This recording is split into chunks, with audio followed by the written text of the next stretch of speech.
we get this far, burning like the stars. How we get this far, like we're the only ones in this world.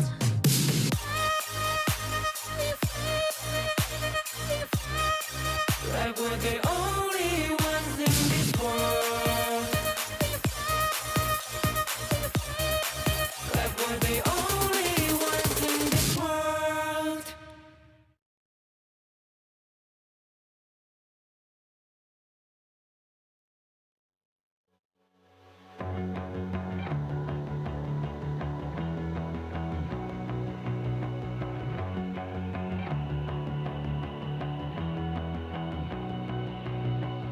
You've walked through the darkest nights. You've heard the crowd, felt the blinding light. You were standing there when your heart comes alive. It's a dream of a hat, and it never dies. Right here, right now, give it all, get it out. Never a surrender, I fight and never fail. I am a contender, a challenge I can feel. The smallest lies become the brightest enemies, relentlessly. And even if you fall, you gave it everything to be a king.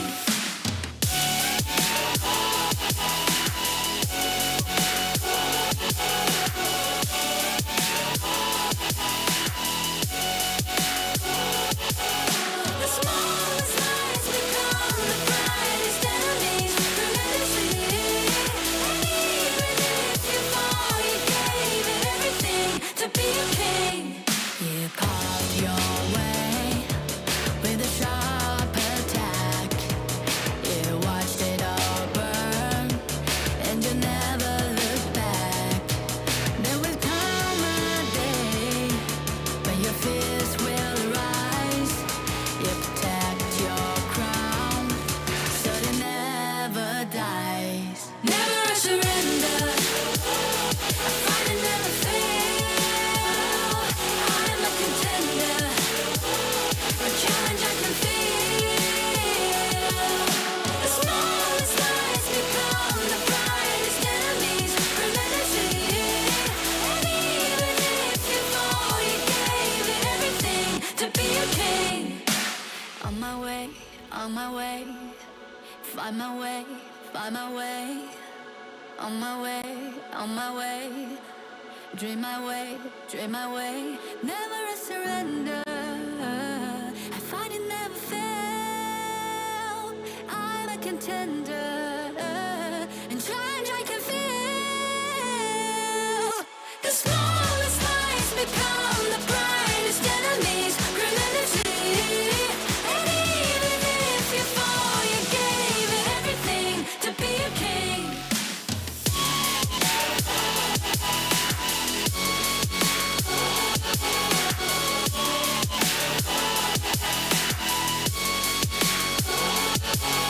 The smallest lies become the brightest enemies, relentlessly. And even if you fall, you gave it everything to be a king.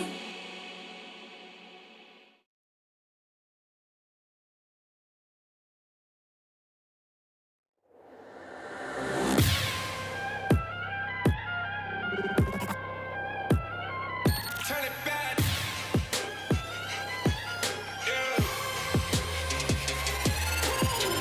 Gear out the weapon, getting ready, counting down. Pay attention to the challenge, tell me where you from. Gotta be tough, gotta be strong, gotta be savage like animal. Every time you tryna push me down. Look at me, I'll be lying down when I run, and I make a sign, I will catch you. Watch out, it's better feel, kind of mercy. Look at me, I'll be rising. Carry the season, you got a damn, gonna weapon. You never hesitate for another moment, but my bone is golden. I'm invincible, just let him know. I can show you all the glory I own. Through the jungle, find a way to the palace I'm waiting. Go, live from how can we go? It ain't a way for turning back. Storm is coming, tide of your cold. the kings, it's our honor showtime.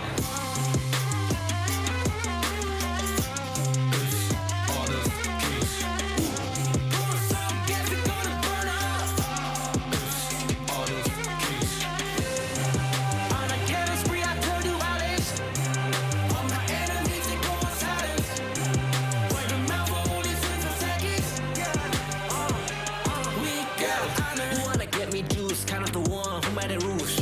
You have night to choose, only one way, got night to lose. I can see it, I'm gonna shut down. We got no crime. We burn it 5 as 1, crash in pieces, you can cheat. First blood, double trouble, then I take a pen, I kill. All you do is sweat and look at me still with the rain. Say. I've triggered my soul down. For my pace. We the champions screaming, I'm invincible. Just let them know I can show you all the glory I own. To the drunk, go find a way to the party's I'm waiting. Go, live from how can we go? It ain't a way for tiny bags. Storm is coming, tired of your call. It's my kingdom, fire, blow it up. We the kings, it's our honor showtime.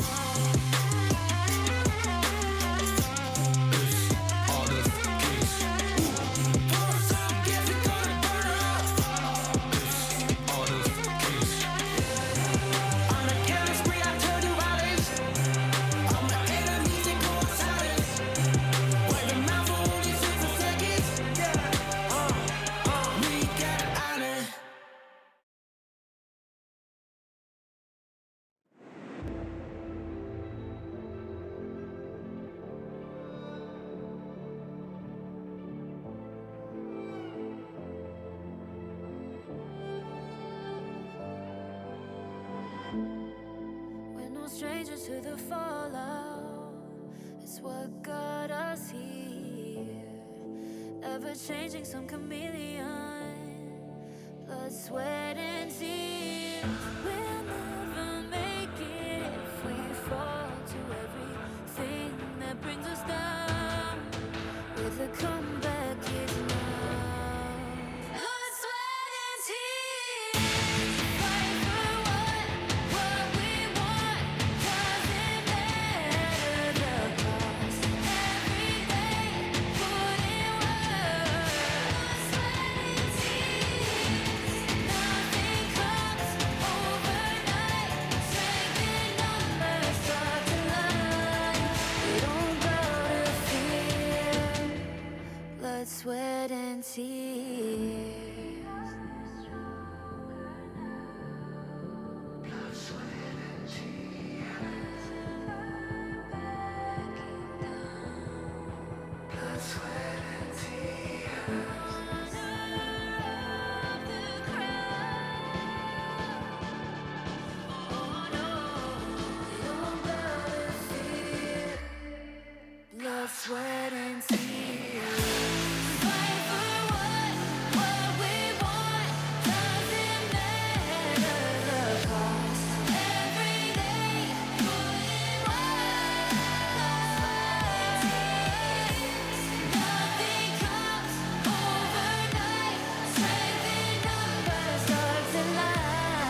I feel it deep, flowing through my blood. Rising up to become someone, and taking it all on my own. What a sweet victory. And taking all of my control, awaken something deep in me. Like flames, feel it burning inside. Take a hold in pursuit of the prize. I've been told ain't no way to survive, keeping all of this fire that's locked up inside. When this is the time, enter the ring. All those mental chemicals doing their thing. I got flashes of battles inside of my dreams. I was made for this moment. At least now it seems like it's time to come face to face with your fear. Been battling reasons for all of the years, and I learned how to fight them with style and grace no one's ever encountered. You say it's amazing, I'ma come out swinging when they open the gate. Go ahead, call passion, I'm calling it rage. I'm taking what's mine like I already own it. Watch but don't blink, going here to the moment. The sky rain down. Here's to the madness that's all around. Go on, tell them who you are, you are, you are. Go on, tell them who you are, you are, you are, you are. Here's to the moment, the sky rain down. Here's to the madness that's all around. Go on, tell them who you are, you are, you are. Go on, tell them who you are, you are, you are, you are. My name is honor, my name is king, my name is champion, my name is strength. Tell them who you are. My name is Pentakill, you think it's strange? My name keep ringing inside of your brain. I hear it every night. Here's to the moment the sky rain down. Here's to the madness that's all around. So tell them who you are, you are, you are. Go on, tell them who you are, you are, you are. Here's to the moment the sky rain down. Here's to the madness that's all around. Go on, tell them who you are, you are, you are. Go on, tell them who you are, you are, you are, you are. Here's to the moment the sky rain down. Here's to the madness that's all around. Go on, tell them who you are, you are, you are. Go on, tell them who you are, you are, you are.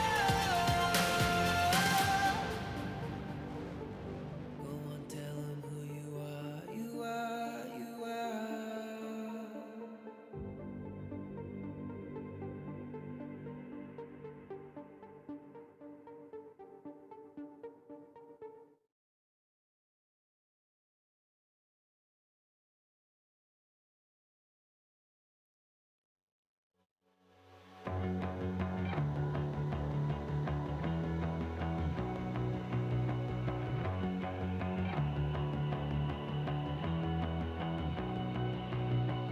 You've walked through the darkest nights. You've heard the crowd, felt the blinding light. You were standing there when your heart comes alive. It's a dream of a hat, and it never dies. Right here, right now.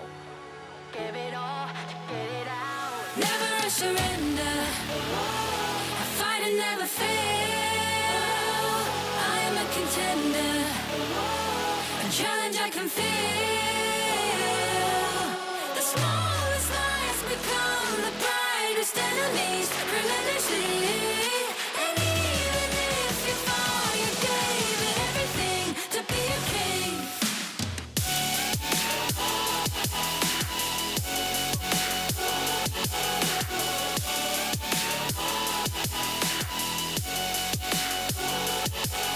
The smallest lies become the brightest enemies.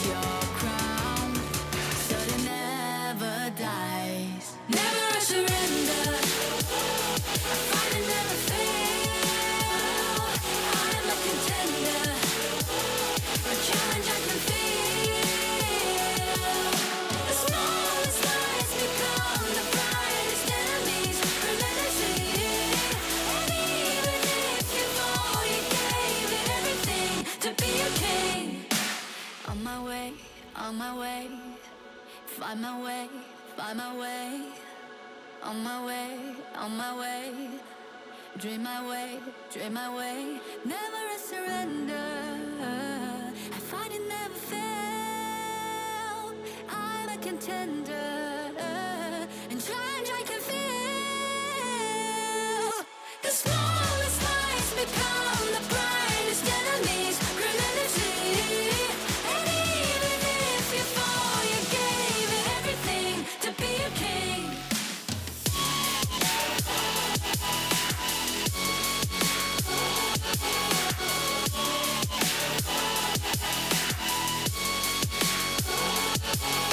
The smallest lies become the brightest enemies. Grenadity. And even if you fall, you gave it everything to be a king.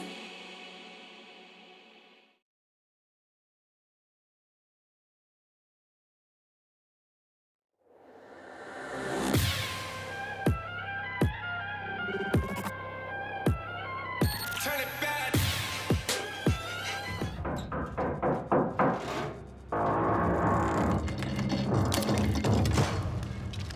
Emerge where you're needed. Emerge where you're needed.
안녕하세요. 저는 농심 HOK 팀에서 서포터를 맡고 있는 육페이라고 합니다.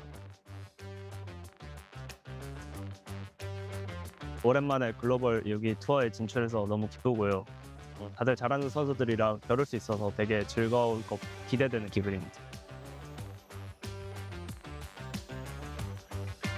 일단 HOK 글로벌이 런칭되고 나서 처음으로 나가는 큰 대회라서 사람들의 관심도나 그런 것도 되게 높아진 것 같고 다른 외국 선수들의 실력도 엄청 증가한 것 같아서 되게 재밌을 것 같다.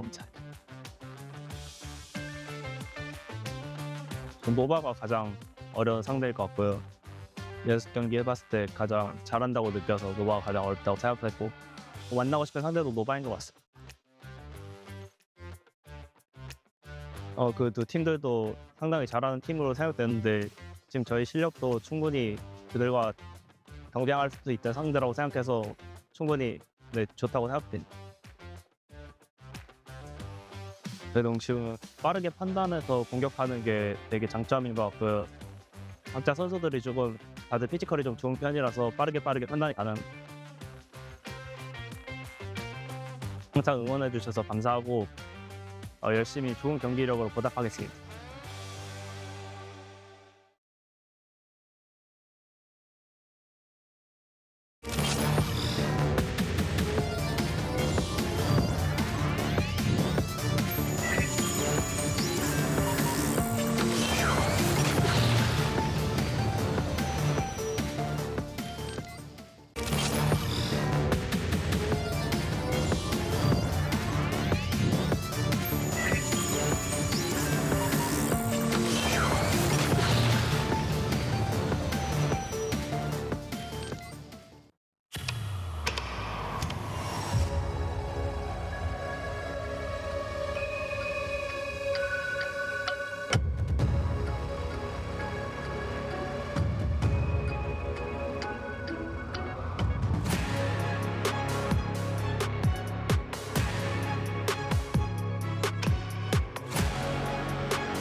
I believe that failure is a stepping stone to my growth.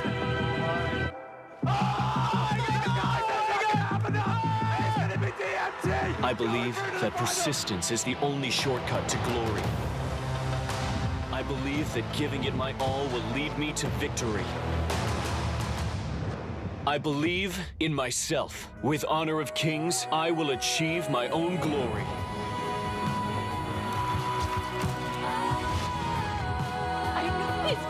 HOK Invitational Season 3. Step onto my stage of glory. Witness the thrilling moments of passion together. February 21st to March 1st. 12 global teams battle for the ultimate victory.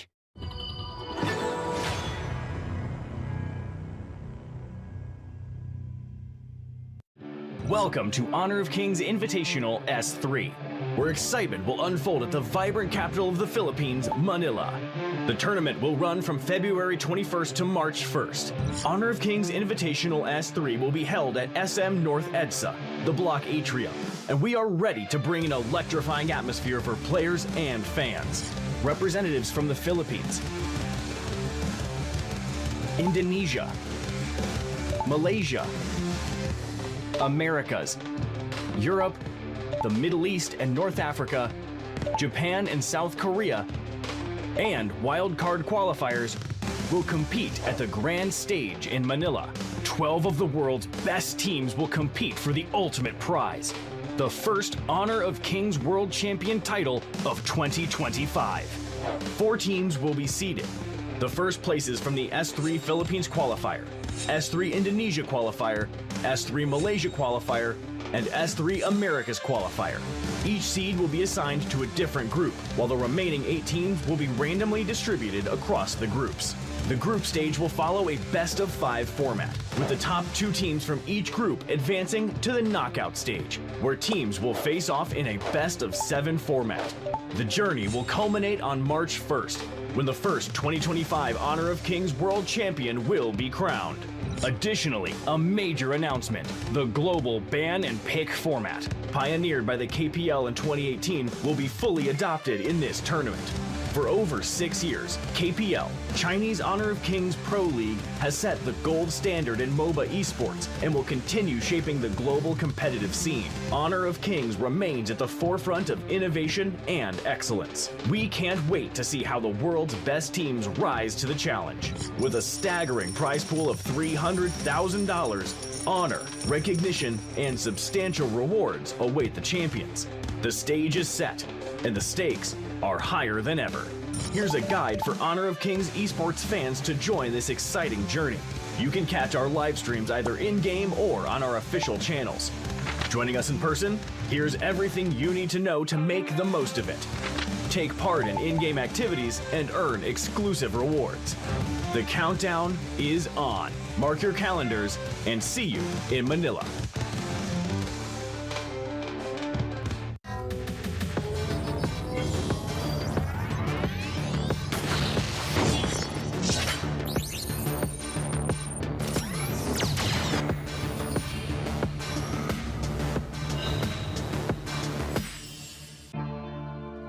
Honor of Kings.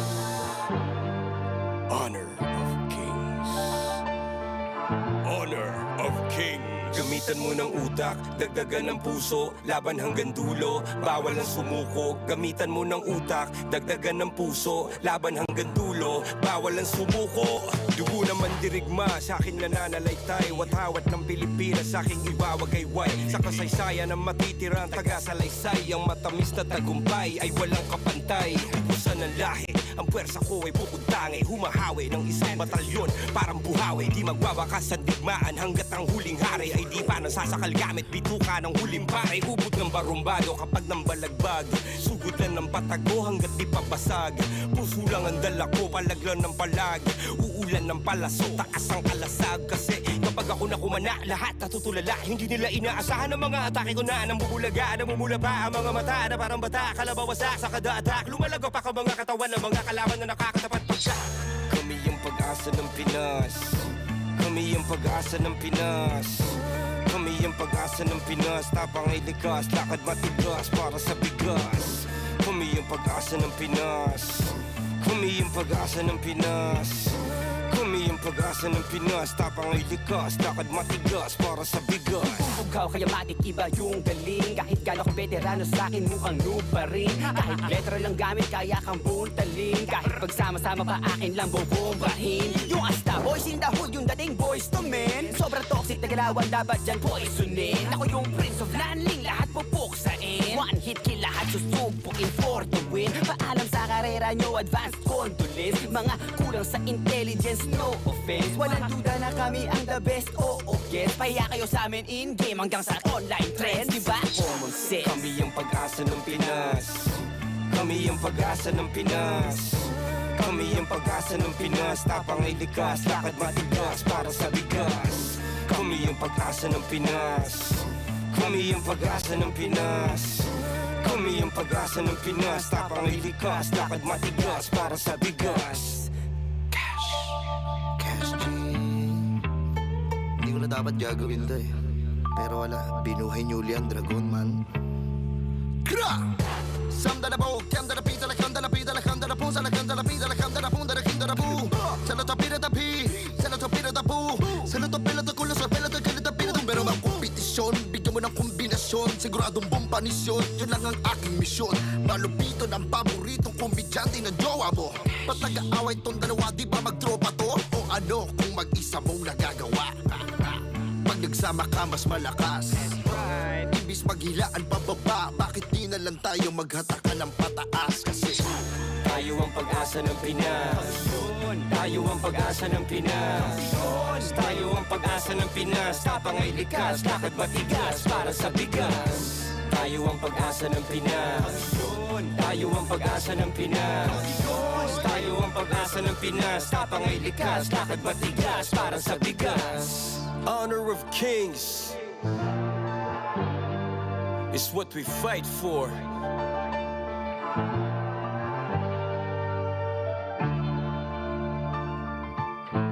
Looney, Abra, Malupiton, 2025. Tayo ang pag-asa ng Pinas. Tayo ang pag-asa ng Pinas. Tayo ang pag-asa ng Pinas. Tayo ang pag-asa ng Pinas. Tayo ang pag-asa ng Pinas. tayo ang pag-asa ng Pinas. Tayo ang pag-asa ng Pinas.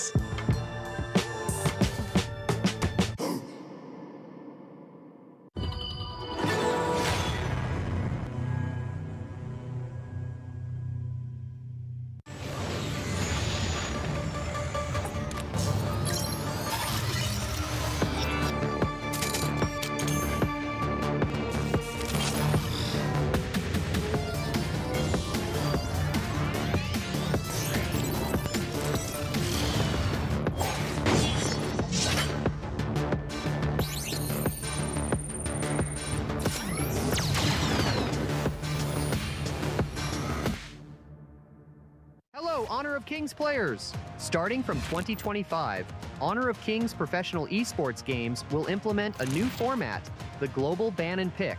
This exciting format enhances the viewing experience by mandating a greater variety of heroes in every game and opening up new possibilities. The Global Ban and Pick format was first introduced by Kings Pro League in 2018 and has been in use ever since. It has now become one of the most popular MOBA game modes. Honor of Kings Global Ban and Pick format entails that each team can only use each hero once in the entire BO5 match. This means that in any given game, each team cannot pick heroes they've picked in previous games, or heroes the enemy team has banned. The banning of heroes is only effective for the current game. This goes on until the end of the match. However, in a BO7 match, if Game 6 ends in a draw, Game 7 will enter Ultimate Battle Mode, in which Ban and Pick is disabled. All heroes will be available, and both teams can pick heroes freely.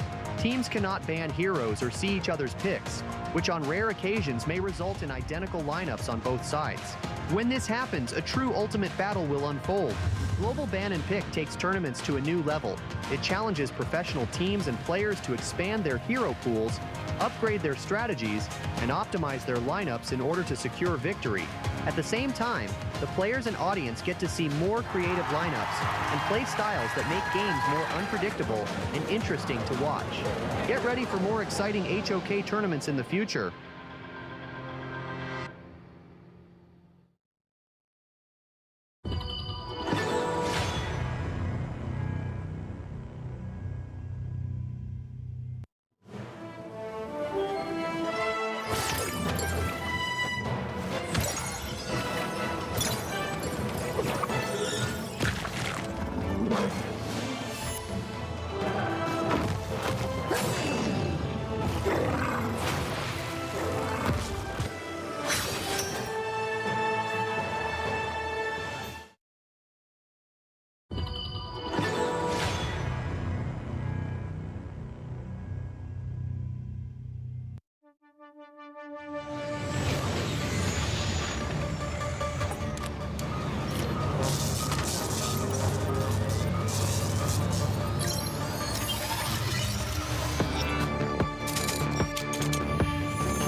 with Muji, and it's a battle of the farm laner, so to speak.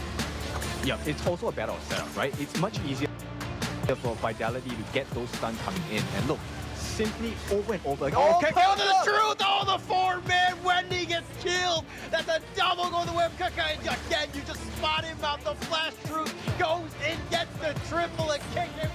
I'm kind of harassing the flank on this one. He wants to go, but the backside, they've gotten Dragon, and he was a static target, and they push back Just Eat. Now, Kyung9 needs to be a bit careful. Here's the set sail, looking for the perfect foul with 4! Oh, the flash away. Kyung9 just trying to stay alive. Illusion has already been killed. Does Chammy1 die? Yes, he does. Haku got him with a dream roll, but it was an amazing bout. Siri continued to fight under the tower, finding Chaz. He's going to stay alive. Haku, though, might not be as lucky. He does go down. Game here, I would give it to Golden Title. Just more. Oh, Sentinel. Haku takes the first Tyrant, and they've been pushed back, and they give out first blood. Chaz is going to get this one. He's going to get knocked down, but they do have the return. 3 members are already down, and Haku's got a triple kill, make it a pentakill!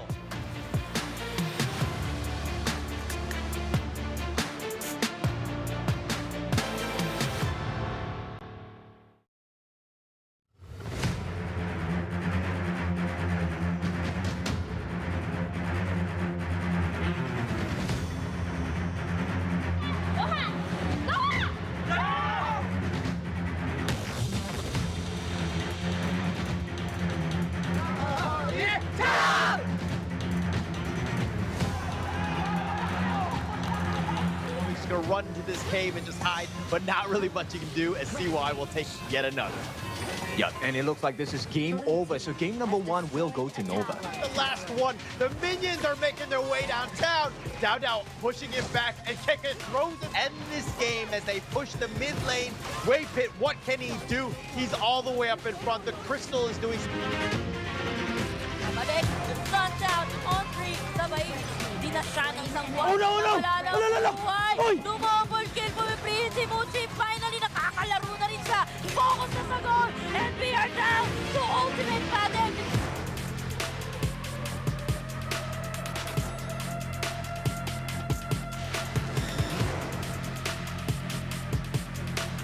Gwen goes down!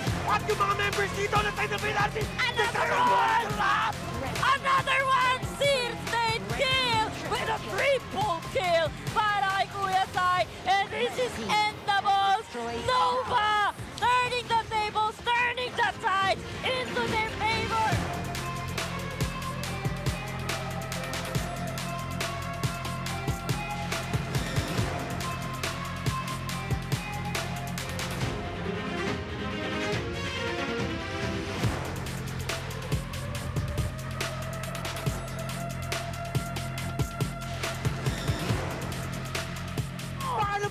Panas nito! Kyung9! Ang daming tinamaan! Ang daming gawin! Ang daming gawin! Kuya Dragon! I-pentakill mo! Kuya Dragon with a quadra kill! Muntik nang maging penta pero okay lang yan dahil Blacklist will take Game 1! Race na ng ating fourth and possibly the last game of this series between Blacklist International and Nongshim. Naubos sila dito. Chances down. Even Dragon. At ini-straight na nila. Nilinis nila ang base ng Blacklist International. At please nakaisa ang Nongshim.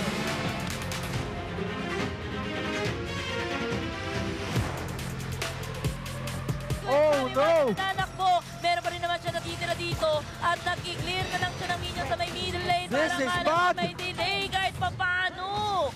Ace! This is bad for the side of Blacklist International. It's all about the ultimate battle.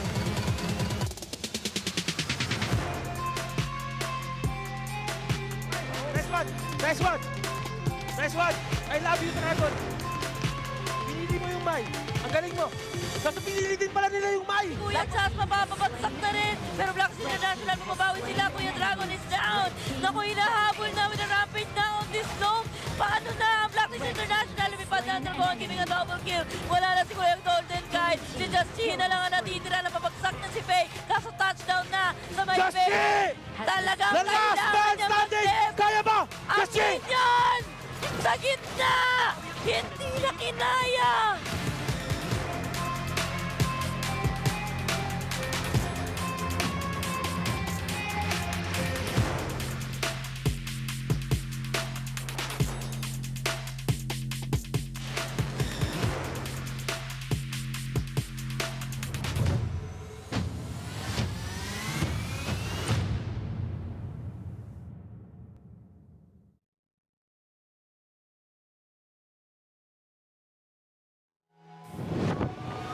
Never a surrender.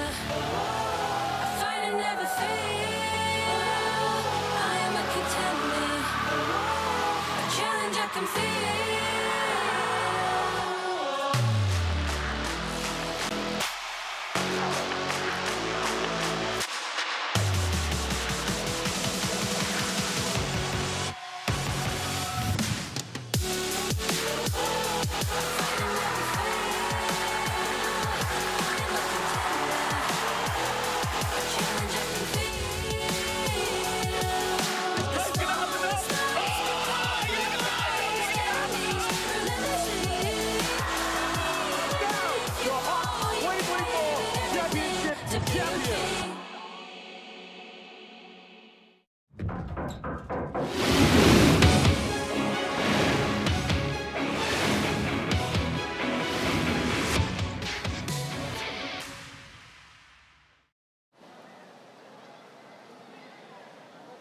Ladies and gentlemen, boys and girls, children of all ages, and mudlum people of the world!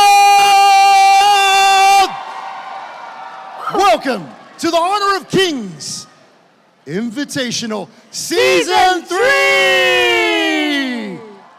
That's right, dito sa Pilipinas, here in the Philippines, we have the greatest energy. Pilipinas, make some noise! Wow, wow, wow, it's hot! That's right. I'm Eric Eruption Tai, and I'm with the lovely... I'm Choo Choo. And we are about to witness history. And we will be crowning the best and first champion of Honor of Kings today. Yeah, I'm super excited, but magandang hapon, everyone! Magandang hapon? That's Yes. good afternoon. That's how we do it in the Philippines. I love it, I love it. So before we begin, and then I would like, and we all would like to call on Mr. James Young, Senior Director of Global Esports Center, Level Infinite, Tencent Games, for an exciting news for us. A round of applause for Mr. James Yang.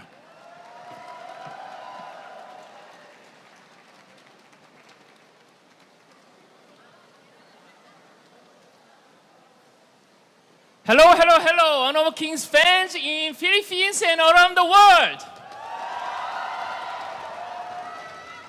And I'm James Yang, and I'm here today to announce the key update and thrilling news about 2025 Honor of Kings Esports.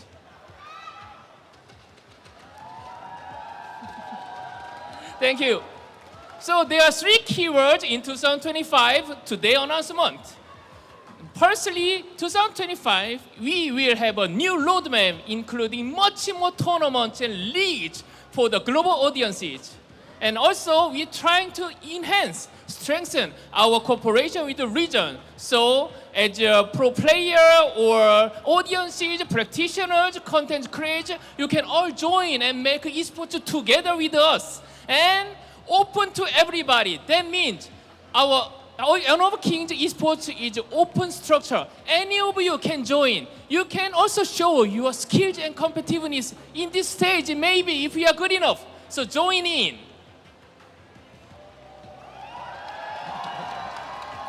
So can you see a big number here? Yes, I'd like to say that we will invest $15 million for Honor of Kings Global Esports. Yes, yes. We are dedicated to bring much more exciting esports experience to players and new audiences worldwide.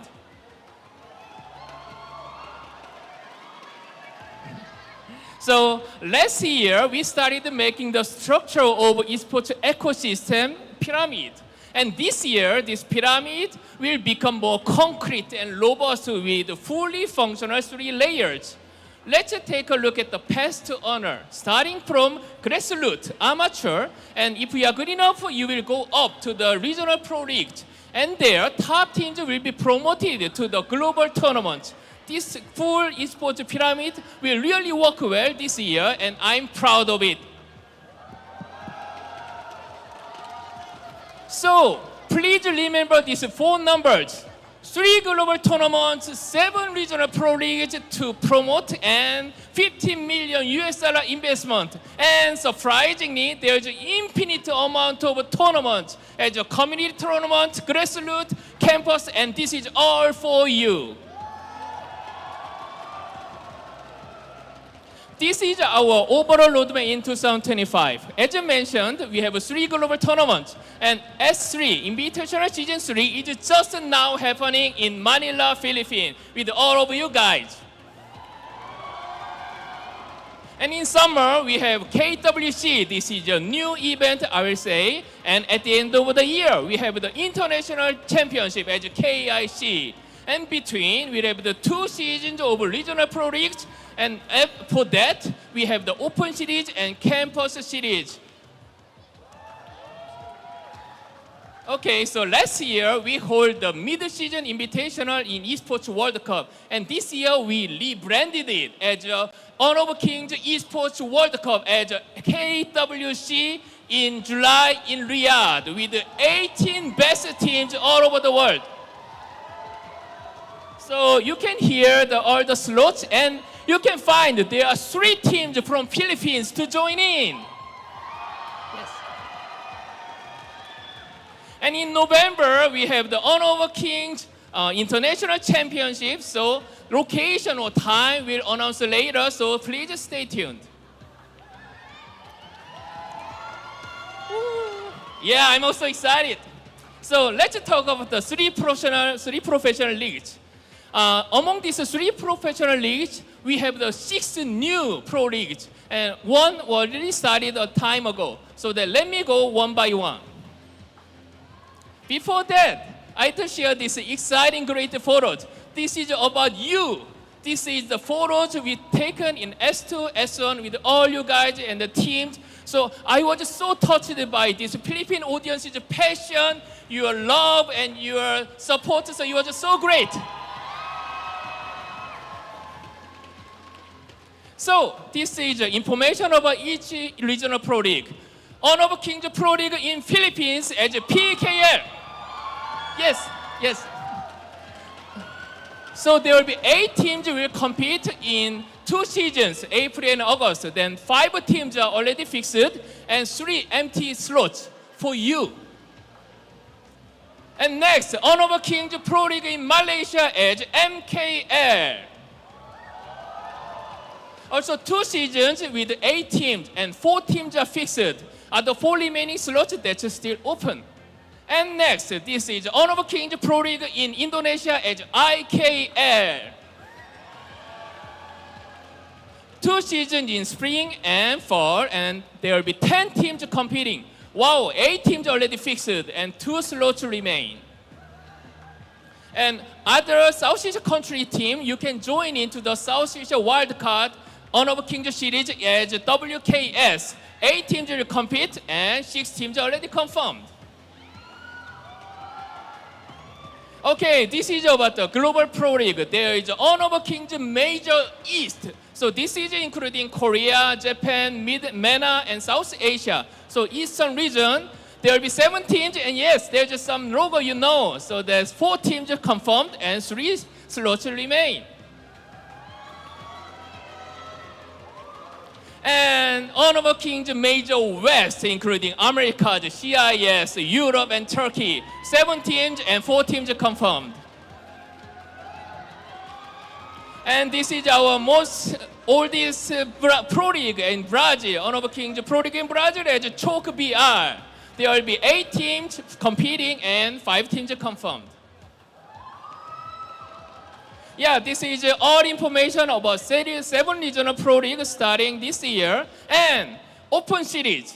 Yes, this is for you. Already Open Series Spring Split started. Here, surprisingly, we have more than 150,000 players registered so far. This is really amazing numbers considering we just started esports last year. And Open Series Spring is ongoing, and Open Series Pulse Split will be started in fall season. So please be ready to join. Watching is fun, but playing as a player is much more exciting. Last but not least, this is our new pipeline, Honor of Kings Campus Series. So this is for Campus Esports Legacy. It's starting here. So if you are university students in over the world, you have a chance to join here. We have the big prize for 100,000, and we'll cover more than 92 countries university. So let's watch the brand video for KCS.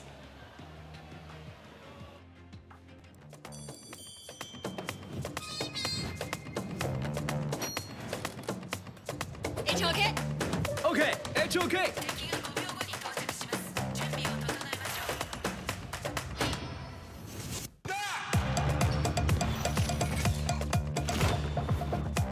HOK? Okay, HOK.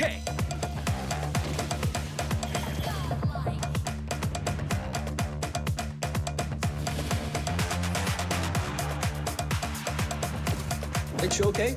Okay, it's okay. HOK? Okay, HOK.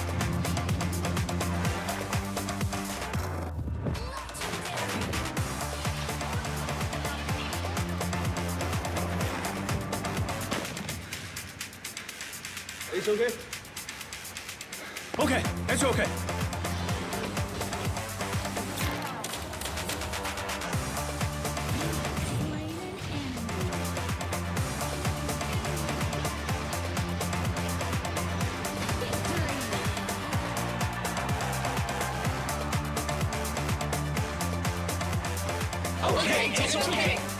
Honor of Kings 2025 Global Collegiate Tournament Season 1 is about to begin.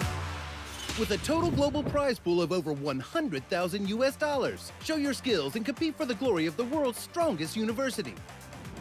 Follow us for more details at HOK Club and the HOK official community. We await your participation. Okay, HOK.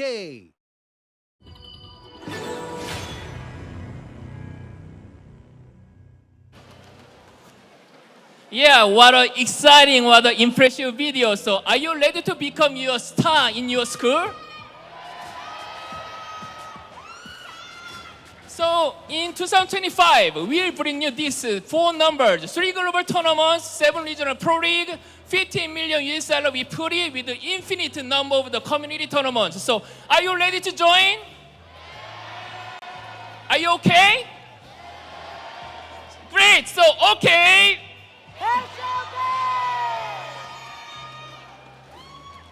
Wow, wow, wow, wow. Thank you Guys. so much, Mr. James Young. That is super exciting news. The first thing I heard, 50 million USD. You know how much Oh my 50 God. million USD is in Filipino pesos? Go ahead, do the calculation. Does anyone know? How much? How much? How much? No? 860 million pesos. 860 million pesos, roughly. Oh And my that's a God. lot of money. That There's Honor too of many Kings- zeros. Yeah, there's so many zeros. But I need you guys to warm it up for today. So we're gonna have another exciting event after this. But you guys saw the video, yes? Of course they did. Okay. I have a so- question. Yeah, When they go. saw the video, what is the name of our professional league here in the Philippines? You're so mean. Huh? No. Maybe someone will know. Because it's hard to get. It's called KPL. What does KPL stand for? PKL, sorry, my bad. Buti nga, correct mo ako. Philippines Kings Pro No, Philippines King Leagues. That's it. That's That's it. not- So that's that's not that's what it's called. We're called the KPL, I and got it wrong too. that starts very, very soon. And there's a big, huge prize for that as well. Yeah, but I think everybody know just now. If I say, hey, okay, you say? If I say, okay, you say? We try one time, yeah? Hey, okay? Okay. H-okay. Oh, this is fun. I love it. I love it. But also, you guys don't go anywhere because right now we have Solo King. That's right, guys. So we've got a 1v1 Solo King tournament coming up. And it is already the semifinals. Yep. So be with us. We'll be back with you soon.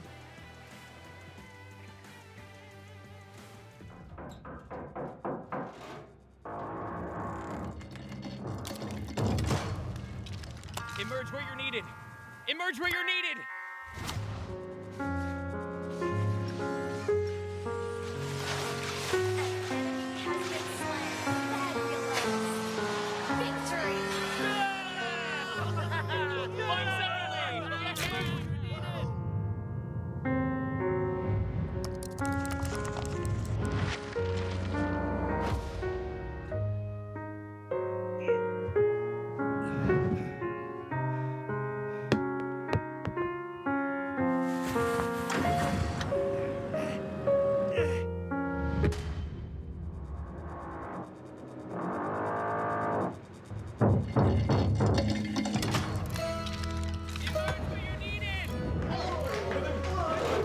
Climb separately. Emerge where you're needed. Emerge where you're needed.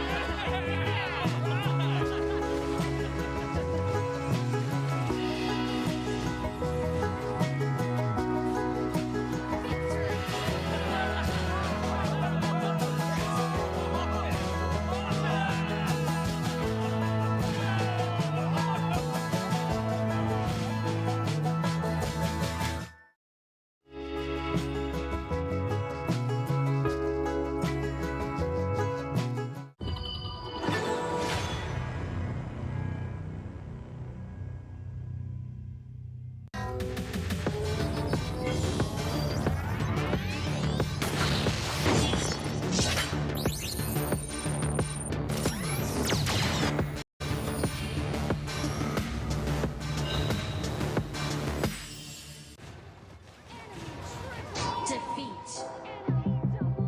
Hello guys, welcome back to my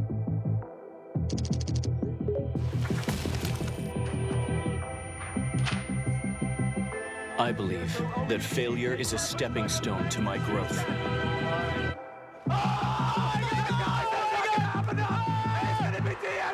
I believe that persistence is the only shortcut to glory. I believe that giving it my all will lead me to victory.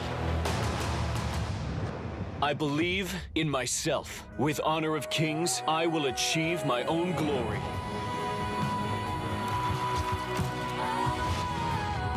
I know he's gonna win. HOK Invitational Season 3. Step onto my stage of glory. Witness the thrilling moments of passion together. February 21st to March 1st. 12 global teams battle for the ultimate victory.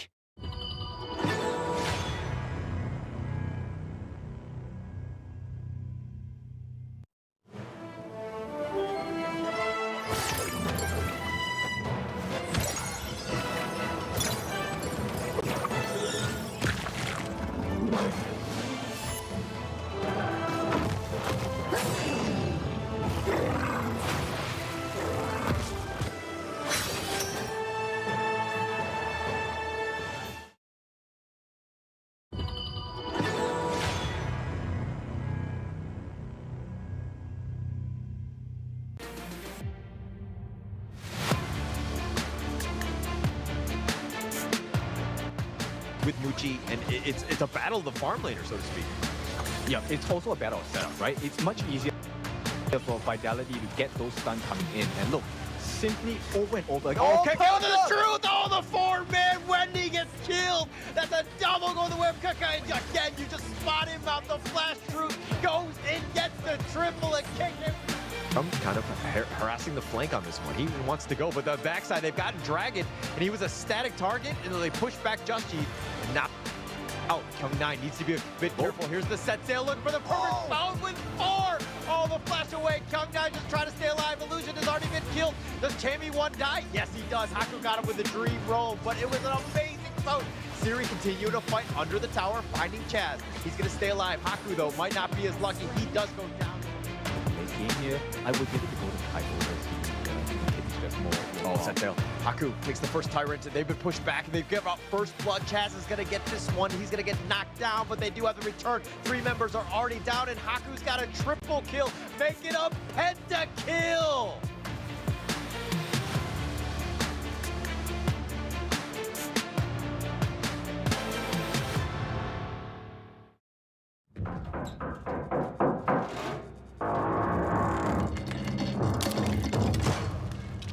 Emerge where you're needed.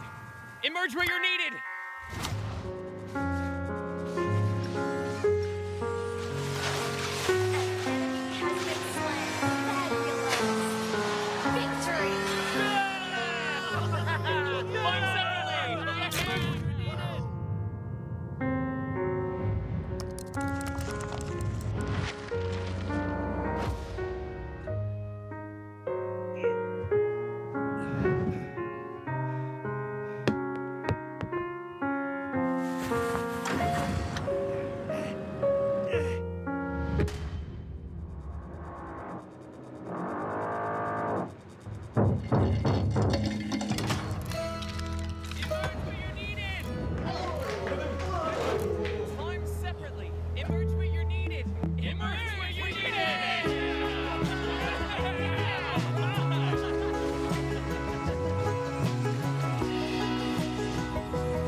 I believe that failure is a stepping stone to my growth.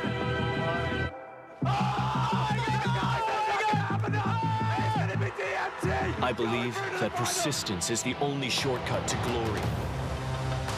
I believe that giving it my all will lead me to victory. I believe in myself. With Honor of Kings, I will achieve my own glory.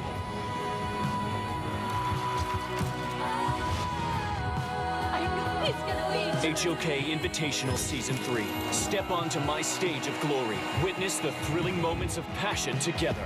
February 21st to March 1st. 12 global teams battle for the ultimate victory.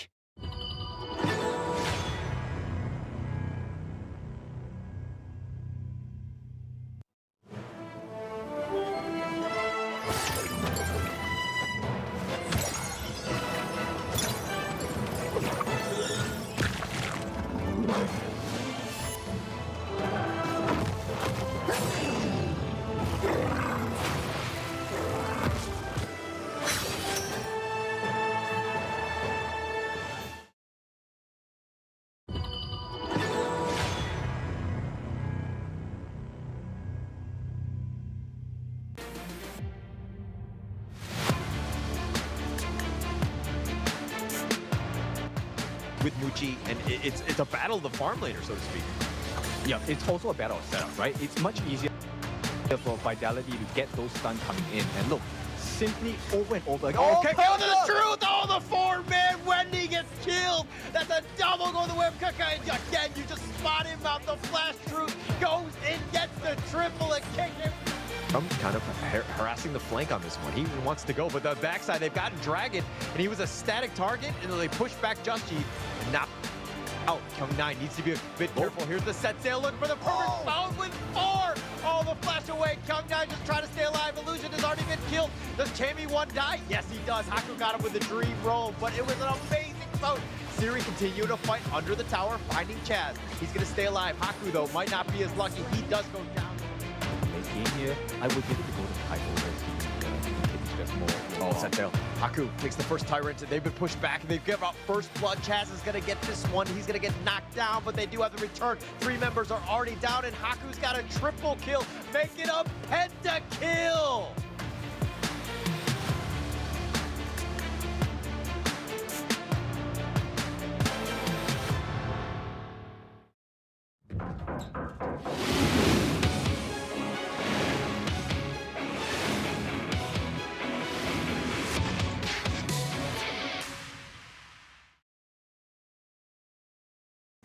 Hello and welcome to the Solo King tournament where we head into the semifinals to see who the best solo laner is. My name is Holler and with me is Blam. How you doing today?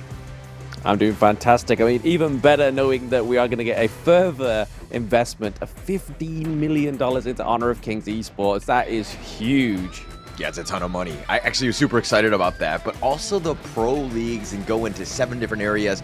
I mean, this is a huge, 2025 ahead of us, right? There's so many opportunities and a lot of teams that can really just kind of jump into this one, but I'm super excited not only of that, but of course we have the Solo King and we have the grand finals that'll be coming up today. Absolutely, and like James says, it's open to all. There is many ways that you can actually get into these future tournaments, and we are obviously thankful for the current tournament and the current sponsor, which is the Infinix GT20 Pro. This has been the phone that has been charging and supercharging the Season 3 Invitational, and to be honest, touch wood, touch my head, we've had barely any technical difficulties with it, so that means it's got to be a good phone, right? Worthy of anybody's cash. Get the Infinix GT20 Pro.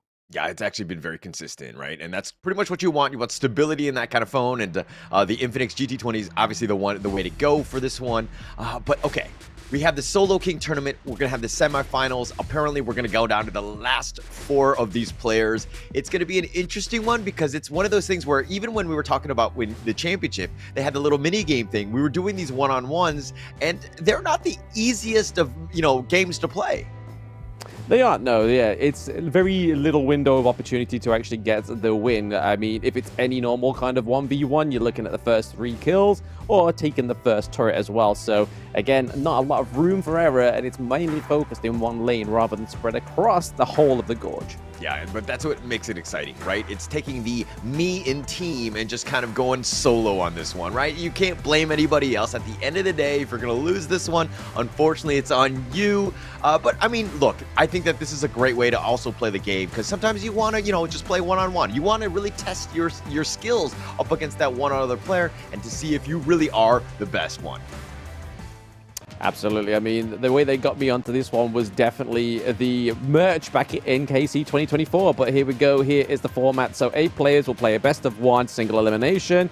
8 players will be randomly drawn, destroy the opponent's first turret of the mid lane, or kill the opponent for the first time. So first blood. And here is the updated bracket this far.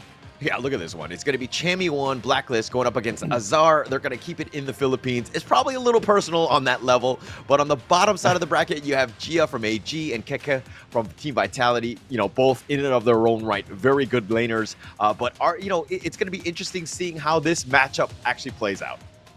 Yeah, I mean, these are 2 different players in 2 different roles as well. I mean, you got Chemi from the Clash lane, and then you've obviously got Azar from the farm lane. So it's not like they can maybe go both farm lanes, because that seems to be a little bit of an unfair advantage for those that already have their profession down in that lane. Yeah, it's all about just the mid lane, right? And there's, again, no rotation, no help. Everything at the end of the day is on you. But are we going to see some like crazy common skills? Because, a flash is more of like the traditional Honor of King style, right? But are you going to go with like an execute? Are you going to like, what are your, I mean, obviously it's hero dependent, but I think that this game is going to be spicy enough to kind of just change those kinds of things up. I mean, let's not devolve too much into Kindo Fu's dreams, right? Get and execute on many of these heroes. I'm pretty sure he'll be keeping a keen eye out for it. But I mean, my personal go-to was always Flash, because my 1v1 go-to was Lung. So flashing in, flaming palms, get the first kill, super duper easy. Yeah, super easy. And I mean, you clean house when you can do it, when you catch them off guard. That's always fun to do. But for myself, I've actually gone kind of the Kindofu style. I do think execute is the way to go. But first, I think we need to throw it to the host.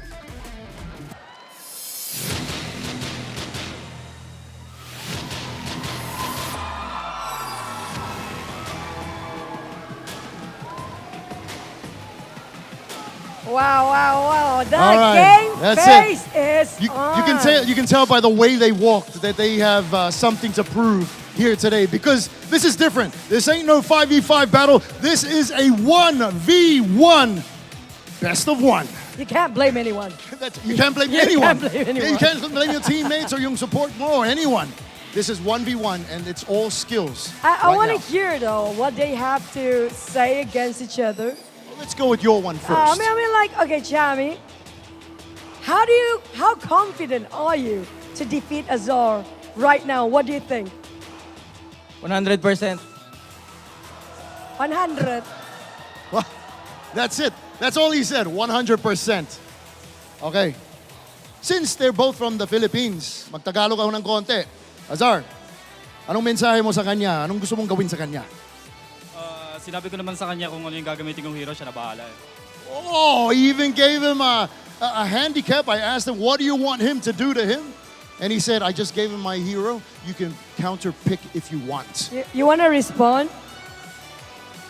Ako na bahala dun sa champion na gagamitin ko. Mag-ready na lang siya. Oh, so for those that are watching, he said, just get ready. He is in charge of what he wants to pick or whoever you want to pick. Oh, So, we love it. humanda na. All right. Humble brag. Right? So now you guys have to face off. You know when there was always a fight, they gotta have a face off. So ready, step up to each other in 3, 2, 1, go! Get closer, get closer. Closer. Yeah. Yeah, that's what I'm talking about. Okay, thank you very much. Let's go All to your right. seats. Okay, All ladies right. and gentlemen, please give it up for Chami versus Azar.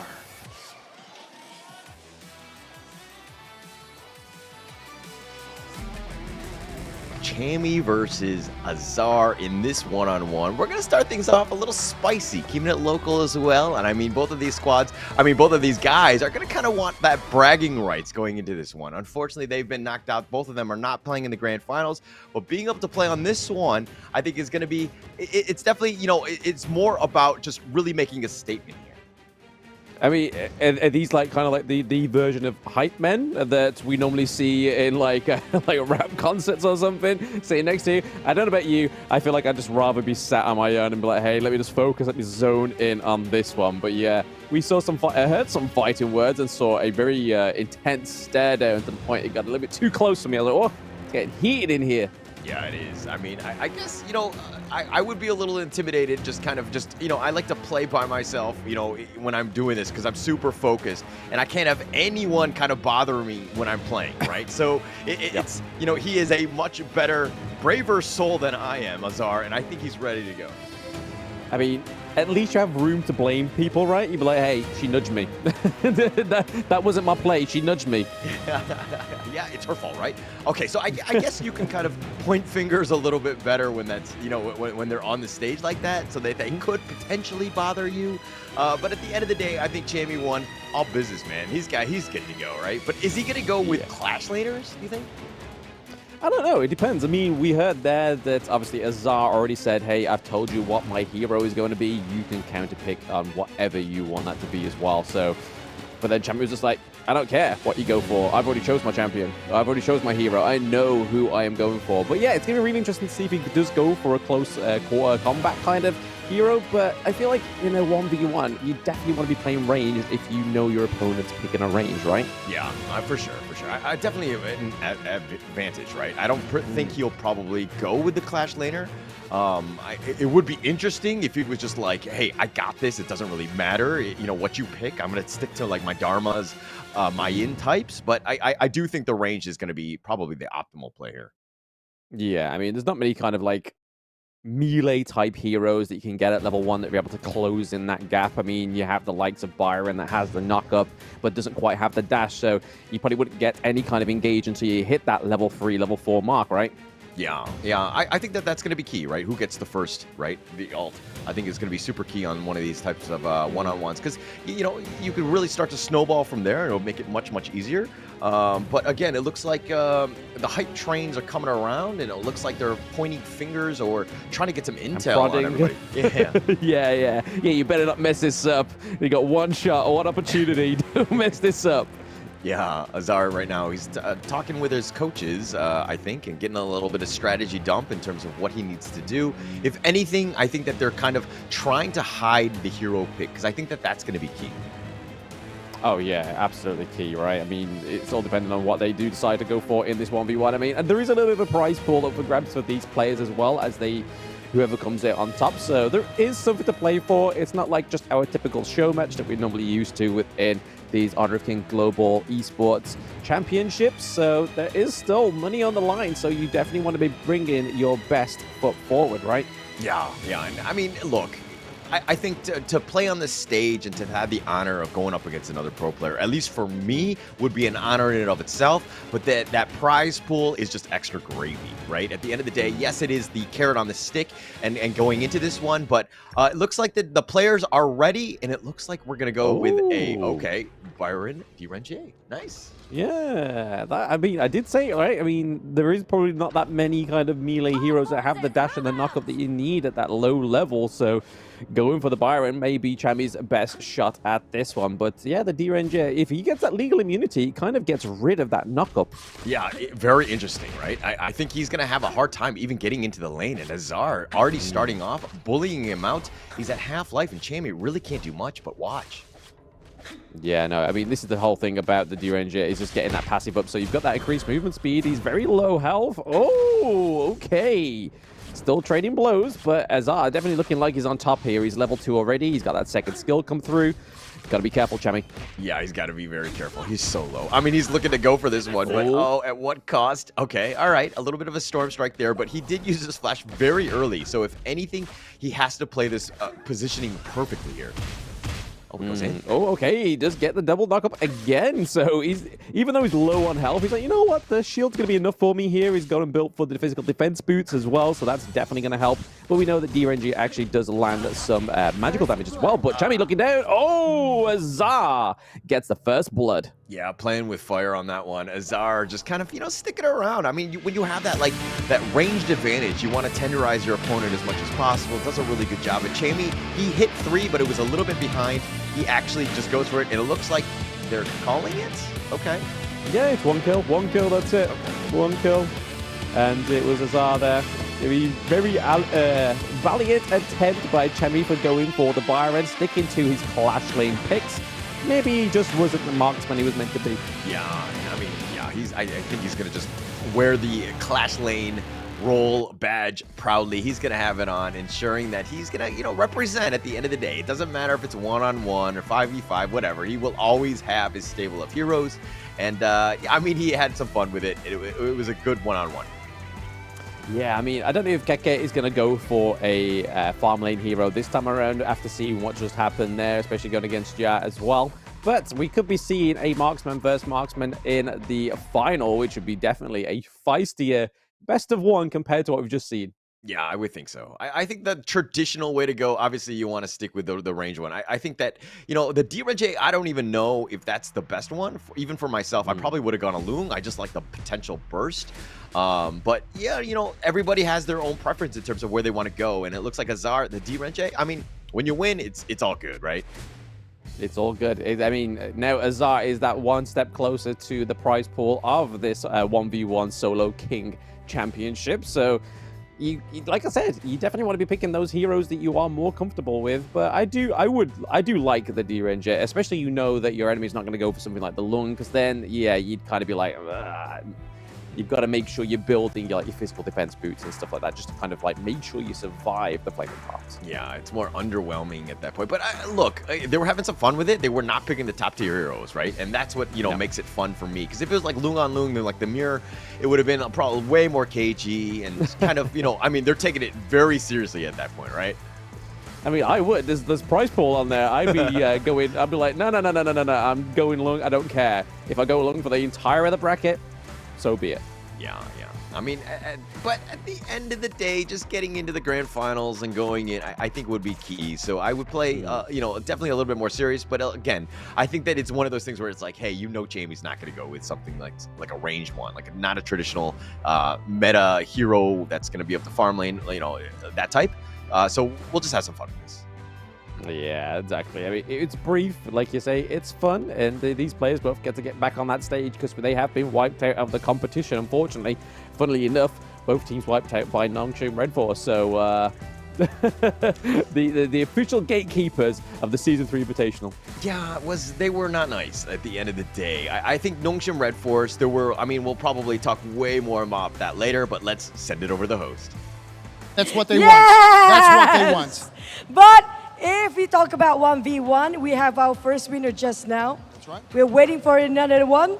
So this one is going to be a tough one. Okay. So we want to welcome for the next 1v1 Solo King, Ja from AG Global versus Kaka from Vitality.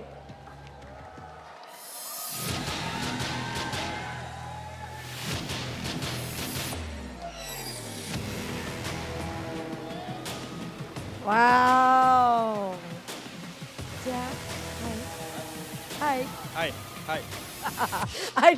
What I know, these two boys, they are very, very talkative. Very talkative. Okay, let's get them talking. I mean, on your side, we want to know, Kaka. Anyone for Kaka here? Oh, for the women. Got some fans here. Also some Vitality fans. So maybe, Kaka, what would you want to say to your opponent today from AG? To him, to Ja.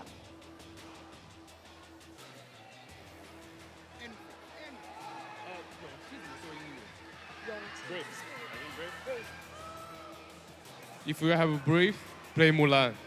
Oh! Oh, okay. He dare you to play Mulan. If you're brave, play Mulan. What do you want to say?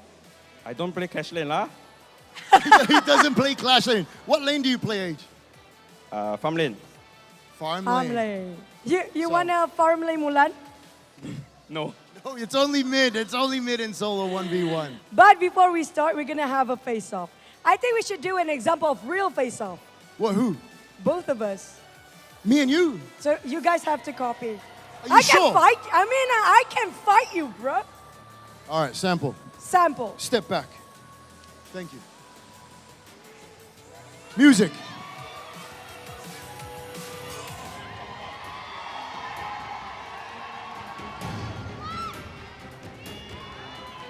Okay, that's enough. That's enough now. Let's keep it G-rated, guys. Okay, so we want you guys to do the same thing. Can you Look guys at do each it? other and stare at each other in the eye, just like how we do it.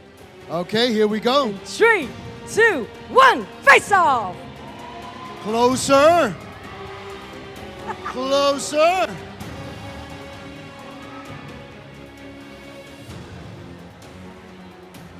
All right, there we go, guys. You know what? I can see them in their eyes. They're trying not to laugh. How do you feel about the kiss? Just Nervous. nervous? Nervous. Nervous? Okay. But you don't want to waste any more time. We want to say, and we want to see who will actually win this one. Because whoever wins here goes straight to the grand finals versus Azar. Let's go! It's going to be a 1v1 of the SOLOKING Ja versus Kaka. Good luck. Second match is underway. It's going to be Gia versus Kaka here on this one. And it looks like Kaka was a little bit with that stare down. A little intimidating, no? Oh, very, very intimidating. It looked like both of those two members were not as confident and comfortable with the stare down compared to the last two players, but maybe it's just because they don't know each other. They go off on the wrong foot, but oh my no, gosh. the cuteness overload. Oh no, the kid. Oh no. So, okay. So, seeing as that there's like, what, 4 Dolias there, with that baby Dolia, do you get a full Celestial Melody refresh, or is it like half of one, like cooldown reduction? No, that's a Taiyan. No, you get that big old AoE healing coming through, right? Just constant heals onto you. Oh, did I completely see that one wrong? Am I not? Oh, but no, here you looks like support heroes, Waller. Come on. Okay, yeah, no, you completely saw that one wrong. Yes, I just saw the Dolias and I got like completely different way, but it looks like she's good to go. She's so cute. Yeah. I think Just you those should big have her ears. play. Yeah, absolutely. But hey, take over. You can. If you win though, I'm having the prize pool. Yeah, I would think so. And I think You don't know what to do with the money. You don't know what to do with the money. Look at Keke. He's being coached right now. Surrounded. He's I mean, it's serious business. And Yeah, okay, there's Kelvin. Kelvin, the manager of AG. who do you think is like okay, who do you think is who's taking this a little bit too seriously, huh? I mean, well, I don't know about this. It's, I mean, Jet seemed like he had a lot of friendly spirit against with him on stage there. You know what I mean? He was just like, I don't play Clash Lane. I'm farm lane, so I'm probably gonna go for a farm lane hero. Whereas Keke is probably being consulted on picking a farm lane hero as well, maybe. Yeah, and he's like, okay, what does this hero do? And like he's just like asking around because he's a traditional Clash laner. I'm sure he's gonna be a little bit less comfortable than Gia, who's again a great farm laner, probably has a stable and looking to go. But it's really gonna come down to the pick to see exactly just how serious they are to me. Oh yeah, absolutely. But like we say, we don't know who's going to be more serious on this one. But if there's anything to go by that previous series, you know that you don't want to be going for a Clash lane against a farm lane hero, right? Yeah. Okay, looks like we've got him. D-Ren-J. Okay, the mirror. Way to go. Interesting. What do you think about this mirror? I mean, just obviously they have their skills and everything, but like, you still giving it the credit to Gia, who probably plays the hero way more than Keke does, right? Yeah, I mean, he's even had like he even surprised himself with one of the plays we saw on the social medias at Honor of Kings Global Esports, where they're playing back GS. I think it was like his flash forward in with the Durenja and actually getting that double kill. And he was even like, "Oh wow, that was a really good play. I didn't even realize I did that." So maybe he's just like holding back there, a little bit humble in this one. But I mean, Keke's got the level advantage earlier than Ja. Yeah, it's actually pretty good. The fact that the minions are there, so they're kind of thwarting him, and then he gets the sprite as well. So Keke really showing up in this one-on-one thus far. Oh, yes, having to use the legal immunity. Is it more of a defensive, like, hey, back away from me, bro? You're doing too much damage. Oh my gosh, is it going to be a change in roles moving forward? Is this what's going to happen? Because Keke is really showing up, showing how to do it. Take a backseat on. We got Keke in the farm lane now. I mean, he's got a level advantage. His positioning is great. Yeah. I think that's maybe just a translation of the game knowledge, right? Like knowing that you've got to clear the wave, get that level advantage up before your opponent, because like in this early level, it makes a lot more of an advantage because you are able to unlock your skills quicker. For sure. And he's definitely done a great job of this. And they're kind of just like throwing out cards. I mean, the third one ever is a little bit more range, but he's looking to push it out. Keke playing with this very smart. Yeah, it just depends if Keke knows the full extent of the D-Ranger pick like Ja in this one. But he's level 4. He's got the Imperial Order. He didn't quite hit, I don't think. Oh, no. He uses the illegal immunity there. Yeah, I mean, but he does have that huge level advantage and then also the life advantage. So he's Gia right now in a world of hurt, under 50%. The next minion wave is here, but Keke is looking to just burn it down very quickly.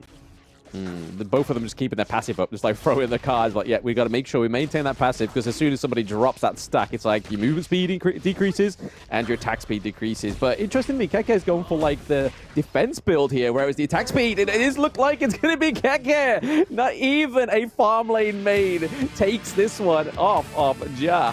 Oh, man. Well played by Keke. Like, just really showing up. That was just, like, on point. I mean, look, he was trying to make it happen. Jay, that was. Once he hit level 4, he went with the Imperial Order. Like, he tried to kind of just go for it. But, this is a moment where Keke was just like, he had such a huge lead in terms of experience as well as, life. He was able to just kind of close that one out.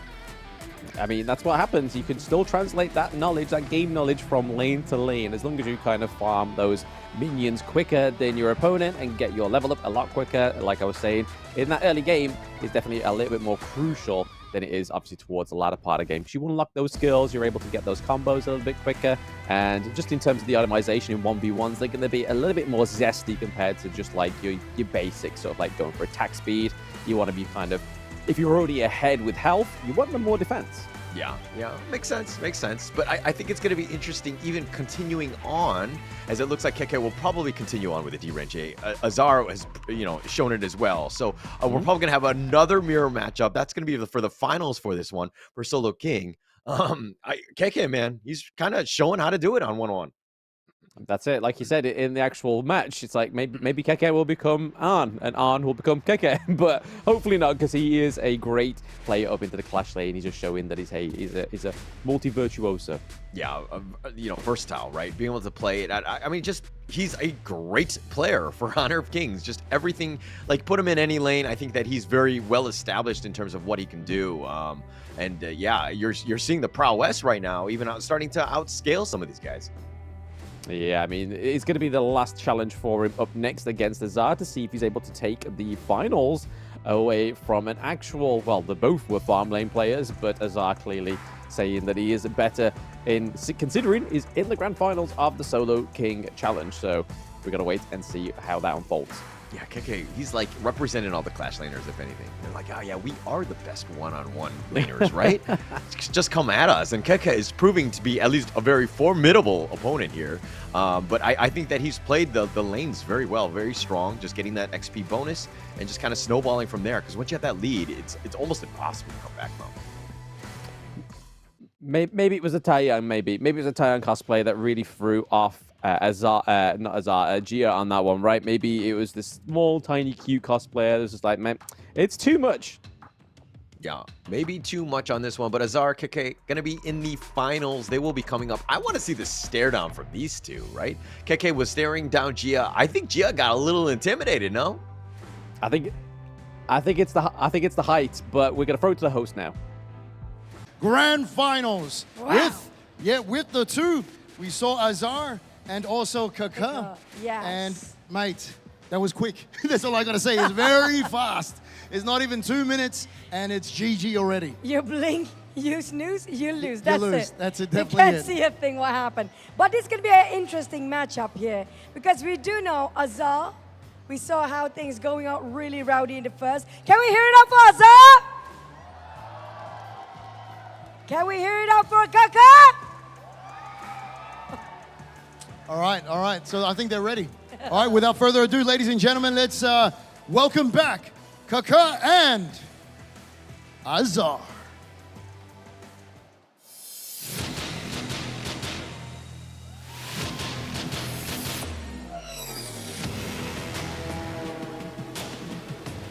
Wow. Familiar faces just now. Was a very short victory. Azar, how are you feeling right now? Still confident. Still confident? Still. All Still? Right. Still. How about you, Keke? How do you feel right now? I think I finished the game in 4 minutes. Oh, you're gonna finish the game in 4 minutes. Okay, so 4 minutes is long, though. It is actually pretty long, but he knows that it's a worthy opponent. Azar, I believe you're gonna make it shorter than that, right? Maybe under a minute. Under a minute! All right, speaking of under a minute and speaking of face-off, we've got two special guests that will give us a sample on how to face off. Yeah! And they are... Where are they? I don't know. Where are they? Oh, I think... Look down. You're too tall. Oh, there they are. Okay, I don't know what to say. They look so cute. Yeah. I think they're both like 5 years old. Yeah, can you guys do a face-off? Yeah. Kayan and Luban. Number 7. Okay. Luban. I need you guys to step back first. Yep, step back and stay there. And she and wants to follow. She's the support. What you guys are going to do is walk and then look at each other in the eye. Okay? Okay, on my cue. On 3, 2, 1, go. Oh, she's ready to attack already. This is so cute. Okay, stare at it, stare. Okay, yeah, come closer. Come closer. She doesn't. Yeah. She doesn't like your gun, sir. Okay. That's okay. Hide the gun. Yep. Come. Beautiful. Cute. Yes. Hide the gun. Hide the gun. Yes. Very good. And then look at each other in the eye. Over here. Or at the camera. That's fine. This is Guys, a round of applause for these two beautiful, cute cosplayers. Yes, people, and they're very special.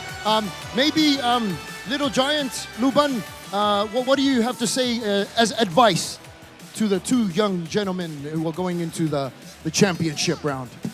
Good luck to the game. What do you want to say, Good luck to the game. Kayan, what do you want to say? And say something. I love you. So cute. Once again, a round of applause for these two right here. Luban and Kayan. That's you. That's you. That's you. That's you. You're so cute. I cannot. Okay, maybe we need to assist them to get down off stage. Okay. She's so adorable. great. Hi. Or you can play around. Okay. I mean, yeah. Okay, they just left. Guys, ladies and gentlemen, They a just- round of applause. Give your cheers for our grand finalists right now. Azar versus Kaka. Kaka and Azar were just like, fist bump, let's just go. We need to get this going. They were so serious. They're like, what is going on? We already know how to do stare down. Let's continue on. Yeah, Keke was like, I don't think I can stare down to those lows. I can't do it. Like, I'd have to get on the floor. I'd have to go pro and be like, hey, yo, go head to head like that way. But no, there weren't even a stare down between these two. They were just completely overthrown by the cuteness of the Dayan and Luban there. But we are going to be getting into the finals of the Solo King Championship. And once more, being managed on stage is Keke by the lovely Vitality, Muchin, and Saya there. So let's be straight. This is the only grand finals that matters today, right? No. I don't think so. No, I think there's another bigger thing coming up, right? Really? Oh, there's another one coming up after this. It looks like all the viewers are going to be having a great time because you see two grand finals in one day. But this one, again, a lot of bragging rights. There's definitely a prize pool at stake as well. There's going to be money involved. But Azar versus Kika. Kika seems to be very serious. He's great with the trash talk. And getting him in this grand finals, I think I'm giving him the edge because I like just how serious he is. Like I keep saying, bro, there's a prize pool there. It's like, you're going to be serious. I don't care if it's a 1v1. I'd be going against Kin and I'd be like, mate, Kin's my worst enemy in this one now. It's 1v1. There's $1,000 between us. I don't know you, buddy. Actually, I feel like we need to do this. We need to set up a one-on-one with you and Kin just to kind of see and just how serious it gets. Maybe not 1,000. Maybe we need to crowdsource some sort of prize. But I think that it'll be super interesting to see you guys go at it. Best 2 out of 3 if anything. I think there'd be a lot of like smack talk from across the stage if me and Kim were on there. Maybe after hours of Honor of Kings. Yeah, no, I would pay to see this. I will definitely contribute to this one. But you have to kind of sell it to me. You know what I mean? Like any sort of like boxing or MMA match where they kind of just trash talk. I want to see that level. Absolutely. Just get right, just a whole stage just for the caster 1v1. I want to see it. We were saying in KC 2024 that we want to see a caster match showdown. But it never happened. It will happen at some point. We do want it. We want to get Haulers Ming on stage as well. Oh, yeah. Don't call it out, man. They might ban me, right? I was kind of from between now and then. Yeah. That is probably true. But, and when I play one-on-one, I don't play Ming for the record. I go with Loom. I'm all about the meta, trying to cheese my way out. That's why nobody wanted to 1v1 you in KC 2024, because you just chose Ming and the match just went too long. It is what it is, right? I was, I just make them fall asleep because they go bored with the laning phase. So that's how you came back with multiple figures. Okay, that's my strategy, and I just kept getting pins. Oh my gosh, Mulan, Cuckoo. He's going back to a bit of basics here. I mean, the Mulan does have a ranged attack as well. Obviously, her dagger throw forward. I feel like maybe that, with the additional health into this early game as well, is going to be very helpful for Keke and being on a hero that he's more used to, as he knows that he wouldn't do 1v1 against the D-Ranger, right? He's already trading blows. He's not actually managed to get out of his turret, but still managed to get to level 2. But the XP difference is definitely in Azar's favor for now. Yeah, for sure. And he's completely being zoned away. Azar doing a great job of just harrying him and making Kika's life a little bit uncomfortable. Looks like the sprite's going to be picked up by Azar. I mean, there's really no way for Kika to get even close. No, yeah, he's got to be careful. He needs to get all 3 skills right. I feel like once his ultimate comes through, then it'll be a different story. But whether Azar is going to allow him to get to that point, because he knows there's a ticking time bomb in this one. Yeah, for sure. I mean, look, once he just gets it, but he needs to have a decent amount of life so that he can kind of tank some of the blows, like the Imperial Order potentially from Azar on that when he, hits level 4, right? So it might not be the easiest for him. Yeah, it might not be the easiest going forward, but we can see that he's already built the physical defense boots. It looks like Keke is like, you know what? I've not got any feet. I've not got any feet. I'm not putting any shoes on in this game. I just want to go for my first defensive item. Yeah, it's like all my ranked teammates, right? They don't even go for boots. They're just like, why? We're going to go barefoot in this one. We're going to be fine. But Keke playing smart, right? He's not giving up anything. He's just going to still be able to somewhat farm. It's a little bit more of a 50-50 in terms of just potentially getting those last hits. Not the greatest, but Azar, again, just using that range advantage. Yeah, Azar is now level 4. That means he does have his ultimate come through. And Keke is just very, very close. Maybe going in for a bit of a gank here. Now that he's got his level 4. He's okay. All right, he just shows himself on this one. He wants to go. He's going to do some damage. Oh, yep. Dash across the gorge, straight in. CC immunity is going to come through there. The ultimate, with the flash is well connected. Keke is going to be the grand. It ends in a draw, but it was Keke that got that first blood. That was a nice flash combo. Yeah, really nice. Well played. Very patient, and that's kind of how you want to play this. And Keke really showing up. Just, yay, doesn't really matter. I've got my Clash laner. Mulan is able to take it away from D-Renche. I did not have that on my bingo card. No, absolutely. He was like, I'm a Clash Lane main. I'm gonna go at this tournament with a Clash Lane hero, and that's even more impressive than just mirroring Azar, right? Yeah, for sure. What an exciting game. I mean, actually, these one-on-ones were pretty legit. I thought they were going to go a little bit longer, but just setting it up for that first kill, super important, because, again, you just play patiently, you wait in the woods, in the bush, and then just kind of like jump them when you need to, and that's exactly what Keke did. Really just kind of got that kill and got the victory. I mean, you could tell from the early game, Azar knew that he had to get Keke down or kill him before that ultimate, and we even said it.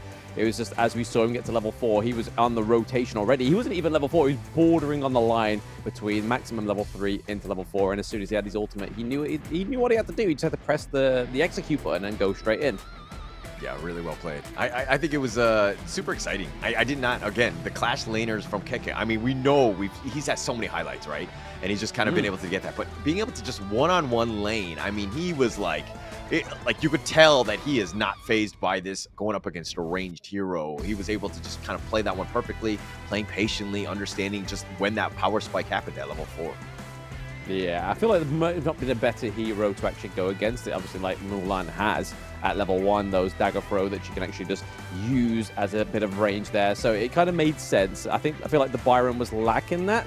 But we are going to go over to the host to get some winning words from Keke. Earlier I heard that, they say that he's pogi.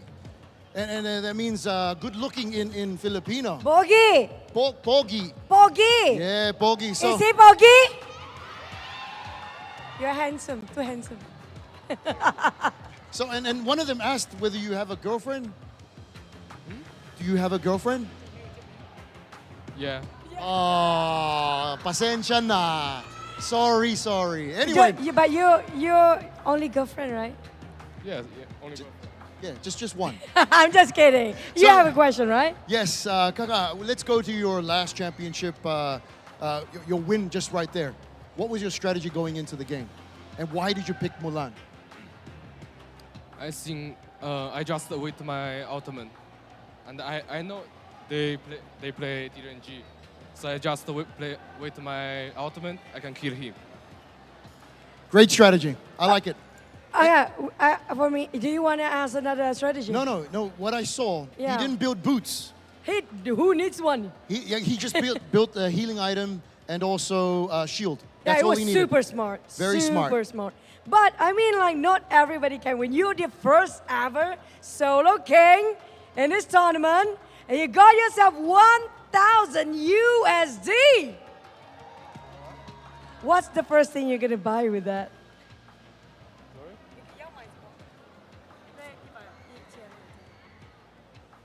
Tonight we go for dinner with my team. Oh, he's a nice guy. So he's gonna shout dinner for his team. That's great. That's too great. nice. That's awesome. That's too nice. But you know what? I think we want to present you the award. So may we call on Miss Feng, Head of Honor of Kings Esports, to present the award for our Solo King champion. Please welcome Miss Feng. A round of applause for Miss Feng.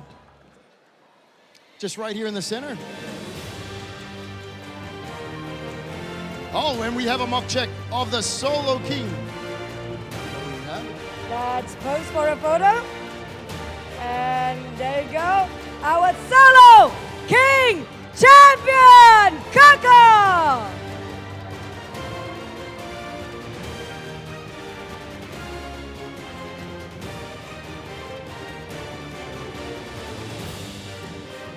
Thank you so much, Miss Feng. Oh my God. One picture, one more picture. One more picture for the pose. You can put a one. It's a Solo King. Yeah.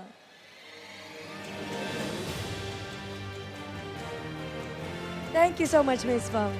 Congratulations once again, Kaka, for winning the Solo King tournament. You want to say anything to your fans or friends out there?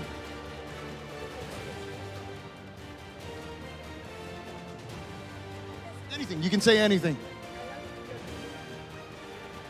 You want to thank anyone? I love you guys. Yes. And in Tagalog, they say, mahal ko kayo. Can you say that? Mahal.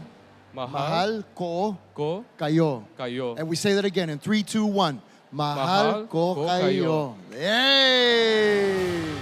Well, man. Thank you very so much, Kaka. Appreciate it, Kaka. And congratulations once again.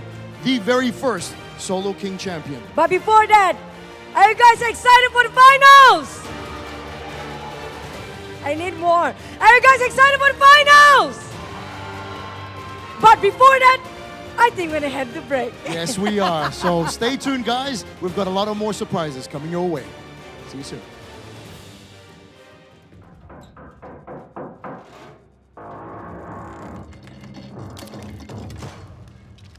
Emerge where you're needed. Emerge where you're needed.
I believe that failure is a stepping stone to my growth.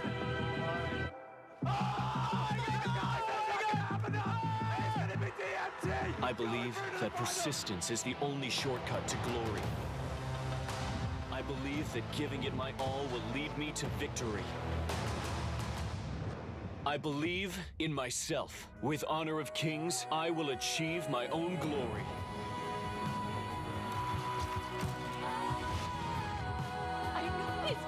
HOK Invitational Season 3. Step onto my stage of glory. Witness the thrilling moments of passion together.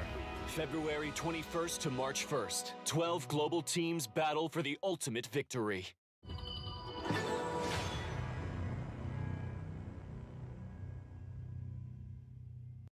Welcome to Honor of Kings Invitational S3, where excitement will unfold at the vibrant capital of the Philippines, Manila.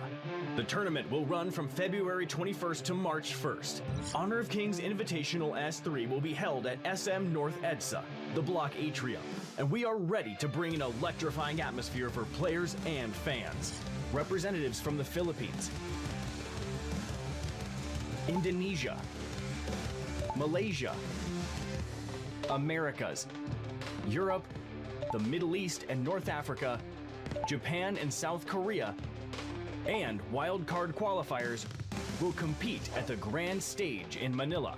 12 of the world's best teams will compete for the ultimate prize, the first Honor of Kings World Champion title of 2025. 4 teams will be seeded. The first places from the S3 Philippines qualifier, S3 Indonesia qualifier, S3 Malaysia qualifier, and S3 Americas qualifier. Each seed will be assigned to a different group, while the remaining 8 teams will be randomly distributed across the groups. The group stage will follow a best-of-5 format, with the top 2 teams from each group advancing to the knockout stage, where teams will face off in a best-of-7 format. The journey will culminate on March 1st, when the first 2025 Honor of Kings World Champion will be crowned. Additionally, a major announcement: the global ban and pick format, pioneered by the KPL in 2018, will be fully adopted in this tournament. For over 6 years, KPL, Chinese Honor of Kings Pro League, has set the gold standard in MOBA esports and will continue shaping the global competitive scene. Honor of Kings remains at the forefront of innovation and excellence. We can't wait to see how the world's best teams rise to the challenge. With a staggering prize pool of $300,000, honor, recognition, and substantial rewards await the champions. The stage is set, and the stakes are higher than ever. Here's a guide for Honor of Kings esports fans to join this exciting journey. You can catch our live streams either in-game or on our official channels. Joining us in person? Here's everything you need to know to make the most of it. Take part in in-game activities and earn exclusive rewards. The countdown is on. Mark your calendars and see you in Manila.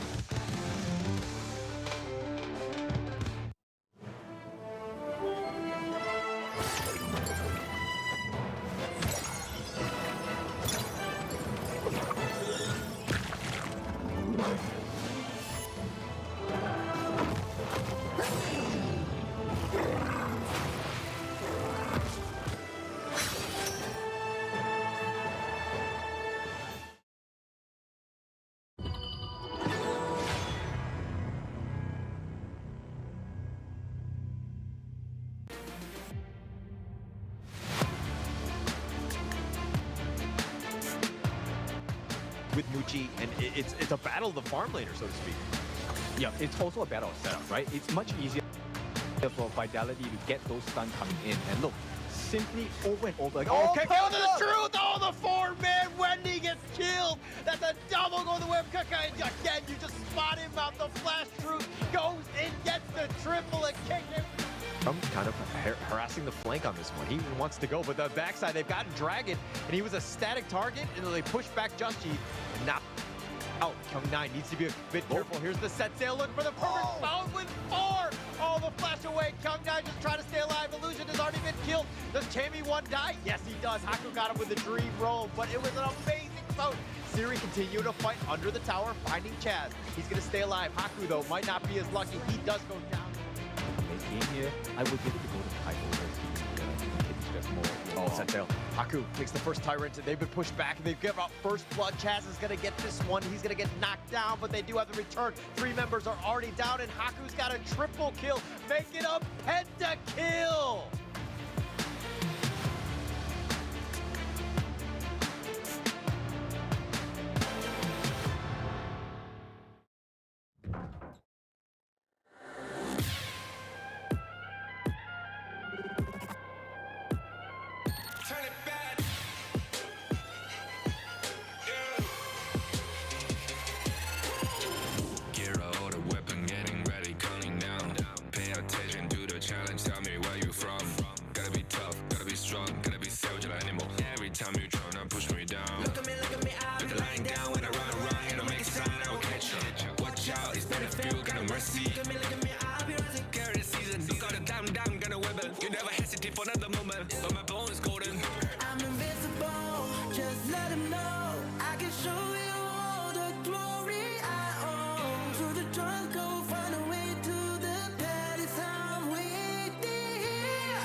Kings, it's an honor showtime.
Kings, it's an honor showtime.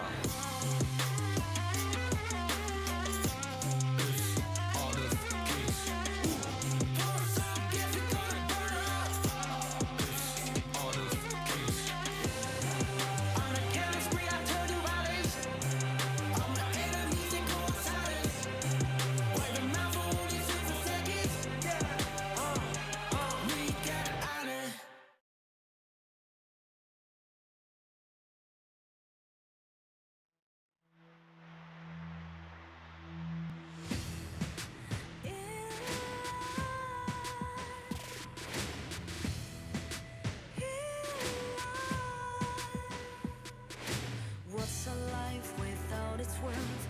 Compromising with what hurts inside. When you let fear decide your fate, you don't choose which path to take in life. I'm finally letting go of everything that still holds me. I'm against all odds, but I won't give up, 'cause it's my time to shine. Standing in the spotlight, can no one let me down. Destiny is calling high. I'm not afraid to fight for everything I love. Victory is on my side.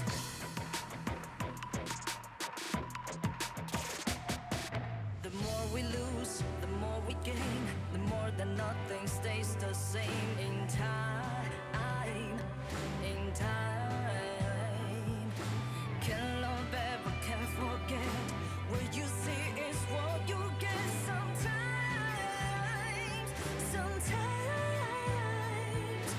Gonna show the world tonight the light that shines inside us. We're against the odds, but we won't give up, 'cause it's our time to shine.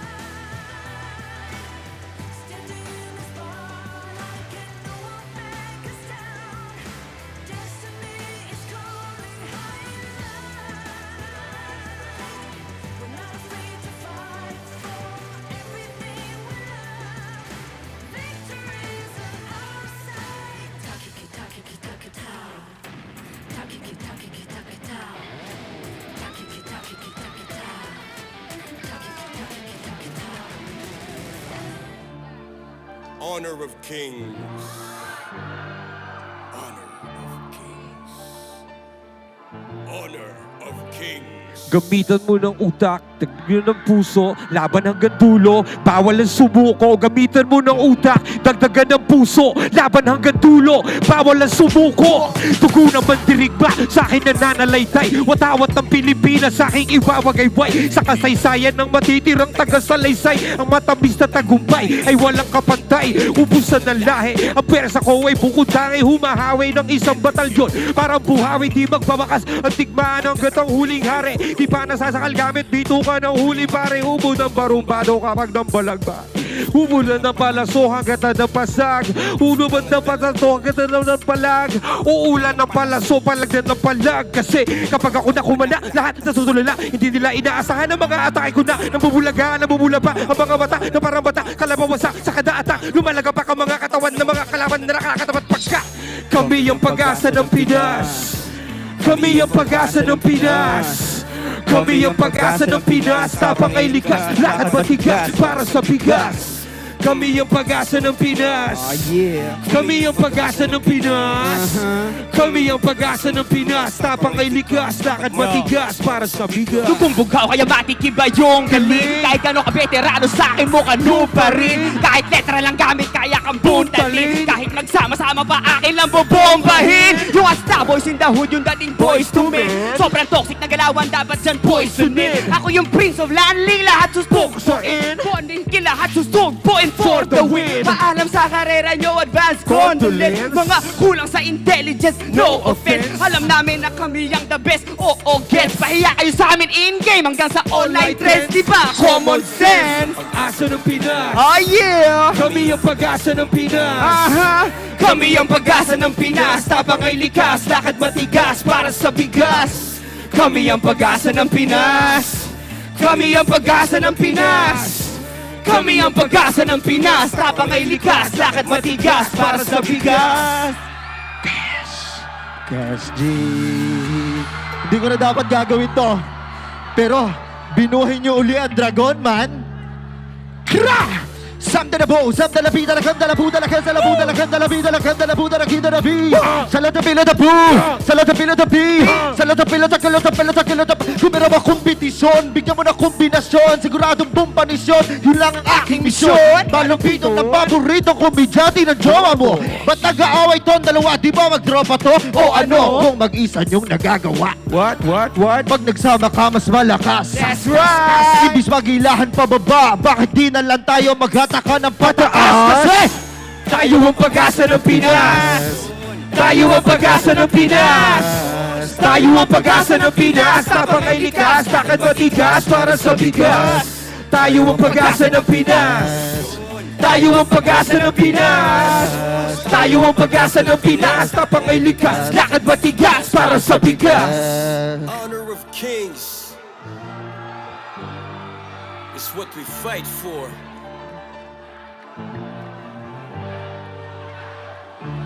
Looney! Looney, Abra. Brrrra! Malupiton! Malupiton! Ha! Tayo ang pag-asa ng Pinas! Sabay-sabay! Tayo ang pag-asa ng Pinas! Everybody! Tayo ang pag-asa ng Pinas! Kayo naman! Kayo naman! Tayo ang pag-asa ng Pinas! Lakasan! Tayo ang pag-asa ng Pinas! Tayo ang pag-asa ng Pinas! Tapang ay likas, lakad matigas para sa bigas! Let's go! Sino gusto ng jacket?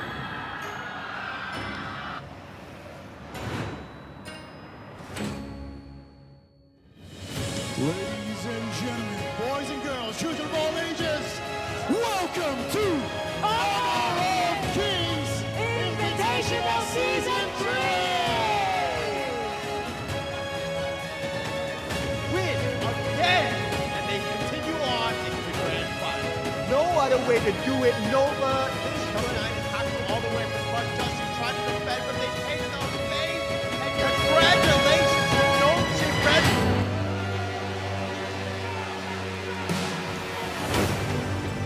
It all comes down to this. He can swap in easily. Right? Think about swapping in. Powerhead! Go Wendy, okay, there's going to be a big target here, but now I will not go home without that trophy in my hand. Winners adapt, champions dominate. Haku takes the first Tyrant, and they've been pushed back. They give up first blood. Chaz is going to get this one. He's going to get knocked down, but they do have the return. 3 members are already down, and Haku's got a triple kill, making a pentakill. We are here because we are the strongest. Crushing all who stand before us.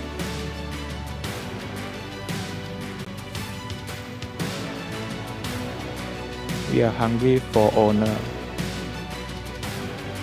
The new kings are here. It's our time now.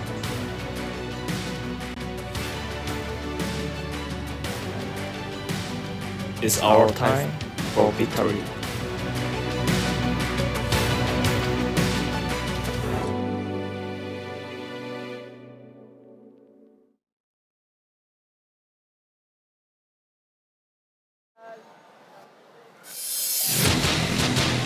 Twelve teams once stood here, then one by one they fall, until finally we found our top 2 contenders.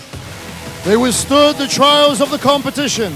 They bested their foes and kept looking forward. They fought their way to ensure that they are named as the grand finalists of the Honor of Kings Invitational Season 3. Welcome to the final stage. This is the moment we crown our kings. The stage is set for Korea versus Malaysia. Nongshim RedForce versus Nova Esports. Clash Lane, Shield of Destruction, Kyung-9.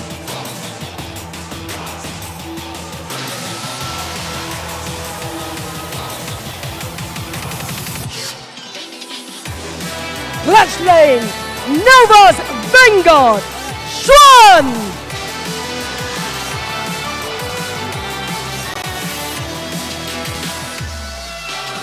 Jungle, Solo Leveler, Haku.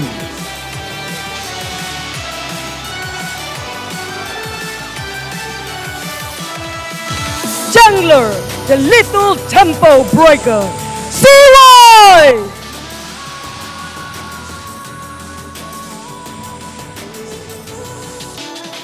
Mid lane, the Archmage, Illusion.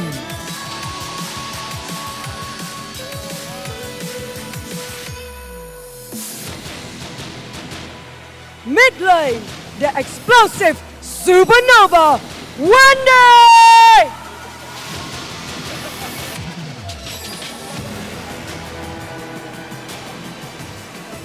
Farm lane, the calculated trigger, Series.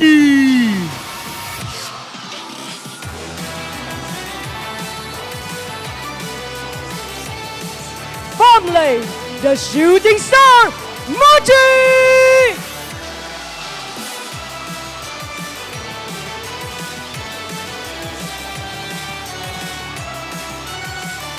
And Rome, the unwavering veteran, Faye!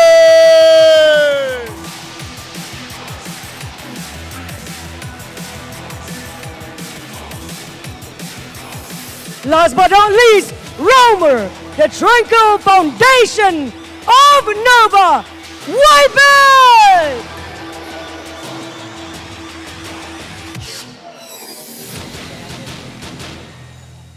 Now the fight of the Titans, clashing down to who will finally take the throne and trophy back to their region. Once again, please welcome Korea versus Malaysia, Nongshim RedForce versus Nova Esports!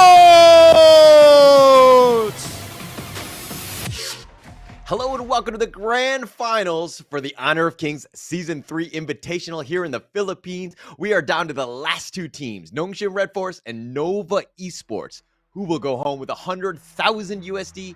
My name is Holler, and with me is Blam. How are you feeling on this fine grand finals day? I mean, over all the waiting, I've definitely been like just electrifying in my own chair. I mean, this has been getting to the point, like Choo Choo was saying in their introduction, we have 12 teams and they've all fell one by one. And we've now got our top 2 contenders, which is definitely a new face into the grand finals, right? A Nongshim RedForce, a team that was denied time and time again last year to get to the grand stage. And now they are here to try and take it off the overall champion region, right? Malaysia. Yeah. And I mean, we've seen it time and time again. The Malaysians, generally speaking, all they do is win, win, win, right? And they've won almost everything. But going into this one, a little bit of a shakeup from the championship and getting themselves here. Nova Esports were the favorite going in, but they're going up against a really highly feisty team in Nongshim RedForce. And getting themselves here has been no small feat for that team. No small feat at all for Nongshim. They've definitely had to fight their way up to Mount Olympus to get here, right? Like, nobody was expecting this team to get any further than the top 8, right? Because they was maybe trying to take baby steps in 2025. But for them to take their run, be the gatekeeper of the Philippines into the grand finals is definitely something that's going to resound for the rest of 2025. Yeah, I mean, they had a hand in every single elimination from the Filipino teams, right? And just being able to kind of take them out. I don't want to call them destroyers or gatekeepers or anything like that, but man, they kind of did a little bit of that, right? Especially on this one, they really made a name for themselves. They really showed up, and they kind of, you know, a lot of these teams have to really respect them, because when you're even up 3-0 and not able to take it out, and again, Nongshim RedForce, Illusion, Haku, Faye, Siri, Kyung9, they find ways to win.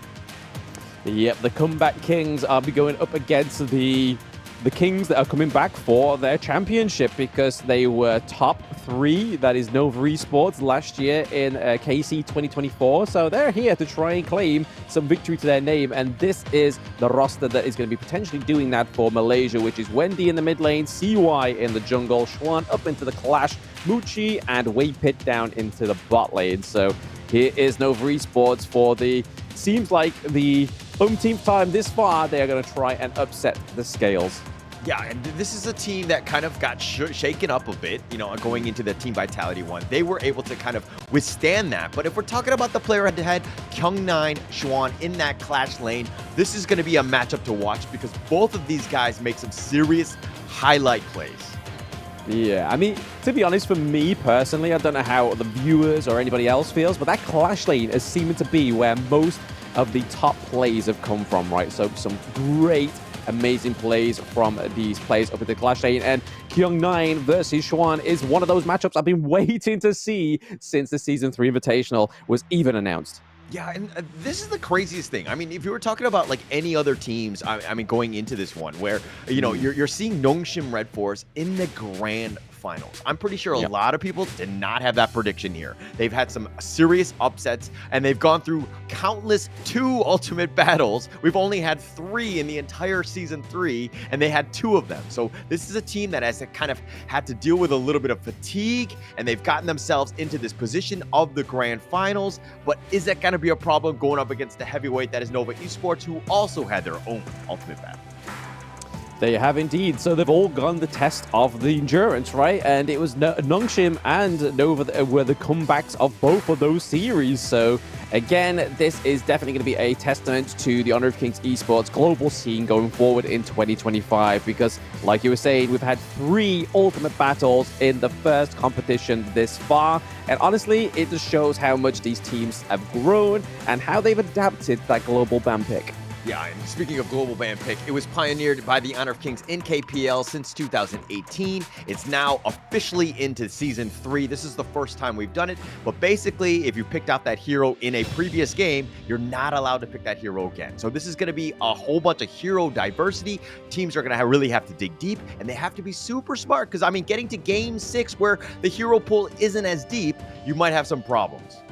And if they're into that deep of a 3-3 scoring Game 6, that will take them to the ultimate battle, which is where this is imposed on a best-of-7 series, and it's only applicable to the final game of that series, which is a blind draft mode with restrictions all moves. So all those global ban picks have been wiped off the board, and both of these teams' coaches go for 3 minutes to put and submit their teams together, which we're hoping for the grand final to get to, right? For sure, for sure. Getting it to that level. But again, I think that it has to be super important. YK and Zheng, the coaches on both of these squads, need to set themselves up for success. I think Nongshim was kind of going a little, they were trying to go strong with their meta picks, but they faltered, right? They were down a huge hole of 0-3, but were able to come back in a reverse sweep never seen before, on this level, but being able to do it with the ultimate battle just was like the penultimate moment for this team. Yeah, it was a fatal blow for Blacklist overall. I mean, I was even watching it as a viewer. I did say, I was like, wait, Nongshim, come back. And then that was it. It was just on the rails. But it is going to be the Mai Shiranui coming out the first time within this game. So once more, we don't normally see this hero pick come through that often. We have in terms of later into the stages, but as the first game comes through in the best of 7, not quite so much. But personally, has it done well enough to be game 1 pick? Okay, 100%, right? Every single team going up against Nongshim will first phase ban Mai. There's so much respect onto Illusion because he's an absolute beast with this hero. Just to kind of put a little bit more context with that, every single ultimate battle, they give the Mai to the Illusion, right? Illusion, right? So he's always got it. This is his hero. He loves the high flying. It has so much presence. It actually has a lot of impact in terms of the other lanes. He's an absolute monster. So again, Nongshim allowing or getting the Mai early, this is a huge win for them in this first game. I mean, it is, but at the same time, Nova have drafted the Mayin and the Diadea, which historically throughout Season 3 have been 2 great picks to go against that Mai Shiranui, because not only do you have the bit of farewell, you have Mayin with the whatevers. It's really easy, for those 2 picks to actually just try and lock down and submit this Mai Shiranui, and that's going to get paired up with the Kong Ming. Again, this could be onto Wendy. It's been more so onto Wendy than it has ever been on CY, so I'm going to stick to that mid lane pick for them. But yeah, the Diadea against the Mayin being drafted against the Mai Shiranui seems a little bit of a bait here for Nova. Yeah, no, I agree with that, right? Because if you're even looking from the Sun Tzu side, or the Kyung 9 picking up the Sun Tzu, that's his hero too. That's his signature hero. I think that this is a team that's kind of loaded for bear, right? They're ready to go. And Nova, you're kind of thinking about Kong Min and the Mayin. Probably, I mean, they're very good in their own right, and Wendy will be a beast on the Kong Min. He'll make a definite impact with his burst. But it's one of those things where it's like, were they really setting themselves willing to go toe-to-toe with Nongshim's potentially best lineup? But this Haino pick throws me off a little bit. We haven't seen too much from it on Haku, but he does play it.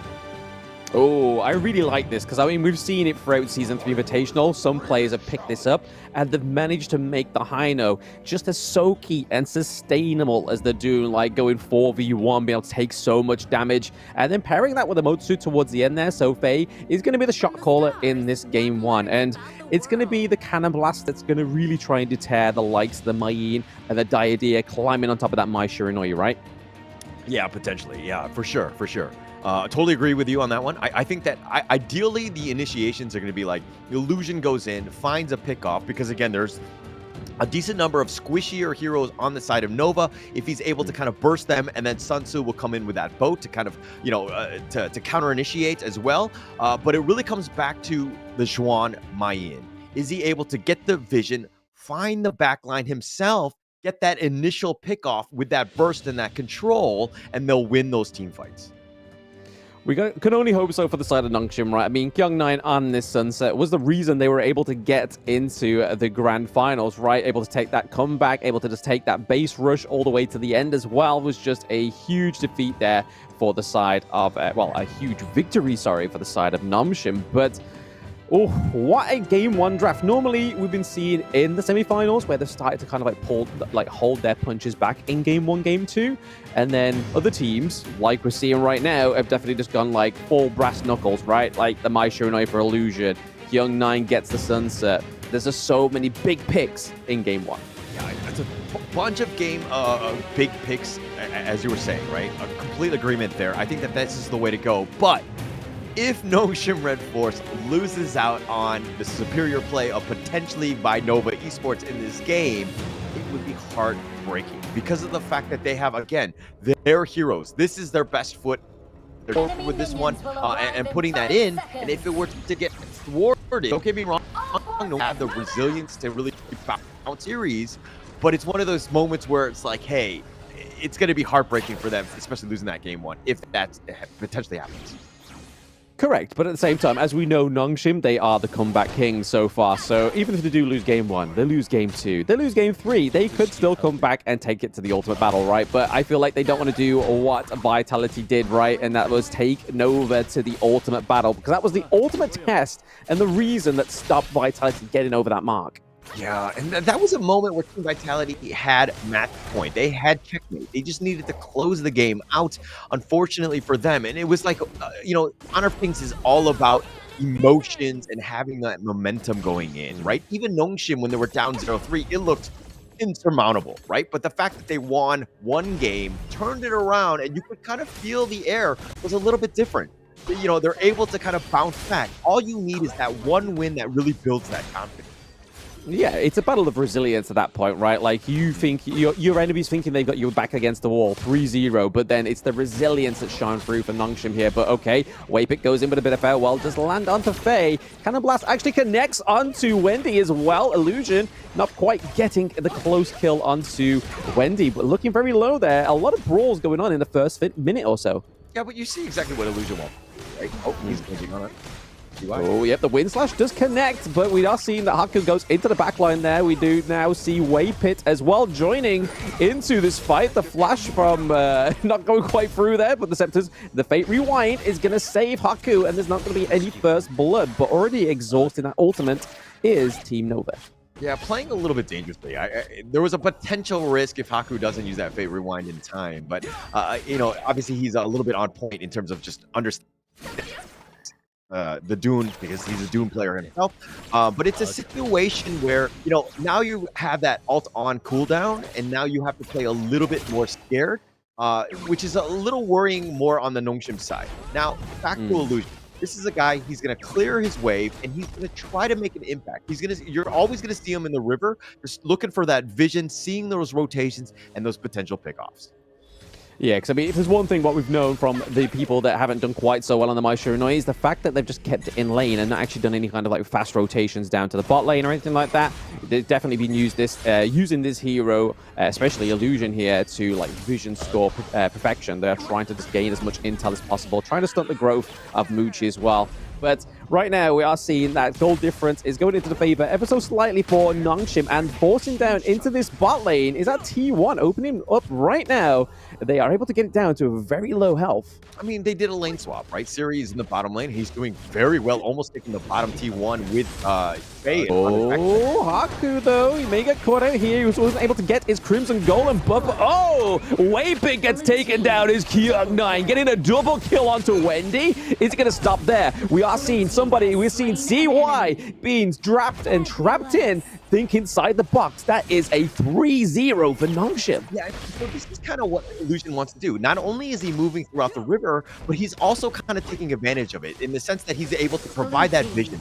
And that attack was about to happen. 29 had queued up the set sail. This is such a well-coordinated team that when the fight was happening, the boat was perfectly on time. Yeah, this is a very good early game for the side of Nongshim, right? I mean, they're able to open up the side of Tyrant as well, so obviously a lot of pressure onto the side of Nova Esports already. We're normally seeing a little bit of a tit for tat down into the farm lane, but Nongshim's like, man, let me just go and grab their first turrets. We see the winning strategy being used there. Kyung9 is with a fast rotation, thanks to the set sail, to try and set up a very quick, very clean Tyrant. Yeah, Tyrant, Kyung9 and Haku are on the way. It was like instantly there, the delivery in 5 seconds or less, and they were on time, ensure that they got it. I mean, that's a huge, big neutral, especially at the 4-minute, 20-second mark, really setting themselves up. They've got a little bit of a lead here. That's a 5-star rating for delivery, right? I mean, that came, I ordered it, it came, it was here. That was great, but they are definitely trying to trade these side lanes on the side of Nova. They're trying to get that Clash lane one so that Kyung9 hasn't got that much of a safety net to fall back onto here. Maybe trying to open up a little bit more of an ease when it comes to this Overlord. Yeah, and I mean, this is an opening for Nova more than anything else, but they want to secure their jungle first. They do ensure that, you know, CY is going to get that farm, but he is a little bit behind. He's a level behind. And with these towers that are kind of coming, and again, just Illusion with this presence and this pressure that, you know, everybody needs to respect. Yeah, this rotation here looks a little bit frightful. We do see the Unruly Blade over the wall. The Wind Slash does connect onto Siri, but the illegal immunity does come through with the flash as well. Using the Imperial Command, we see Kyung9 with a huge set sail, getting that double kill onto the side of Nova. That's a 2-0 trade for now. Blocking the Cannon Blast is the minions. Yeah, I told you, Kyung9, man, he is on time with his boats. Almost every... Oh, but the winning strategy. Legit. Wendy blows him up. Gets it, but man, Kyung9 really setting it up for when those team fights are about to go. He's already in motion. Oh, and then Xuan gets the kill onto Illusion. Is this Nova's comeback here? But we see Haku put a bit of pressure onto Wendy into the backline. There is the Scepters connected, locking down Kong Ming. Yeah, and this is going to turn into a jungle invade, looking to take out the blue buff, which is going to be huge. Haku still has his Fate Rewind if he wants to use it, so he can be aggressive. Obviously, the positioning of it is not ideal, but still, this is a great team fight for Nongshim here, as it looks like they just kind of ward out House Stevens running at them. Yeah, that Destiny counter came in way too early for the side of Waypit. That completely missing everybody on the side of Nongshim. He really needed to calculate that a little bit better because it could have been quite effective otherwise. But no, fair play to Xuan. He was able to get the lockdown onto Illusion as well. So they were picking up some kills here. Yeah, and that's going to be a huge win. And seeing the, you know, the target prioritization by Nova Esports, right? They want Xuan finding Illusion, finding Siri, and trying to kill those guys as quickly as possible because they do have that burst and that damage. So you want to mitigate as much as possible.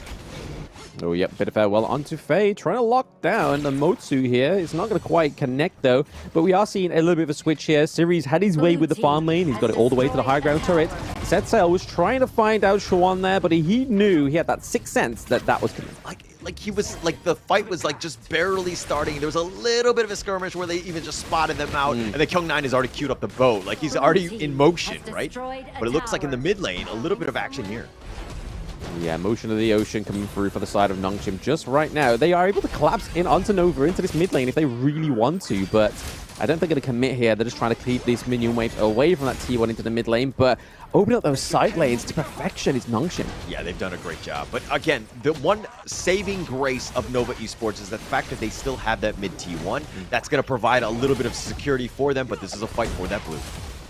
Yeah, they will get the Crimson Golem. Oh, okay. Now the Azure Golem goes over to Haku there. The Destiny counter does actually connect onto 2, but looking low is Nova. CY and Waypit think inside the box catches Xuan, trying to get the lockdown onto Siri. This is Faye is playing this Motsu really, really effectively. I mean, setting them up, like the two-man stuns, just locking it down for the rest of the team to kind of get that damage. But Kyung9 all the way up in front, his boats have been on point.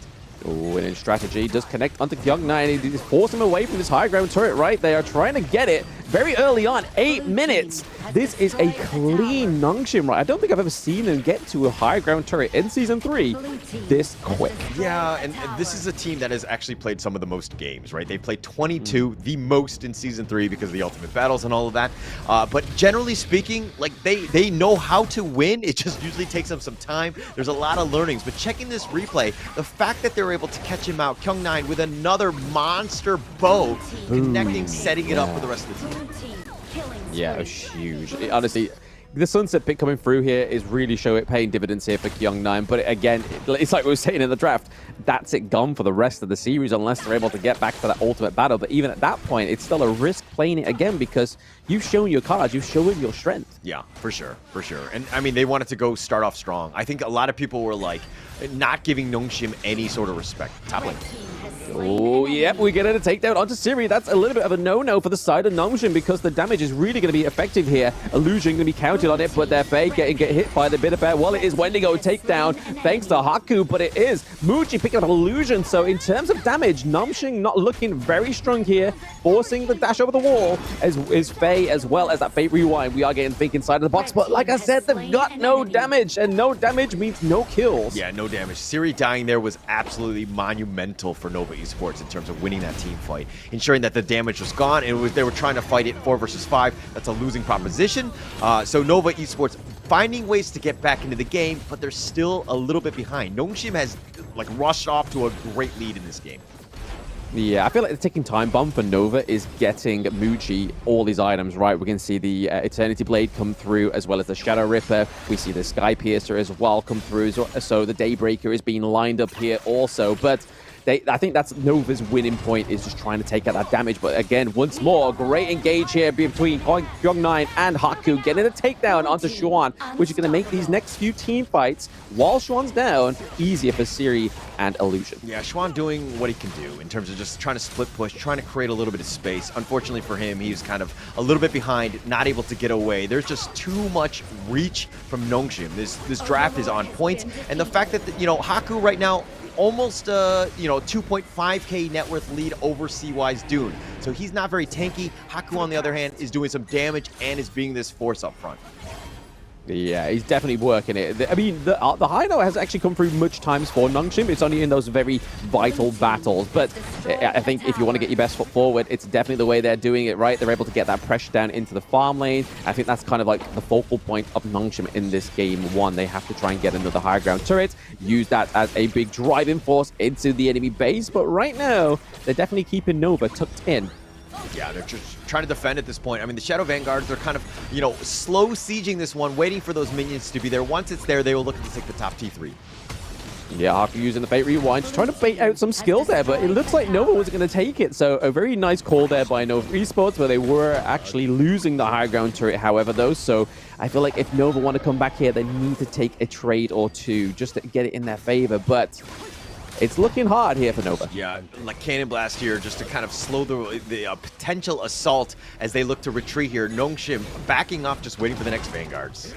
Yeah, Xuan is literally stalking around the other side of the team as well. They've got to make sure that they keep eyes on that Mayin, because if you don't, the Siri might fall. He's looking a little bit overextended into the mid front line of that team fight, and we saw it there. Xuan was trying to take the opportunity, the golden carrot that was dangled in front of him, but Haku is now going to be soaking a lot of that damage. A bit of farewell straight onto Haku is going to be able to just keep him into place. They are definitely playing a strong defense on the side of Nova. Yeah, very strong defense there, but Nongshim just, again, the tenacity just stay up in front. Haku actually didn't have the ult, and he was kind of just happily tanking, understanding that they actually don't have the burst, and Nongshim are still able to find ways to get in, but with the top T3 and the bottom one gone, it's tough for Nova Esports to find any sort of space because they need to constantly worry about those outer lanes. Yeah, with that turret main pickup as well, the extra damage coming over into these next few team fights between Nongshim and Nova is going to be pretty hard for the side of Nova. They've already been struggling with the damage they've been putting out already, and we can kind of see that Siri has the Sparkforged Dagger, he has the Doomsday, he has the Daybreaker. He's going to go for a little bit of a defensive item because he knows that Xuan is going to be picking him off in these early engages. So you may as well play to your strengths here, but looking to approach his high ground turret. Yeah, it's just a matter of time with those minions. They're going to, again, just try to take this one out. Nova wants to get rid of the minions to kind of protect it. But again, backside. Oh, Kyung9 straight into the back with the set sail just to drive him off that high ground turret is probably a really good strategy here for Nongshim. It gets their deliverables right through the door. Yeah, I mean, like 4k net worth lead, but nothing, no towers, and it looks like Faye. Oh, careful, careful, careful, careful, careful. I mean, they're definitely trying to use Wave Pit here to distract that incoming attack, but Kyung9 is trying to go with one-to-one with the Xuan there as well, but it looks like it may be a full frontal engage by the side of Nongshim, but all Nova really need to do is just clear these minion waves, because if they aren't able to get any through, that crystal will stay intact. But Xuan looks pretty low as well as CY. Cannon Blast is hitting onto Wendy. Illusion going in. Doesn't able to get the kill, but they may pick up a kill here onto one other side of Nova. CY looking pretty low. They're able to take down Faye. That is a long drawn-out battle at the crystal. Faye down, Kyung9 down. This is going to be hard for Nongshim, but Siri's putting in the work. Wendy gets taken down. The Fate Rewind comes through for Haku. Is he going to be able to sustain this much damage from 4 of the side of Nova? Yeah, both of the Clash laners were in the heart of the enemy team. Kyung9 was just trying to distract them. Xuan was doing a great job, but he ended up getting the pick off onto Faye, and that one really turned the team fight on this one, and now Nova Esports on the chase. Okay, and the wind slash onto Siri uses the legal immunity to get out of it. Destiny counter hits nobody. It splits apart the side of Nongshim, but it's not going to actually get anything. But in terms of getting things, Nova's actually almost nullified the goal lead. Yeah, but look at this. Haku has the smite if they want to go. Oh, is he going to get it? No, Muji gets it. Still committed, though, onto CY. Yeah, I mean, committed everything in terms of the ultimate shell. Oh, but CY. Yep, CY, he gets the healing from the Destiny counter. We get Kyung9 into the backline with the think inside the box. 2 down is going to be the Shadow Vanguard that wipes out that minion wave into the Clash lane, but they're going to worry about these other 2 lanes. Yeah, they got to worry out. I mean, it's 30 seconds for 2 members. CY and Muchi both down right now. They're looking to just kind of push this one across. This could be a potential game winner here. Yeah, they just need to fend off these Vanguards. Luckily for Nova, they have the Vanguards, but the minions are coming through. The enhanced minions may be the key through this door, but taking a lot of damage is Schwan. He is trying his best just to take out the backline. Siri takes him down. There is only 2 members left. It is Wendy and Wave Pit, but there is no minions. You can't cook without flour. Yeah, unfortunately for them, CY, Muchi, both are going to be up, so it's going to be one last stand. They have 4 members. Somehow, how are they going to be able to deal with Nongshim? CY, Muchi, they're just going to go for the crystal, right? At this point, there's no point fighting the times. They just need to go for the objective, and Nongshim getting game 1 point. Yes, and that's a great start for Nongshim. Confidence boost, right? Nova Esports, you know, shake it up a little bit. I think that the draft was a little bit superior, right? Nongshim have proven time and time again that with these signature heroes, they are top tier. But moving forward, seeing as they don't have those access to those heroes anymore, it's going to be a different story. Are they going to be able to kind of continue this pace up against a titan like Nova Esports?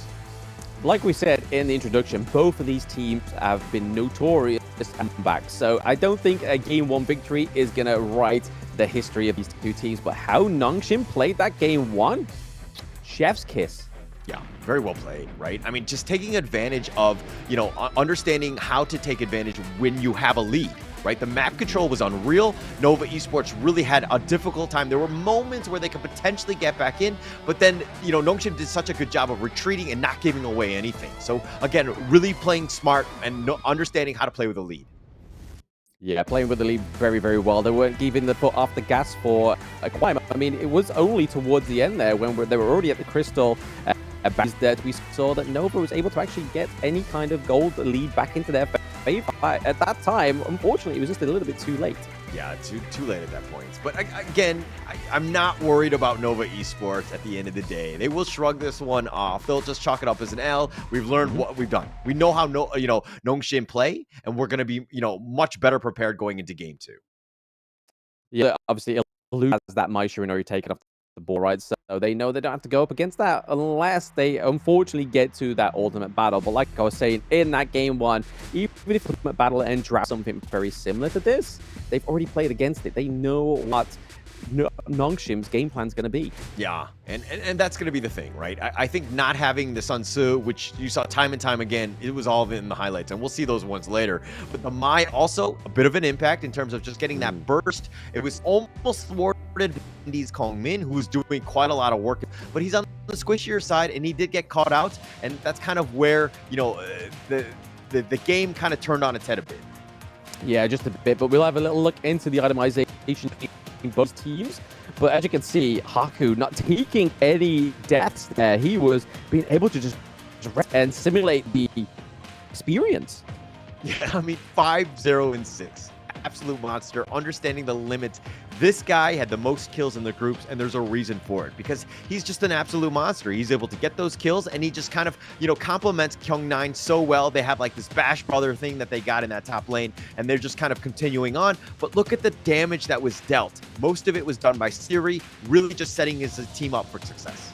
Yeah, absolutely. But again, I have to give props over to Faye. Like in that early game, taking up those cannon Black definitely doing the work, especially in terms of Muchi, Schwan inside the box. And for that, the team fights would have had a bit of a different outcome. Yeah, for sure. I mean, you're looking at some of those dips and that outcome that you were talking about differing. Kinda, there were moments of it. You know, it was actually very close at some times. You're thinking that, hey, are they going to close this out? But then Nova were finding ways to get back in, like all good teams do. But unfortunately, Nongshim just finding the right moments to be able to that game. Yeah, in terms of the MVP over Kyung9, right? The amount of presence guy had across the board was absolutely huge. Like 14% damage, not a lot. Yeah, damage taken, not a lot. But the absolute effectiveness of just felt across the world. Oh, for sure. With those boats, I mean, he was like, he missed very few, if anything, and the impact that he had when those boats hit is something that we don't track in terms of stats. You're gonna have to check out the highlights, and those will be coming up because it's like the Kyung9 show. Yeah, I just put like a little bracket at the end when the sunset comes through, just hit percentage, and then we would finally know who is the sunset player going into this one. But we are going to be seeing it, so maybe if you've got you got your fingers ready on those hands, you could count the boats here. Yeah, here's going to be number one. Look at this one. That was the perfect. It sets it up for first blood, but look at how it was like perfectly like baited out by Nongshim. They're fighting in the Tyrant's Den, and you're thinking, we're okay, we're not that bad. But then they totally lost sight. They got, you know, a little bit of tunnel vision, and Kyung9 just coming in with a boat. Yet another one. See why it gets caught out. Number two. We knocked up as well. I mean, they're all coming in with crucial like crowd control as well as just complete devastation inside of the team fight. So it was really hard for Mooch to actually ever get online. There's number three. Hello, we're on the hand of boats. Yeah, just like tremendous play, right? And this is the one where they caught out Siri, and they did turn this around. Like Faye and Illusion here probably should not be looking to take this fight 3 versus 4. It's a numbers thing. I mean, yeah, they got Wendy, but sacrificing Illusion and sacrificing that lead, not ideal for them. Yeah, at all. But just down the ship here, it's early game that managed to get the influence, the confidence to gain one over and over, and I feel like that's what they need for the rest of the series. Not draft as effective as this may be the optimal draft, but I feel like they can execute a few heroes on a few different players just a little bit more better. There's number 2. I mean, there's number 5, 6. Boom, come through with the boxes as well. It's the praise sung that it needs. Yeah, there's so much control that they have, right? I mean, the combinations that they allow, and basically you're just setting them up as sitting ducks for Illusion and Siri to just kind of kill them, right? It's a really nice draft going into this one. There was going to be a potential like lockdown that they have, and they had that team fight, and just basically it ticks all of the boxes for a good draft.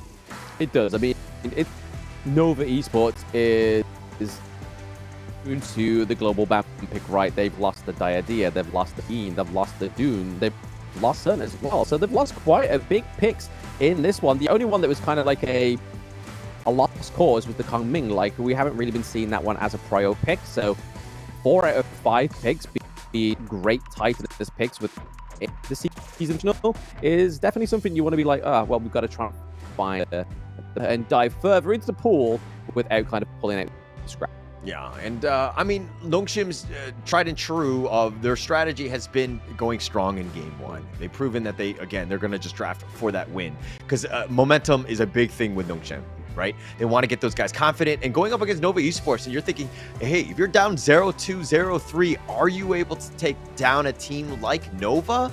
And they were kind of like, hey, we don't want to deal with that. We want to be in the lead. We want to put pressure onto Nova Esports. Yeah, they don't want to come in back, right? They want to be the ones that are able to try and run off, or do like many have where it's been like 1-1, 2-1, 2-2, kind of just regulate the entire distance of the best of 7, rather than having to rely on a huge 3-win match swing and then go for a 4. Yeah, and look, my heart can't take it if we're going to do 3-game swings like back and forth. Like, at the end of the day, I just want them to, I want to see an ultimate battle. I think we're going to get there, but I'm pretty sure we're going to go slowly and surely, hopefully to get there, because again, the 3-0 swings and the comeback reverse sweeps are just way too much. Yeah, way too much for the soul. But a short break, guys, so don't go anywhere into game soon. What's a life without its worth? Compromising with what hurts inside. When you let fear decide your fate, you don't choose which path to take in life.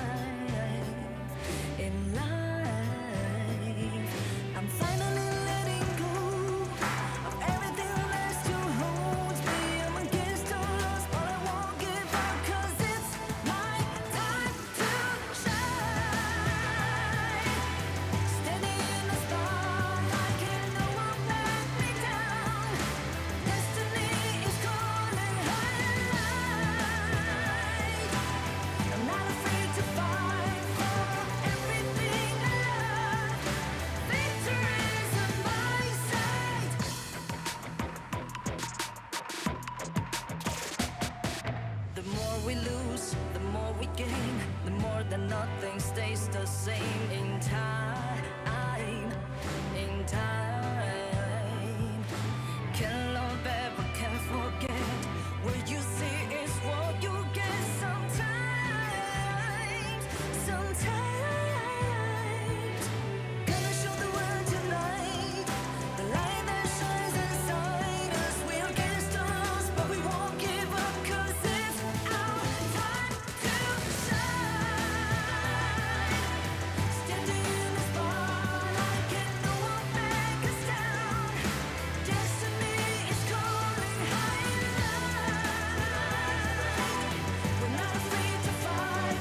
Here we are back in grand finals of the Honor of Kings Season 3 Nationals. Your contenders are RedForce and Nova Esports, both from Korea, one hailing from Asia. Already up 1 point is Nongshim, and with me, the whole. How you guys doing today? And I mean, of course, on this one, Nongshim RedForce really striking hard with that first match. I mean, their draft was insane. I loved it. Sunsu Kyung9, Illusion Mai. This is the kind of fireworks you want to see in game one. Yeah, fireworks, explosions, everything. It just felt like a Steven Spielberg movie. It had everything, right? I mean, just the amount of kills that were happening, and to be able to kind of close that one out. There was a little bit of drama where Nova Esports was kind of maybe able to come back into that game, but just too much at Nongshim at that time, and they closed the game out. But of course, it's the best ever. We have a long way. We have a long way to go, but we don't have Ken on the desk, so we can only hope that it's going to be a bit of a stomp here for either of these two teams with a little bit of a tip of tat next game too. But we are going to see Nongshim on the red side, so Nova, the losing team, have chosen blue for a reason. Yeah, it looks like they want that first pick. They're going to ban out the idea. They picked it themselves. They do not want to give that one up. So a good first ban to kind of start that off. It is tremendous success. That hero has been super annoying with the amount of control and the sustain. It's been a very good hero in.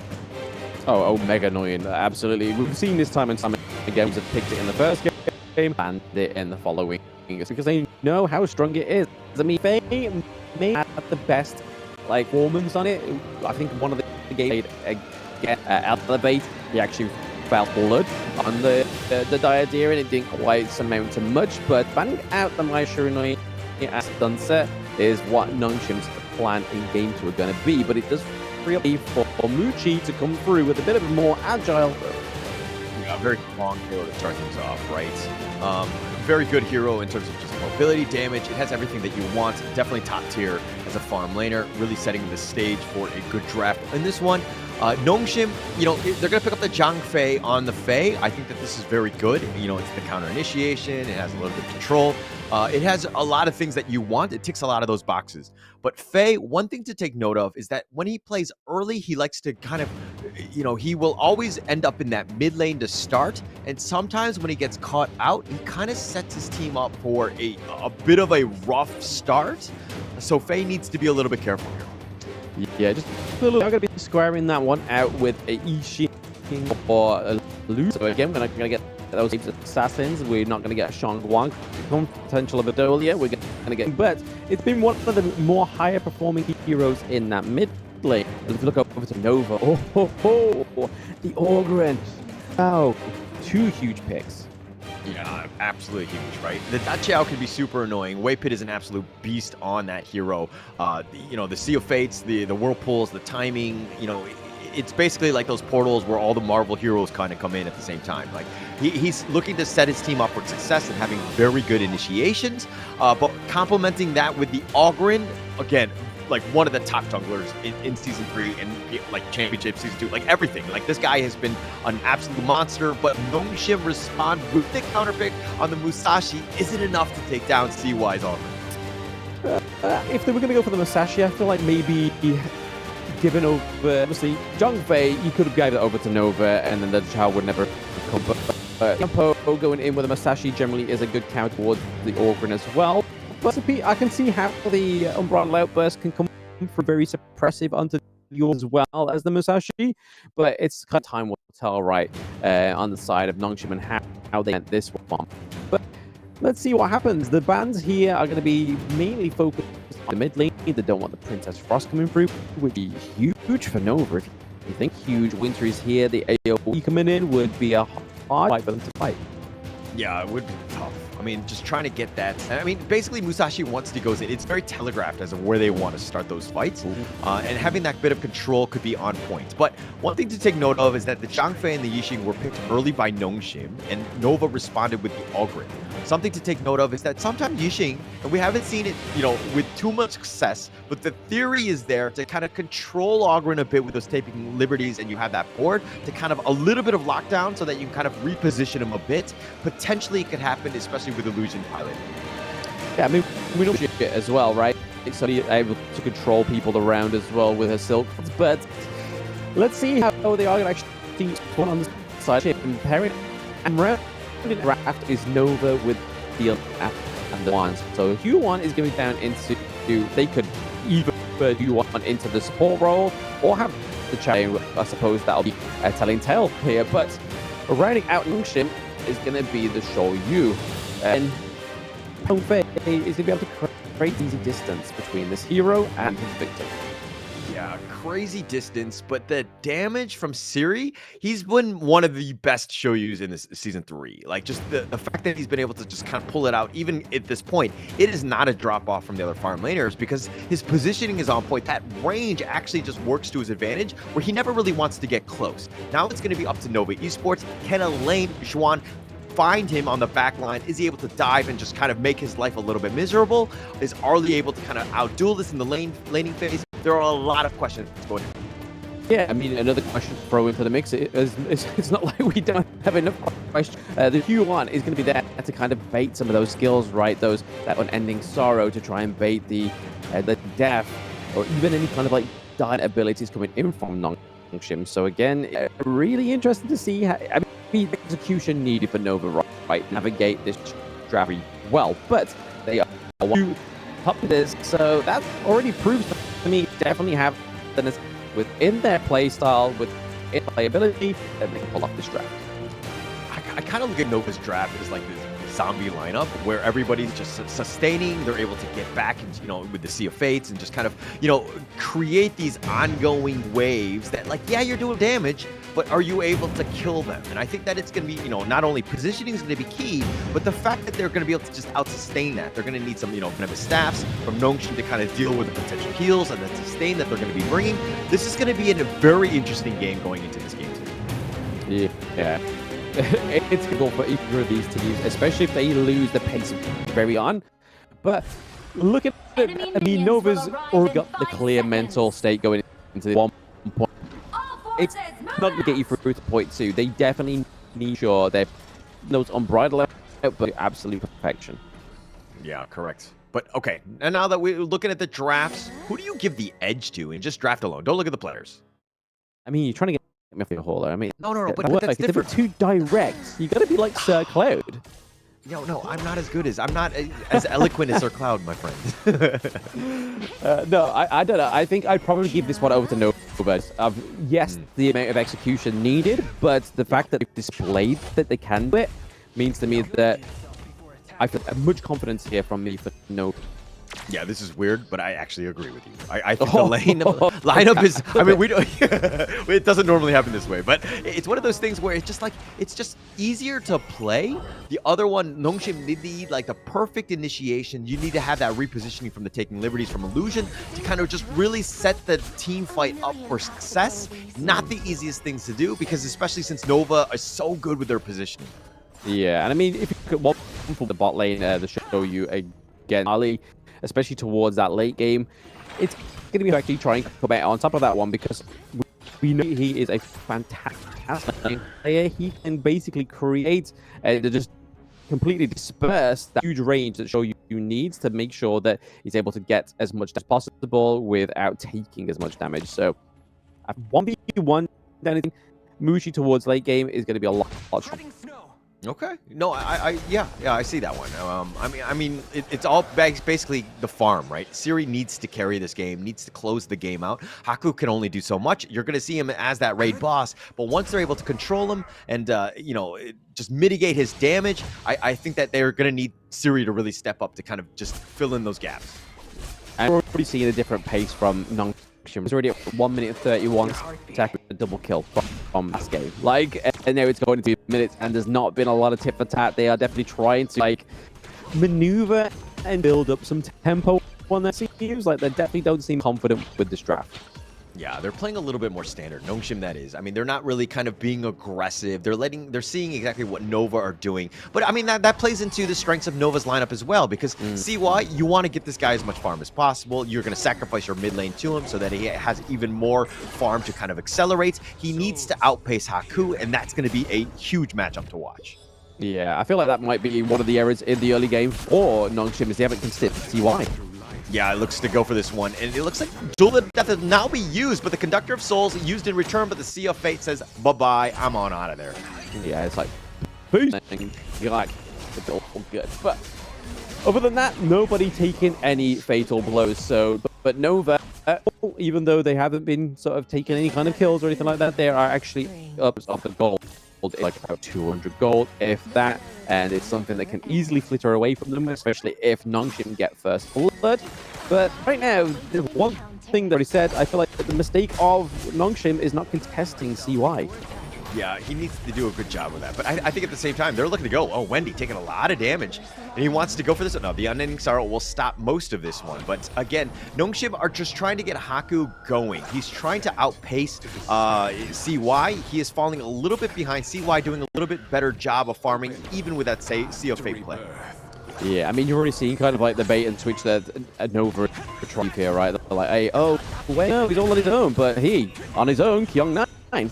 Yeah, he's doing a little bit under the tower. The meteor kill, they want to die for this, but the Death at Sunset, no, he's going to go back to safety. He's going to play with the tower aggro. Chuan understanding what he needs to do. But in the mid lane here, the Leaping Savior, Faye will back off, but it looks like they're going to turn this into a Tyrant potentially. Yep, the welcome on board. Welcome comes through as well, and I mean, it's contested here. Crucial kill theft. Yeah, CY will just take that under his nose. I wasn't sure if that was going to happen, but again, you know, Haku not able to get the smite off in time, and now CY, the rich get a little richer as that 1.2k net worth lead has kind of grown.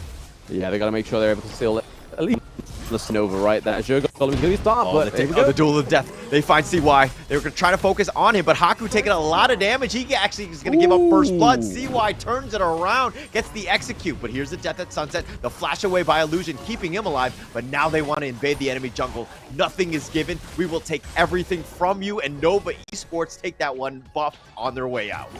The problem is that Illusion don't have the flash.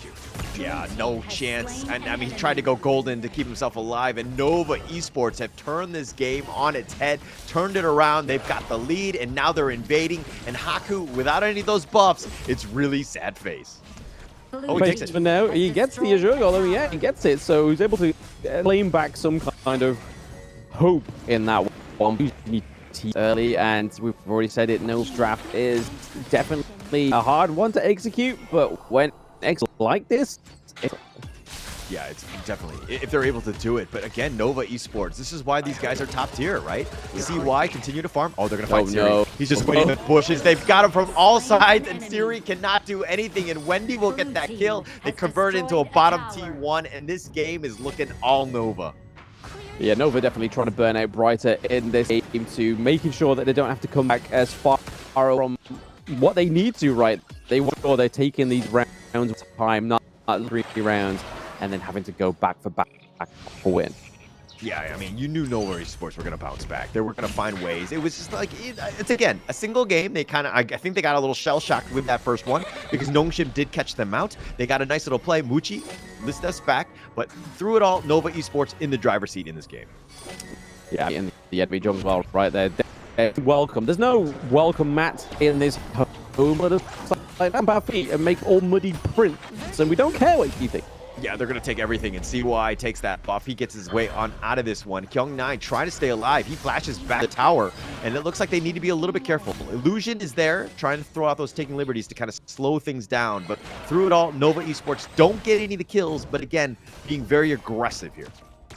Yeah, I mean, you know, like, Nongshim had a fantastic one. It was really weird that this game seemed more concise. Yeah, it definitely is, but they want to go. Kyung9 gets a little bit low, needs to be careful. They're trying to go with the nice unbridled outburst. That's going to connect, but they've got two, and Haku is going to be the first to fall. And they've gotten Faye, and they've gotten Kyung9, and they're turning this around as they got a team ace. Nova Esports bouncing back and taking this game over. Nova from game one, we got some crust in my 1 second. Yeah, I really know, and it's showing hit kills up. 0 on the side of Nongshim. Ahead by 6. They are not going down without a fight. Really showed it. I mean, even though we can say that in the actually, yes, the Orgrin is like as well as the Ali. The other two can be interchanged in terms of statistics, but the fact that Nova are delivering such a concise in this one, it's coming hard for Nongshim to get back in this one. Yeah, not able to do it. I mean, CY just has so much to say. He's in the heart of the enemy team. They were trying to focus him. Probably not the best target for Nongshim. And they all 5 members fell because of that. And trying to turn this around. I mean, you need Haku to set this up. I mean, you're talking about him, I mean, as the counter pick. They have the duel of the death, the meteor kill, but Haku gets killed yet again. He is so far behind right now. I mean, he's matching Haku as well. And they still have the damage to follow up with this. But here we go, Kyung9 thinking about going on. He's going to be backing up. The whirlpool, the bat signal has been lit up. Everyone from Nova has shown up. Yeah, that was a nice eye of the whirlpool there, just getting everybody back into it. It's like, right, guys, we've had a little short break. Go straight back to base, come back, and then that's it. Just dominate that T2. But yeah, again, it's definitely opening up for the side of Nongshim are looking caught by surprise after that first game of victory.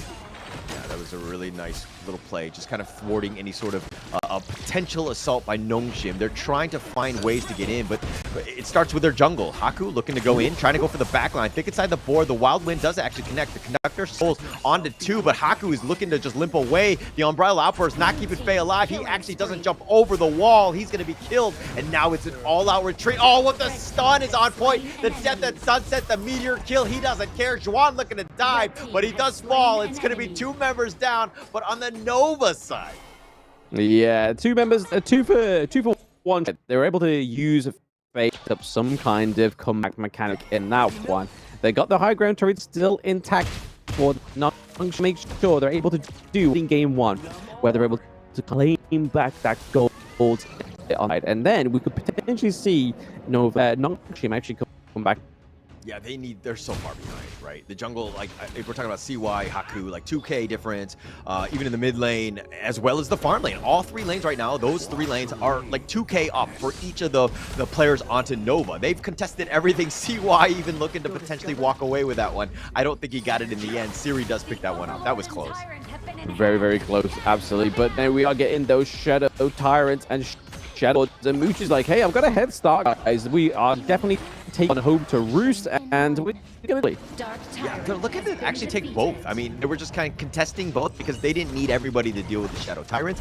Nongshim were not able to get a single Overlord on this one, and they were potentially threatening that we looking for the trade. We're not giving up anything. We have the proper positioning. We're able to push you back, and they've got that Shadow Tyrants. They're going to be sieging yet again. I mean, Nova's front line just become a lot tankier, right? They've got Schwan and CY both going Blood Rage. Oh, they thought about it. CY, sorry, he's like gonna pump fake it. Muchi, he's playing with his My Hearts with those lit steps. He's bouncing back, understanding the limits of it. The minions will push, but they don't have any to precede themselves. Yeah, nothing but kind of just take that mid wave and just run it down and make sure to take that ground turret down into the farm lane. But it's very interesting for the side.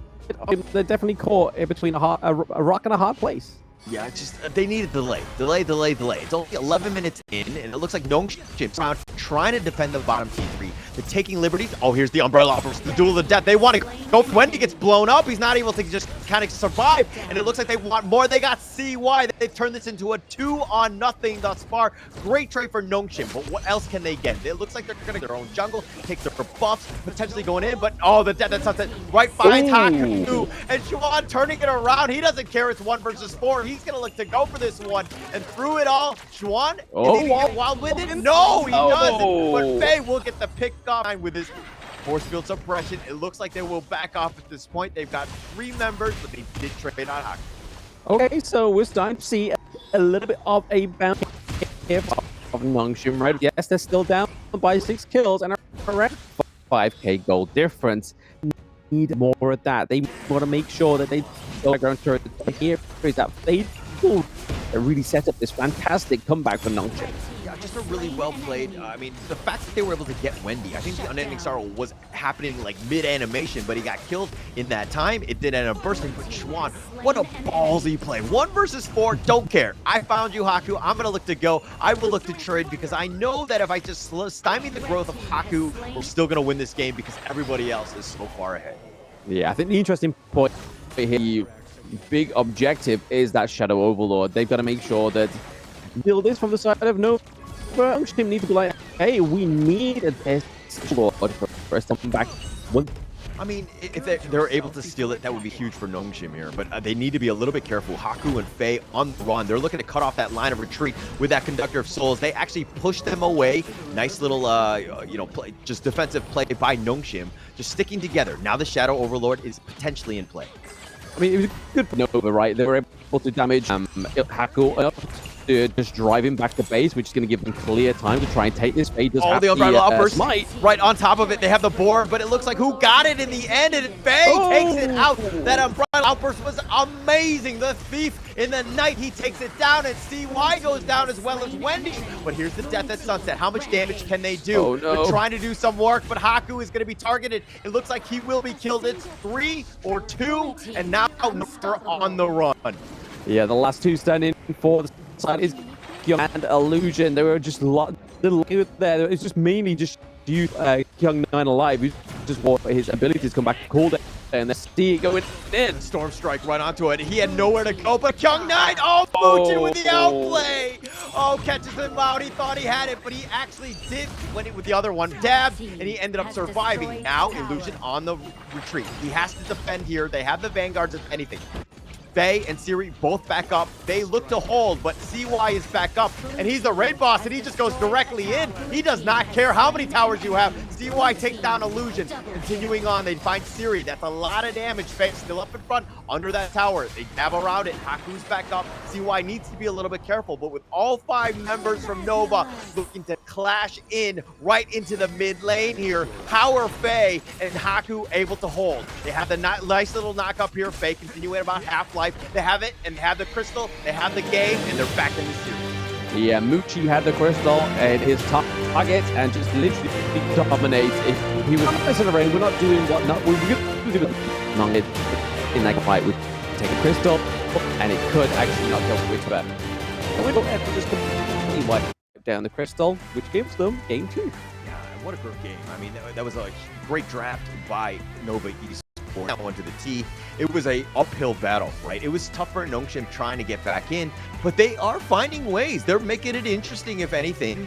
There's just a couple team fights, a couple of little, out of position moments where Nongshim have really been punished, and Nova Esports finding ways to just close that game out. Very strong by them. Very, very strong overall. I mean, it was definitely a more decisive game to compare back with a more, we'd say, a harder executable draft in game 2, but they definitely played it to perfection, was able to come back and just give us a clean game 2. And there was only one point when Nongshim thought they could come back, and obviously they were able to pick up a few kills, but just wasn't enough to actually get them back on the board. By that time, it's a little bit too late. Yeah, but let's give props in the flowers to a lot of the members of Nova Esports. CY 7-2-6, but a little outmatched. Mucci 6-6, styling on some of the members, even Kyung 9. He's probably going to have nightmares in that going in to the next games. But Waypit also 0-0-14, a huge amount of impact on the Dachau. Yeah, huge pick here. We normally see it into the mid lane, but definitely played a fantastic support role on the Dachau is Waypit. And you can kind of see here the damage taken from Orgren. This is just how much this pick can just soak up so much damage, but then just throw it back out. Look, it's only like, what, 10k difference between the damage dealt and damage taken, which is huge. And right there, you see the gold graph. It is a Nova stomp in game 2. Yeah, and I mean, look, there were moments where they were kind of coming back. Nongshim really, tried to fight to the bitter end, and they were kind of going into this one. They had a bit of a chance, but Nova were just so far ahead, right? It was so difficult to kind of continue on past the initial 2 or 3 kills that you got, but the MVP, none other than Mucci, 6-0-6. I mean, the damage taken, probably something that you don't really want to be, but the damage that he's dealt, almost 20%, 19% on that was one, but he's got the 26% of the total gold, really just farming and just being able to just do all that damage. Yeah, that is what you want to see as a farm lane, right? You want to make sure you're amassing that right amount of gold. 26% of the gold of your overall team is definitely one of those sweet spots in terms of getting that itemization over to a pick like Ali. And we're going to see right here just how clean Nova played this game too. I mean, it was definitely a lot of a slow starter, but it was just getting CY and Muchi to critical mass. Yeah, definitely. And they were finding ways to just really stymie the growth of Haku. They forced him down. They were like, okay, if he's the counter pick to CY, we will kill him first, right? And we'll prioritize him. We'll make sure that he goes down. And then fighting 4 versus 5 is not easy, right? And this is kind of like, then some of the other heroes are a little bit more underwhelming when you don't have that frontliner and everybody's on the run, like Illusion Xixing. I felt like the impact of him in this game was not the greatest. Yeah, not the greatest at all. We thought we was going to get some control on the board, but it was just the fact that they were just so aggressive on the side of Nova. It's like, hey, you can put your board down, bro, but you're trapped in here with us. Yeah. I mean, the boards were a little bit on the underwhelming side. They weren't really able to capitalize off of that, but this was that really nice steal by Faye. They were able to pick this off. There were moments where you're like, hey, it's good. They're fighting 3 versus 2, but then the Whirlpool comes in, call in for help, and then now you got even numbers, and you pick off Haku, turns the fight around. Yeah, great turnaround there for the side of Nova, but it was just at these points where we was trying to see that Young Nine and the rest of Nongshim was just trying to come back, but just it was so difficult when you've already lost so much real estate on the Gorge, and this was just it, the deciding part here for the side of Nova. Yeah, and even in that last fight, I just saw it in more detail here, but the Whirlpool was plus, and then all of a sudden CY pops out. He was like that scary monster in the closet just coming out. And they're like, oh crap, he's just going in, and he just kind of would run rampant and just kill everybody. Just a really well drafted lineup, and that's the perfect draft that you want for Oghren, setting him up for success and being able to do just really good Oghren things. Yeah, Oghren things was definitely needed in that game too to bring Nova Esports back onto the winning board, but it does mean that the Oghren has now been taken off the side of Nova Esports. Are they going to continue banning Diadea, banning Oghren? Who knows? We'll find out after the break.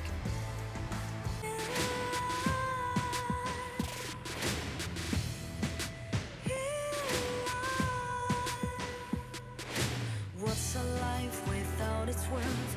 Compromising with what hurts inside. When you let fear decide your fate, you don't choose which path to take in life. I'm finally letting go of everything that still holds me. I'm against all odds, but I won't give up, 'cause it's my time to shine.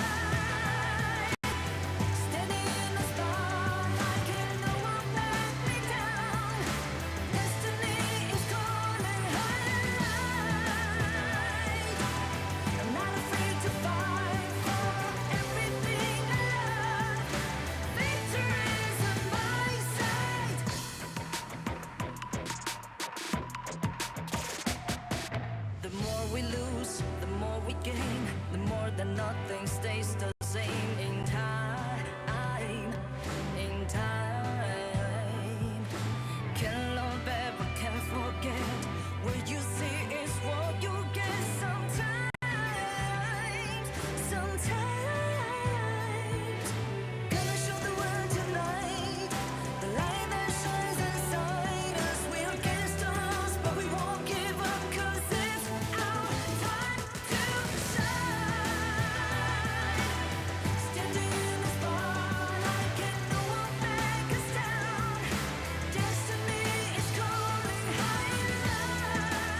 Nova Esports strike back. They get that second game. They do it in a typical Nova Esports style where they were just able to just close that game out, really socking Nongshim RedForce on their back on that one. That was a really nice game. But now we're going into game 3, Blam. What do they need to draft here by Nongshim?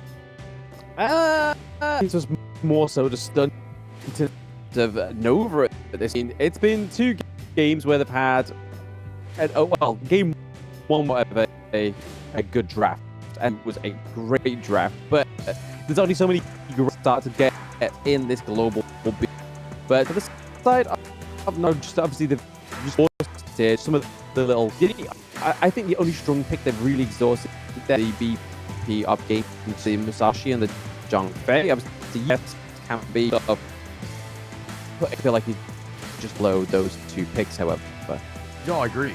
And I think that it was kind of like they didn't play. I mean, yeah, it's the counter, and you're thinking, they got a chance. But, I mean, draft alone, I just felt like Nova's was just, like, really strong, right? And this is the brilliance, again, of this global ban pick where you're kind of like, hey, if they're going out heavy, do we really want to bring out our best? I don't think that we need to do it. We have that game lead, so to speak. We have a bit of a cushion. Maybe we play a little bit of possum in this game.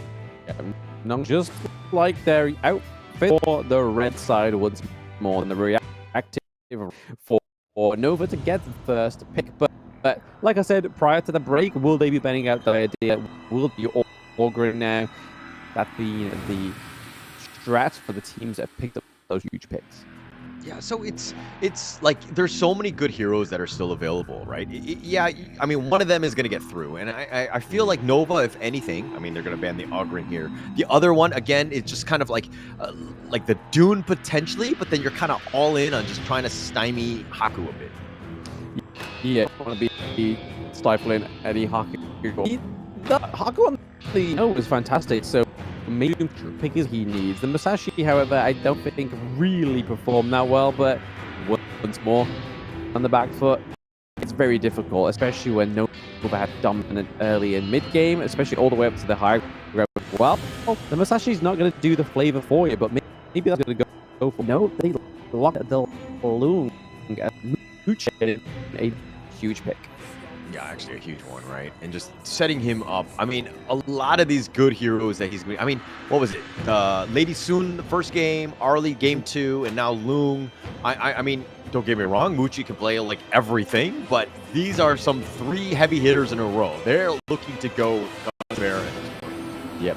Dolly getting picked through here. Does make a... The Clash lane, we'll be seeing the likes of the Elaine come through multiple times. That when Dolia is there, is not too far behind. Of having the Loong on the side of Nova would be a great, good catch material for the side of Nongshim, but denying that catch could be the Musashi. Yeah, and there's nothing I like more in the world than double Ds, in the sense of Dune and Dolia, right? These two, they are such a good tandem. There's so much synergy between the two, the Celestial Melody, plus it's opening the door for all the other potential ults that they had, and they're also restricting it from Nova potentially pick that up themselves.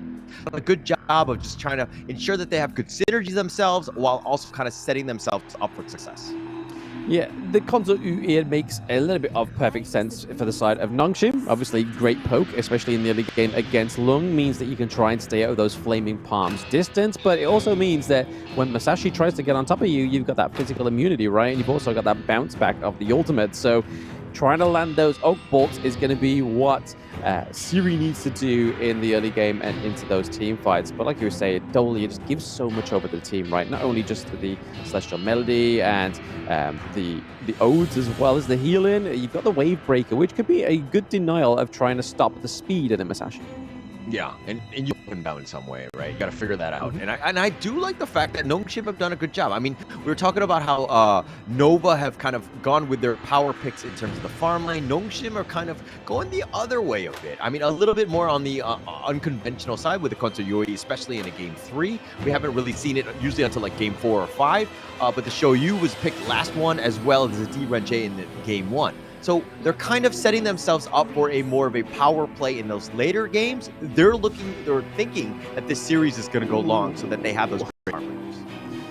Oh, the Guan Yu coming here for Xuan on Nova is a big pick coming through, and that's getting paired out with the Nua. So we're going to get those annihilations come through as well. That's going to be very difficult for Nongshim here. Like, I feel like Nongshim need to have a good early game for this one to work. But the Princess Frost is going to be trying to sort of like try and slow down the horsey. Yeah, just, I mean, those areas, those winners here's zoning is going to be, he's going to try to do what he can. Because, again, you know where Musashi is going to generally end up with those duel of death. You just kind of plant that ult where he's going to be and then just kind of fight with him and deal with him then. But plus, you'll have this second cycle from that Celestial Melody. So what's better than one winner is here is actually two.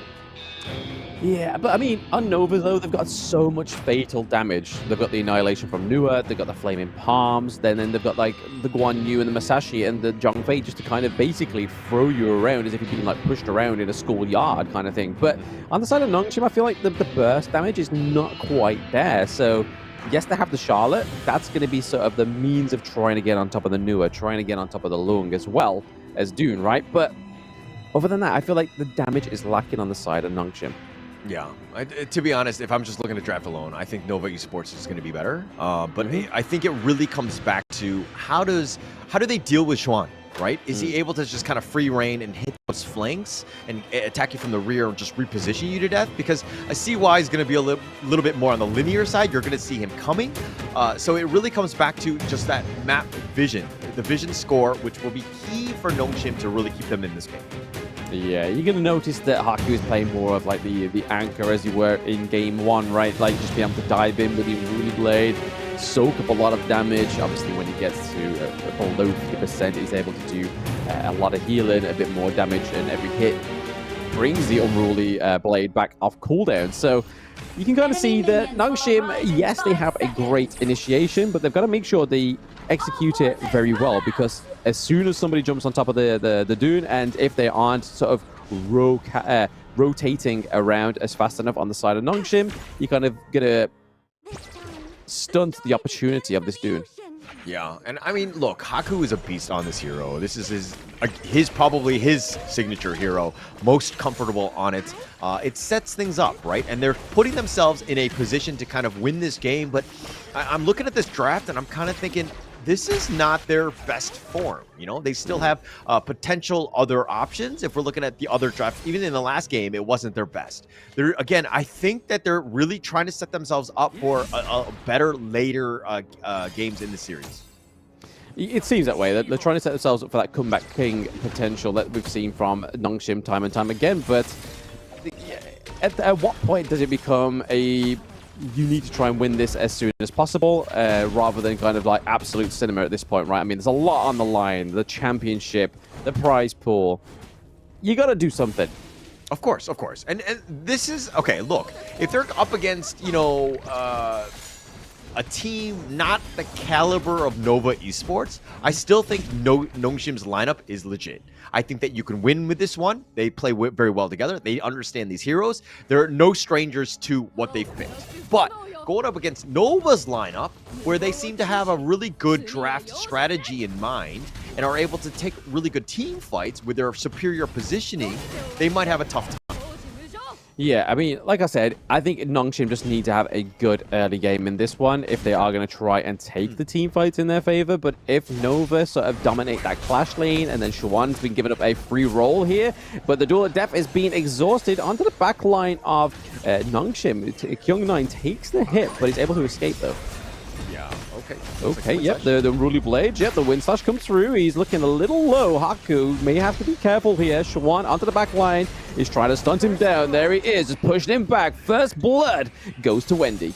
Yeah, I mean, Xuan made his way all the way from the top lane, just rotated around. Haku in no man's land. He should definitely have retreated much sooner than that. Obviously, you're only level 4. You're not really tanky or able to do any damage. But one thing that I've noticed is that I talk about how Haku's on this dune and it's the signature hero. But if we're looking at what happened last yesterday, he was kind of not really hitting his wind slashes. Something seemed a little bit off where he's not able to hit those, but this is a really nice play by Xuan, just pushing him back, giving up first blood and winning. Yeah, I mean, to be honest, you have to give him a little bit of leeway. He's going against a Guan Yu, he's going against a Masashi as well, right? So they're not the easiest of targets to hit. They have extreme speed.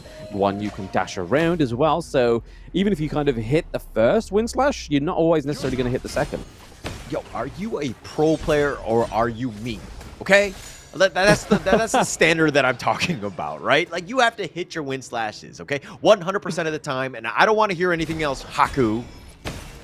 I feel like that was like an existential crisis question there. Are you a pro player or are you me? You're like looking in the mirror, just staring at yourself like, you need to be a pro player.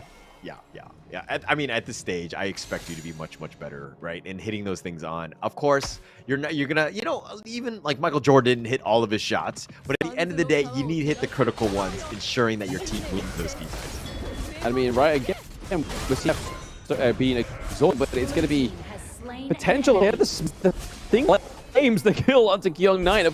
This is the point of return potentially for the side of Nongshim, able to push this Tyrant back. Wave that does have a smite though. Yo, brought through from Nova, but is it going to be enough there? It is the Winter is here. The claims wait more, but dive in is going to be Faye. Get taken down. Why? Coming in with some extreme speed to the death. And the Flaming Palms. That is a 3 lead for Nova Esports. Really well played by Nova. I mean, this is the power of that smite on the Zhang Fei by Wave. I mean, even at the 4-minute mark, you have to like push him away or figure something out. But the fact that they were able to get the unbridled outburst and then he gets that, yes, he dies, not the worst thing in the world, because especially since the rest of Nova are there, they've got that lead. And Xuan, man, on this Guan Yu, so good. Very, very good. Like, honestly, you can kind of see the whole point of Wave Pit here. We've seen it series that there's a play that basically being used as a scapegoat. It's like, hey guys, don't worry about it. I'll just focus all the attention onto me. I'll exhaust all the ultimates and then you in. And that's exactly what Nova did. Yeah, just really well coordinated. I mean, one thing to note is that I think Haku's being a little bit more aggressive than he should be. I mean, he's 2 levels behind CY, who's like out farming him, outpacing him. Tough situation for him to even take any sort of team fight at this point. Yeah, I think Winslash missed again, man. Yeah, overall, I think everybody is behind on the side of Nongshim, and that's the whole point of getting those kills, getting those experience. But CY maybe get caught out here. The wave breaker does come through. Unruly Blade, Wind Slash, not quite connecting there. It does hit Muchi up ever so slightly, but he's able to get out of there as well. Able to trade a few Flaming Palms. But the problem here for Nongshim is the fact they don't have that T1 into the mid lane, right? That opens up so much opportunity for them to go in. Yeah, CY right there. He was like driving along, just making his way out. He had extreme speed, and he's like, dude, guys, I am in a bad neighborhood. This is not a friendly one, because everyone throwing shoes at them, trying to slow him down, not able to catch CY. He gets on out of there as the rest of Nova just kind of helped reinforce it and just ensure that he got on out. Yeah, it was a good play by them. But again, the Wind Slash, oh, it does connect, but it is met by the Unbridled Outburst. Leap it onto the back. Siri took so much damage, and then that just leads up for Xuan to go straight into the back line. He does fall, however, after getting a double kill, but that is the way you want to go out, right? In a blaze of glory. Yeah, I mean, that's ideal. Best case scenario right there. Just reposition Haku, Illusion, Siri, all 3 members there. Forced it out. Yeah, you die. Not the worst thing in the world. You're a Clash laner. You're used to this. You're supposed to be making those plays, sacrificing for your team. And Xuan, man, he is on another level with this Guan Yu. Yeah, I mean, when your lane's looking so healthy, right? I mean, if it was the opposite, if he was down 2 turrets and he was making these kind of plays, and yes, he still got the double kills, it would be interesting in terms of what they were thinking in that, because their lane would be dominated. But Xuan, his lanes never look so healthy. I mean, other than the first second into the gorge, it's looking pretty clean. But yeah, the Nongshim are not looking as clean in this game. But I felt like that in the draft. It's just like there's not enough burst damage. There's not enough damage coming through from the side of Nongshim. Yeah, and it's hard to initiate. Like, everything, again, very predictable. Like, it's very linear. I mean, walking into like a Musashi, Nua, Muchi, like if you get the jump on Muchi, he just flies away. You have Wave Pit as the counter initiation. I mean, they have everything. You're like, oh, what are the weaknesses of this draft? Like, good luck. I don't know. But I do have to give props to that to Nova. The fact that they were just letting Muchi just like hit the turret, the T2, and Nova was just like, don't worry, we've got this jungle covered. No one's going to gank you. They have no way in, which was a really clean strat there. Yeah, I mean, completely, like, just so good at this point. I mean, the Overlord, that's a little bit of a reprieve, a little bit of space for Nongshim to kind of get themselves back. But it's like 7K net worth lead. It's very difficult to come back of a team from Nova. Maybe you catch somebody out, not the easiest thing to do because they just stick together and they, like, deathball you. Yeah, I mean, it's not like none of the teams in the Season 3 Invitational have gotten, like, wiped down high ground turrets, not being able to come back. But this is Nova. This is the grand finals. Are they going to be able to give you that room to breathe? Probably not. But speaking of room, is created by that T2 takedown into the clash lane. We get Wendy get a kill onto Kyung9. And then Illusion goes down as well. Muchi claiming another kill. Flaming Palms definitely melts the winter. Xuan with yet another Razor Cavalry on the back line, pushing it out, separating the teams, understanding where that avenue of attack is. Nongshim have not done a good job. Like, it's one of those things where you got to check your angles. You should not be fighting outside of your base. If anything, you stay under that tower. Hopefully, you can do a little bit more damage, and that will get you that team fight win. But not able to do it. No, make them pay. They're sitting ducks sticking out of that base. Yeah, unfortunately, they were just kind of sort of sat in the wrong spot at the wrong time for the side of Nongshim, and it's definitely showing in terms of the gold objectives as well as as a whole, but in the lanes as well. You can see that CY is way ahead of Haku in the gold by at least almost 3k gold, which is huge, and that's not the kind of place you want to be making that gold differential. They're gonna go here. Yep, and Bridal Burst disconnect onto the back line. Doesn't quite get enough as much as what they have been, but it's the Razor Cavalry coming in from the back, just shoving them around. Xuan being the schoolyard bully in this game 3 between Nova and Nongshim, but even Wave Pit's picking up double kills. What's going on here? We see Kyung9 going in, just trying to get a little bit of saving grace, but it's now all down to Faye defending this high ground. Yeah, there's really no way to hold. I mean, Faye is just by himself. I don't think he can hold on this. No, I think it's fate that they go down in game 3, and it looks like Nova's going to clean up slate and take 2-1 over Nongshim. Perfect game by Esports. Really no way for Nongshim to get back in that game. And draft far superior on this one. There were very little holes in that draft getting into this. It was tough to take any sort of engagements.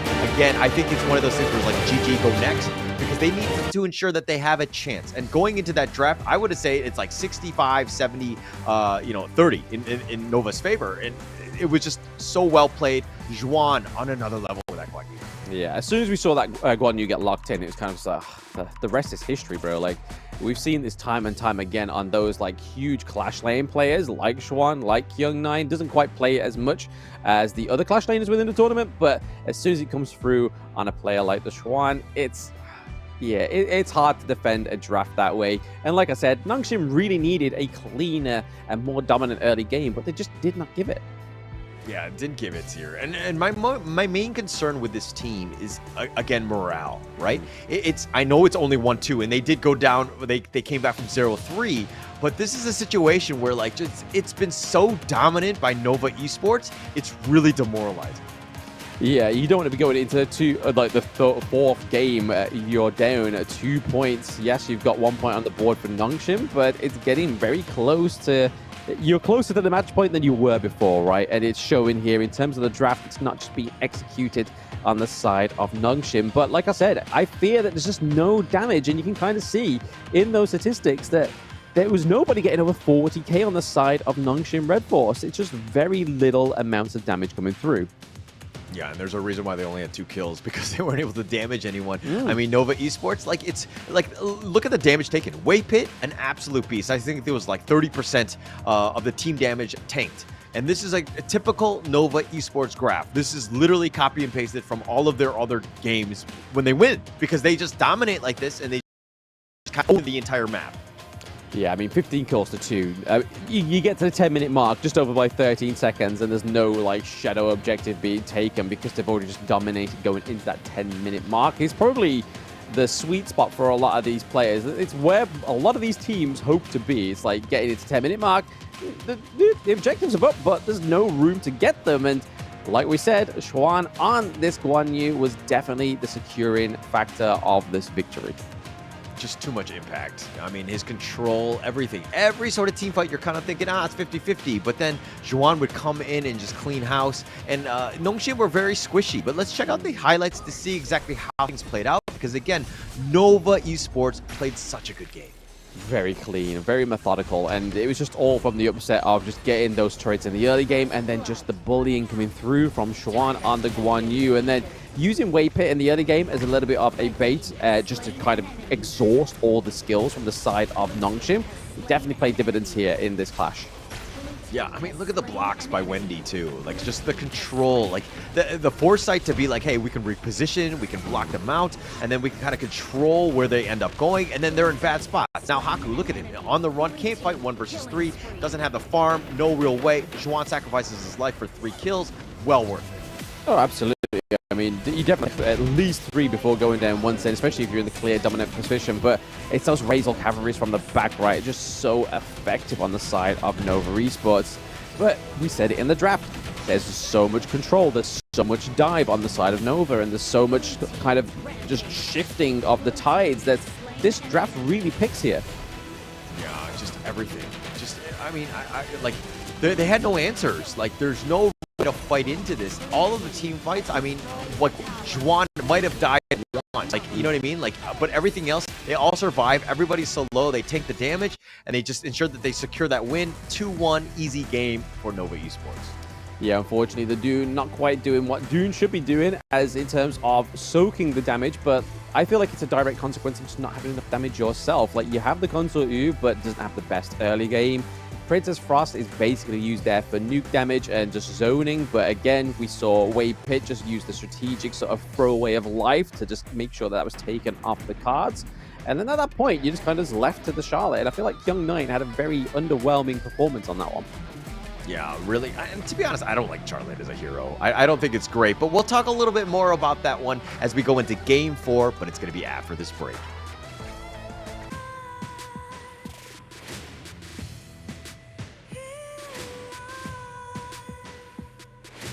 What's a life without its worth? Compromising with what hurts inside.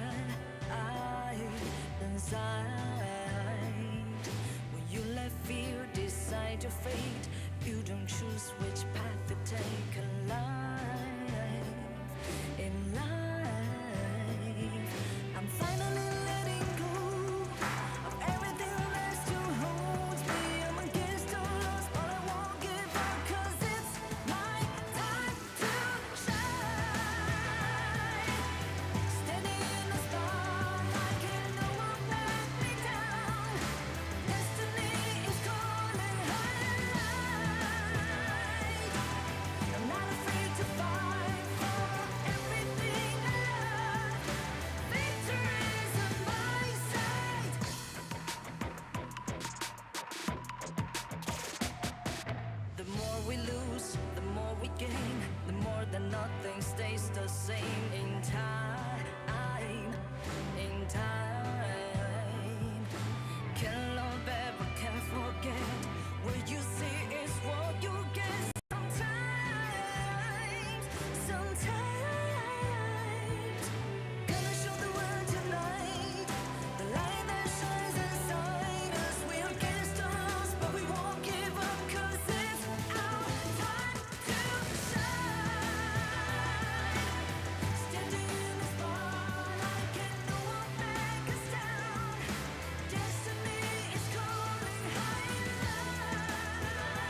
Ladies and gentlemen, boys and girls, children of all ages, welcome to Honor of Kings Invitational Season 3! Win again! And they continue on into the grand final.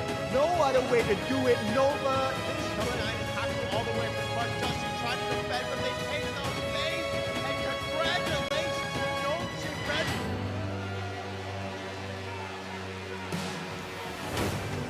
Semua ni berakhir di sini. Right? He can swap in easily. Right? Think about swapping in. Downhand. Go Wendy. Okay, there's going to be a big target here, but downhand. Kami tidak akan pulang tanpa trofi di tangan. 승자는 적응하고 챔피언은 지배합니다. Haku takes the first tyrant, and they've been pushed back. They give up first blood. Chaz is going to get this one. He's going to get knocked down, but they do have the return. 3 members are already down, and Haku's got a triple kill, making a pentakill. Kami di sini sebab kami yang terkuat. 우리 앞에 있는 모든 것을 부수겠습니다.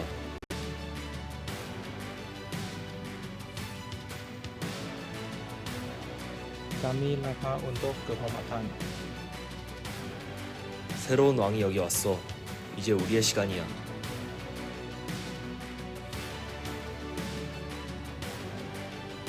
Sekarang 우리가 승리할 waktunya 시간이 untuk 빅토리. kemenangan.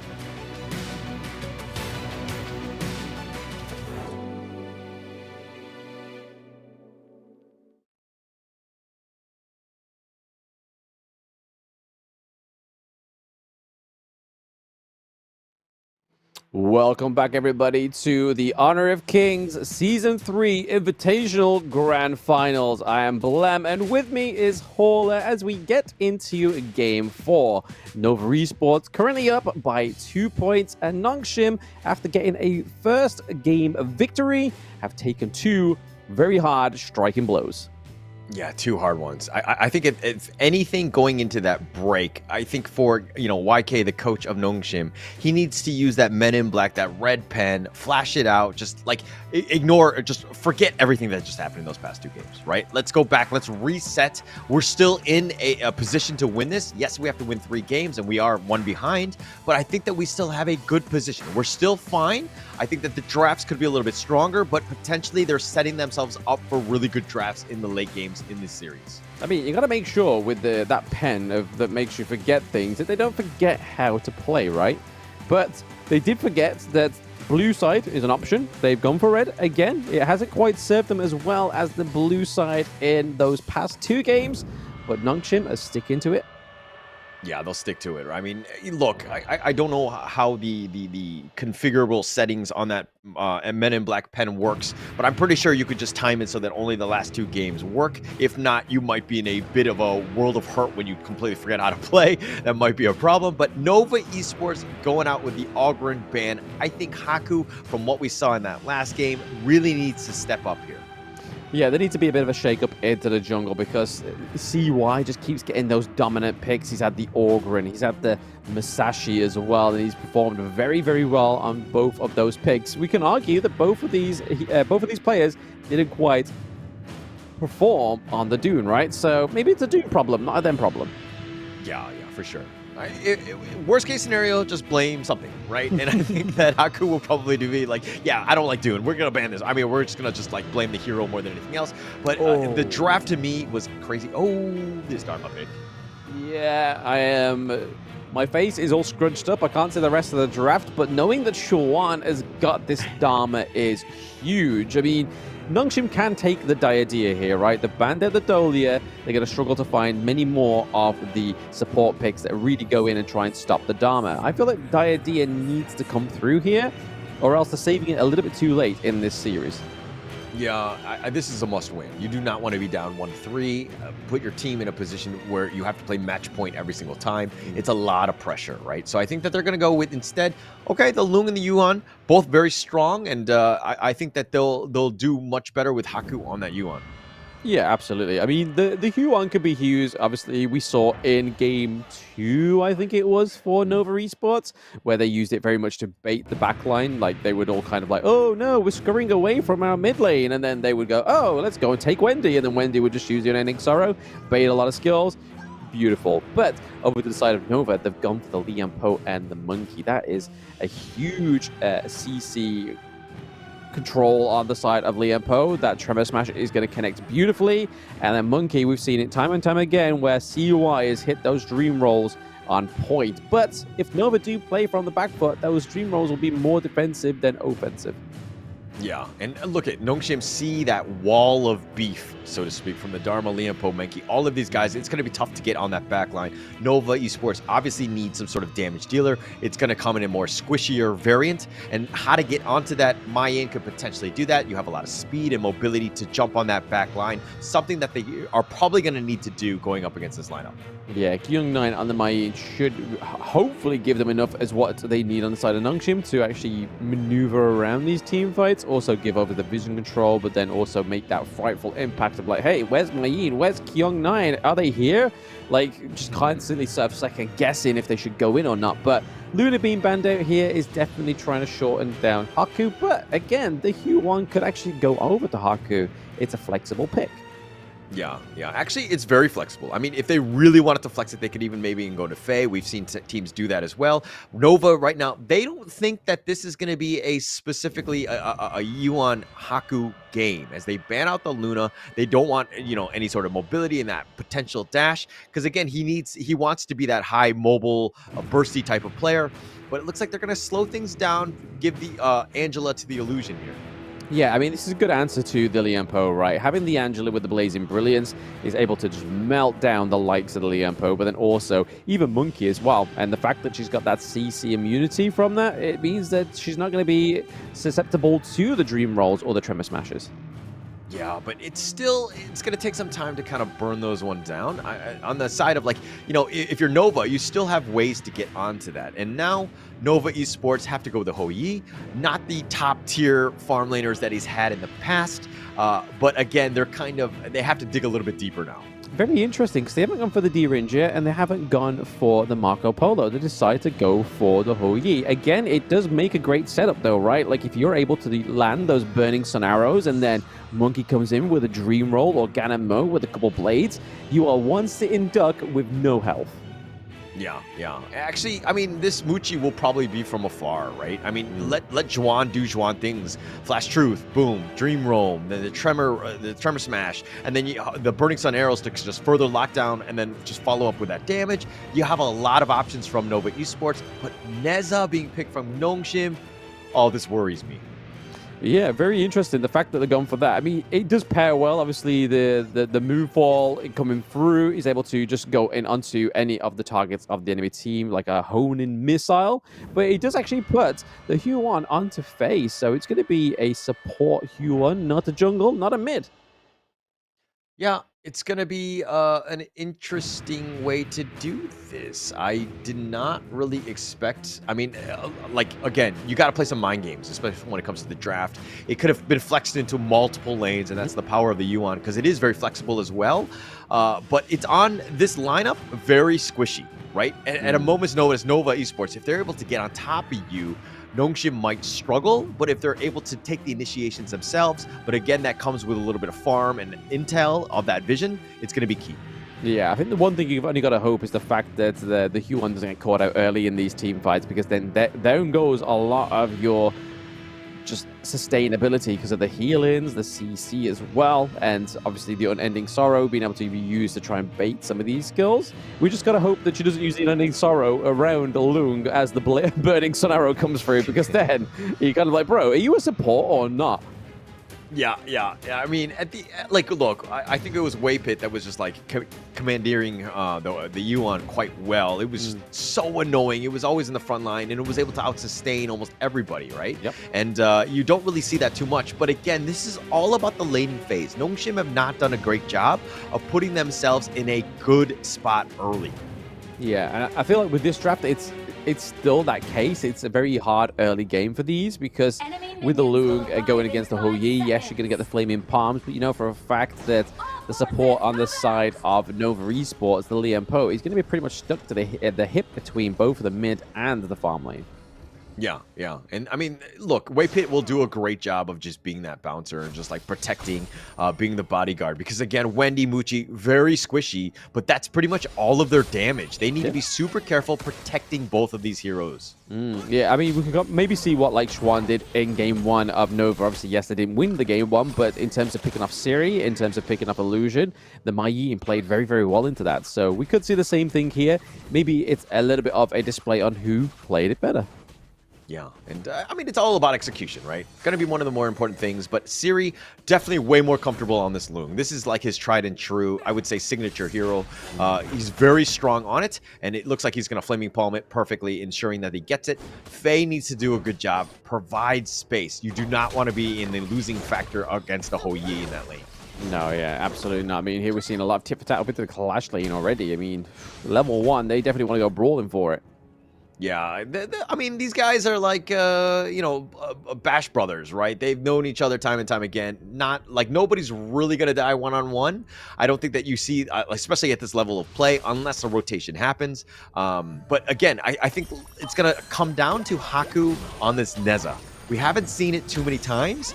But when they're here, it's usually like a win more type of hero. Yeah. Because it just kind of gets to those back lines. So, but it's going to really come down to CY and Waypit, just protecting those back lines. Yeah, I mean, the overall arching theme of this best of 7 seems to be just get the good early game and you've won. Because obviously Nongshim game 1 did it, but then game 2, game 3, Nova did it. And again, we still need to see that kind of play here from either of these two teams. But a lot of tit for tat up into the Clash lane, but other than that, not real much anything else going on in the Gorge. We do see the Dream Roll come through though.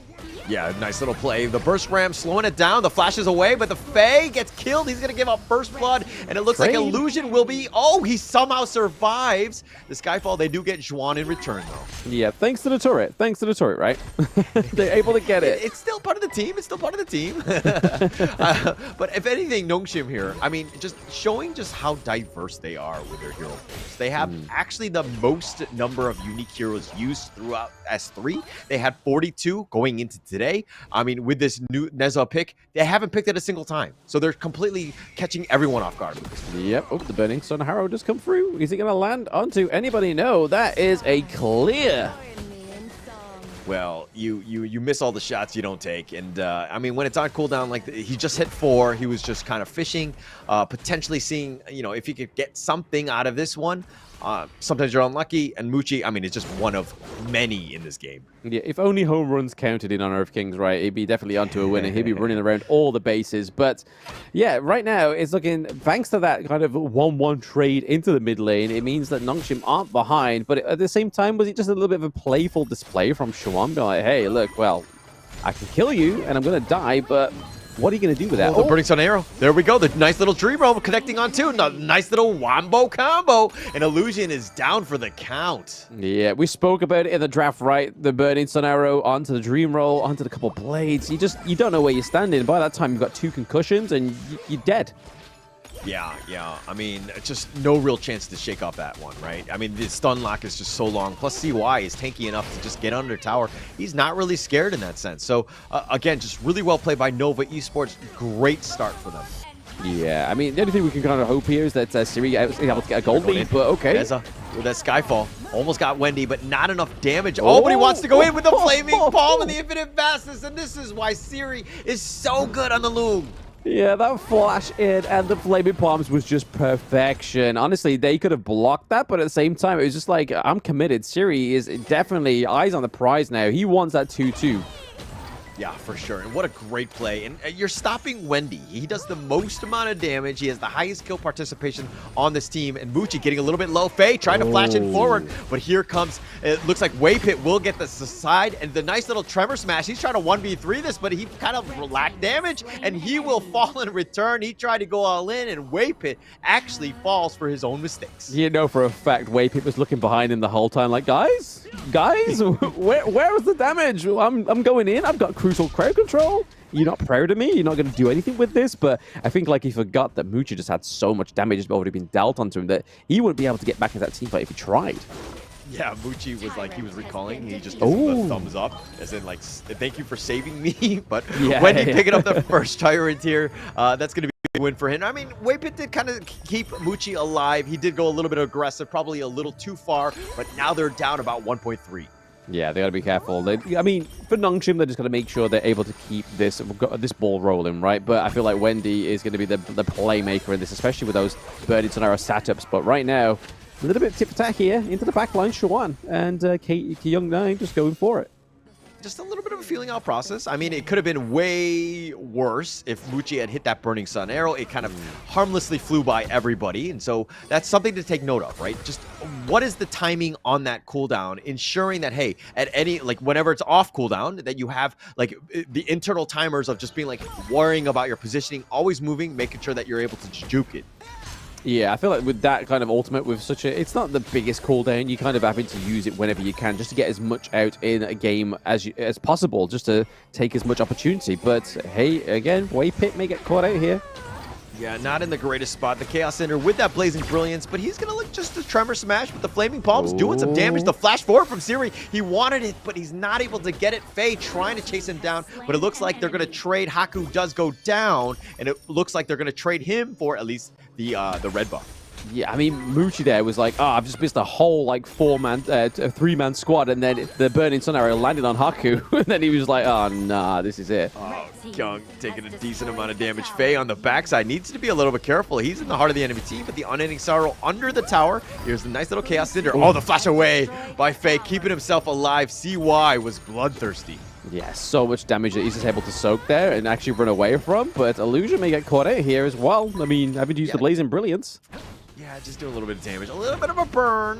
He's going to be a little extra crispy in that sense, but Muchi, oh, the Infinite Fastness. Oh, he gets him with it! Oh, the Dragon's Breath is too cold, my friend. Too cold, and Siri gets the pig off.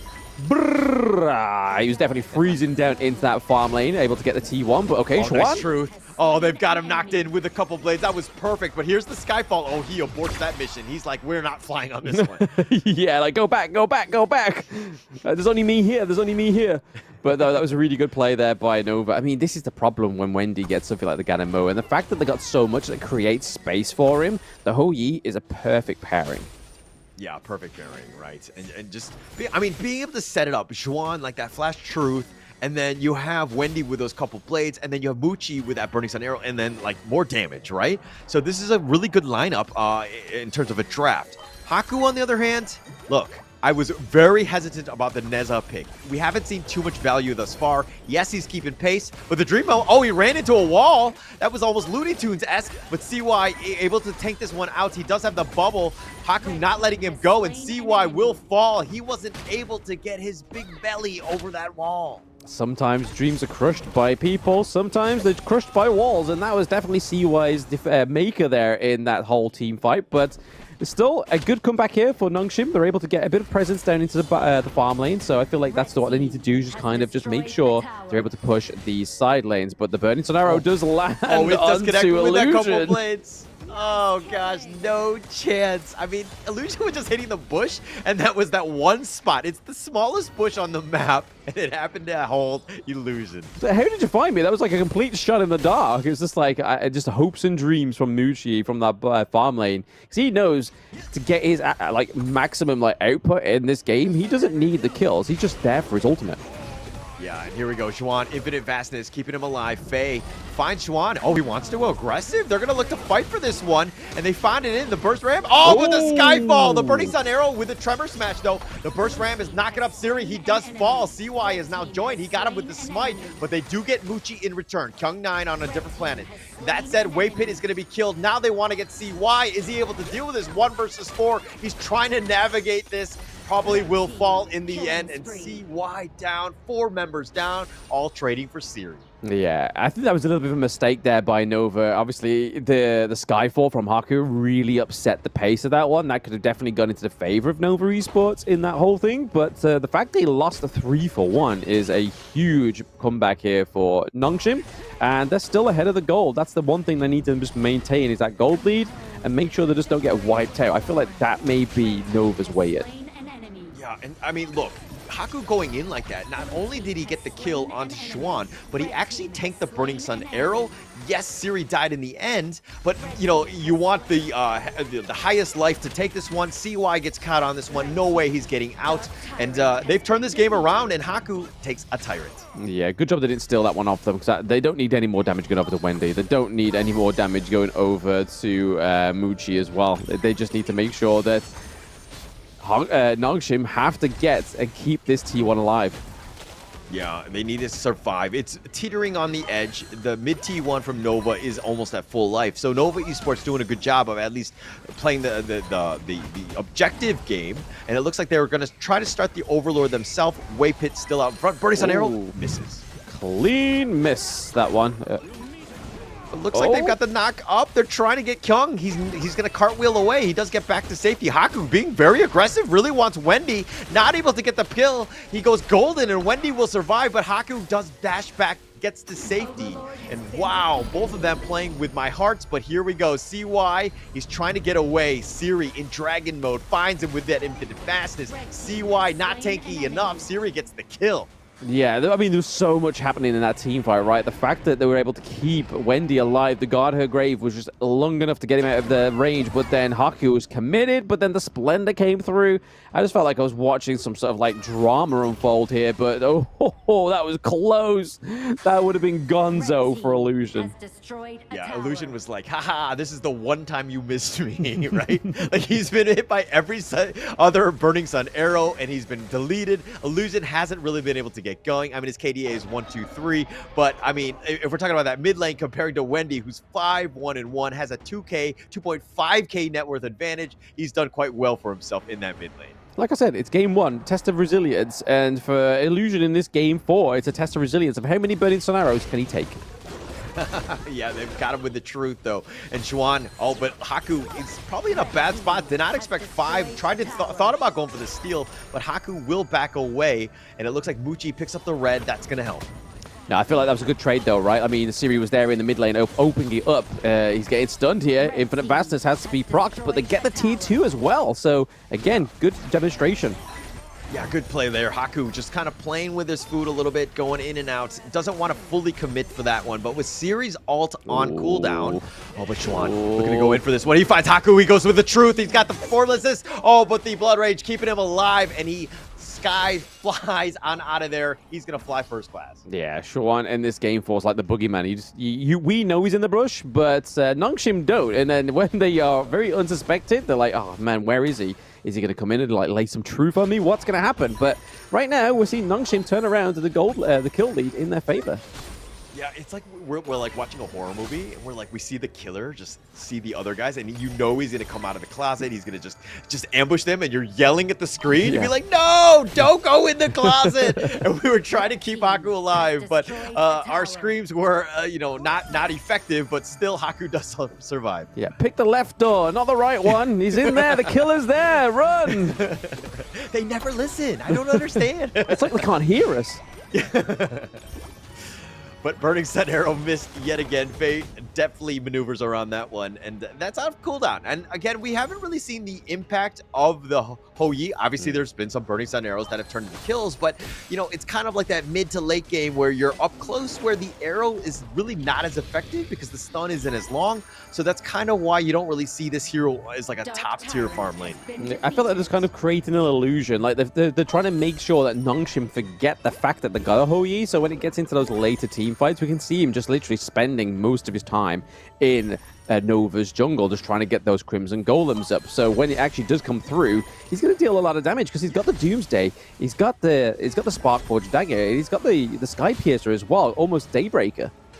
Yeah, he's got a lot of potential for that damage, right? And he's going to be scary, but it looks like Nongshim right now going to be aggressive, going to try to take over the map. Look at how Xuan patiently waiting in the little bush here. Faye will spot him out. Xuan gets back to safety. Looks like they're going to just look to defend in their base.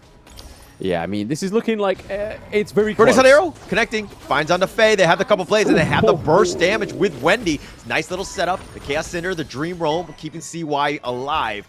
Nongshim have only 4 members, but it looks like they're going to continue to just stick around a little bit longer. Yeah, with Faye down, I feel like there's not going to be as much like phase check-in as they should be, because he was basically there for that, because he knows that he can just use the Unending Sorrow just to get out of there, just completely dodge the Truth Mantras, but then also heal himself up. But right now, this is looking like a bit of a shaky setup here for Nongshim. They need to make sure they don't lose this Overlord.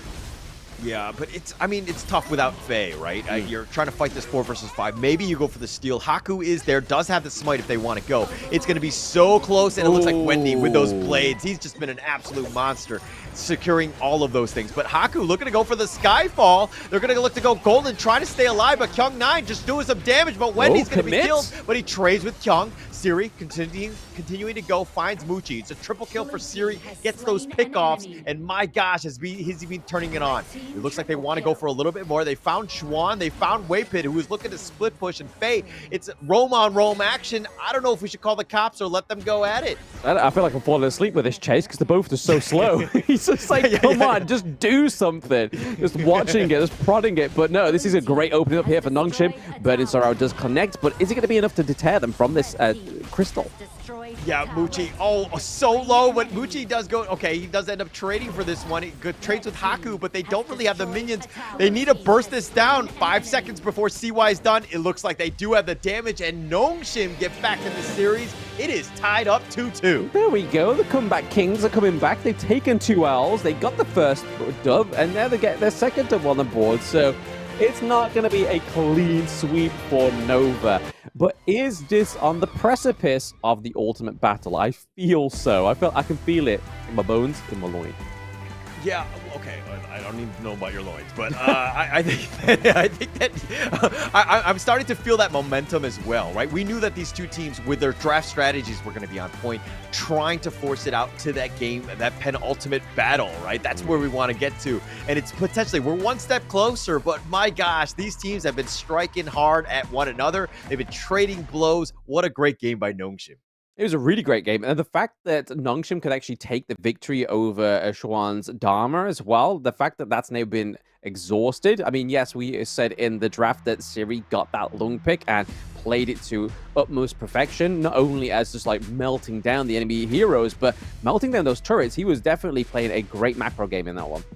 Yeah, for sure. And it's a little unfortunate for them. Again, I'm thinking, I'm like, man, if Muchi had any other farm laner, I think they would have had a much better game, right? The whole Yi, just the impact. Okay, the Burning Sun arrows were great for setting it up and getting some of those kills, but it just seemed a little underwhelming. Like, Muchi was not able to do Muchi things. He's 2-3-5, wasn't really able to get going. And I mean, CY also on the Menki, a little underwhelming with his 1-4-5. I mean, all carries need a break, right? And we can kind of see here the Ho Yi pick was meant to be that Wendy has his moment to shine because he gets a 6-2-1. And in that early game, it definitely had the impact that it needed. The Burning Sun Harrow just landing, then hit with the Dream Roll with a couple blades, which is absolutely beautiful. You can see here that that was their current method going forward, was Wendy being the carry with that 91k damage dealt. But unfortunately, as we got into the late game, it kind of fell off because more side of Nongshim was doing a lot more damage from the Angela, the Lung as well, and the deterrent that it is the Skyfall from Nazar was crazy. Yeah, actually, like, what a great counter pick, right? The Ganon Mo, you know, if he's able to free farm and to, you know, again, with all of the Lian Po, you had, you know, just the Dharma, you had all of this, like, meat shield in front of you, and it was really tough to get onto the back line, but even Siri jumping in, the MVP 515, flash flaming palms, he was going in aggressively with those infinite vastness, like, he was taking Loom to the next level. Yeah, I mean, the fact that he committed that last infinite vastness in there, that to me was the signal, the green flag that Nongshim was onto a game for win. But yeah, at the beginning part, very shaky. The Burning Sun Arrow was very oppressive, like we see here. Dream Roll, couple blades, boom, you're gone. Yeah, I mean, way to get kills really well set up by, you know, Muchi on those Burning Sun arrows. Every time, a single time he hit, he would get those kills. But this was one of those plays, right? Siri turning it around, killing Wendy, slowing him down. And I think he died very few times. But once he does get killed, you know, there's Nova Esports are kind of left wanting. And this is CY running into that wall. Yeah, a little bit of a missed click there, I feel like, from CY. It was just like, I thought I was meant to phase through wars. Who said dreams were a physical thing? It was definitely a spiritual manifestation, but it became a physical reality. But that was just a beautiful blind hit, a shot in the dark for Muchi. Yeah, so I think, you know, Nongshim did a great job of just reacting to that. Like, they were, like, not hiding in predictable bushes anymore, right? They were definitely more mobile. This is the play where they do end up finding Siri for that one kill, but this is a fight that Nongshim wins, and they were able to kind of close them out. CY with, yeah, you're tanky, but you don't really do a whole lot of damage, and going to really struggle against this lineup here. Faye, taking that Burning Sun arrow. Yeah, I feel like that was a good placement, though, right? Yeah. She kind of put herself there, maybe knew that the Burning Sun arrow was going to come through from Muchi, because if they landed it onto the jungle of Nongshim, that could have been a steal of the Tyrant, right? Yeah, and don't tell my other roam teammates, but sometimes it's okay to die as the roamer if you're going to tank out big ults like that to save your team. Again, chat, clip it. We need all the receipts we can get from Hauler just so we can keep him accountable going into 2025 on Kings Esports. But what a good, clean play here by Nongshim. A bit of a shaky start, but I feel like the fact that the whole Yi kind of comp fell off towards the end was definitely the pushing point that they needed. But it was the fact that they were able to maintain the goal lead that they were able to accumulate in that early game and just see it through all the way to the late game. Yeah, really well played by Nongshim. Like, I mean, bouncing back into this series, 2-2, it's even, right? We've got, like, you know, it's the best of three, essentially. Yeah, you have all these global ban picks, and it's going to be tougher to draft, but it's getting enticing, right? It's going to be, you know, very interesting to see how these teams want to draft out. There's a lot of strategy, still a lot of good heroes out there, so we have still yet more to see from Honor of Kings Esports. There's a lot of games still yet to be played. Yeah, we're on 2-2 scoreboard. Anything can happen at this point. We could see to a 3-2, 3-3, then ultimate battle. I mean, that would be the way we really want this grand final to be filled out, right? We saw it in the semifinals. We saw it in the knockouts, a few ultimate battles here and there. But to miss it out in the grand finals feels a bit criminal to me. Yeah, it feels a bit criminal, especially without Kindofu on the cast as well. But let's talk a little bit more about that as we go take a little bit of a break before Game 5.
Nongshim finding answers in Game 4, bouncing back, figuring out how to get even with Nova Esports, and setting it up for a final potential 2 or 3 more games as we go into this one. My name is Holler, with me is Blam.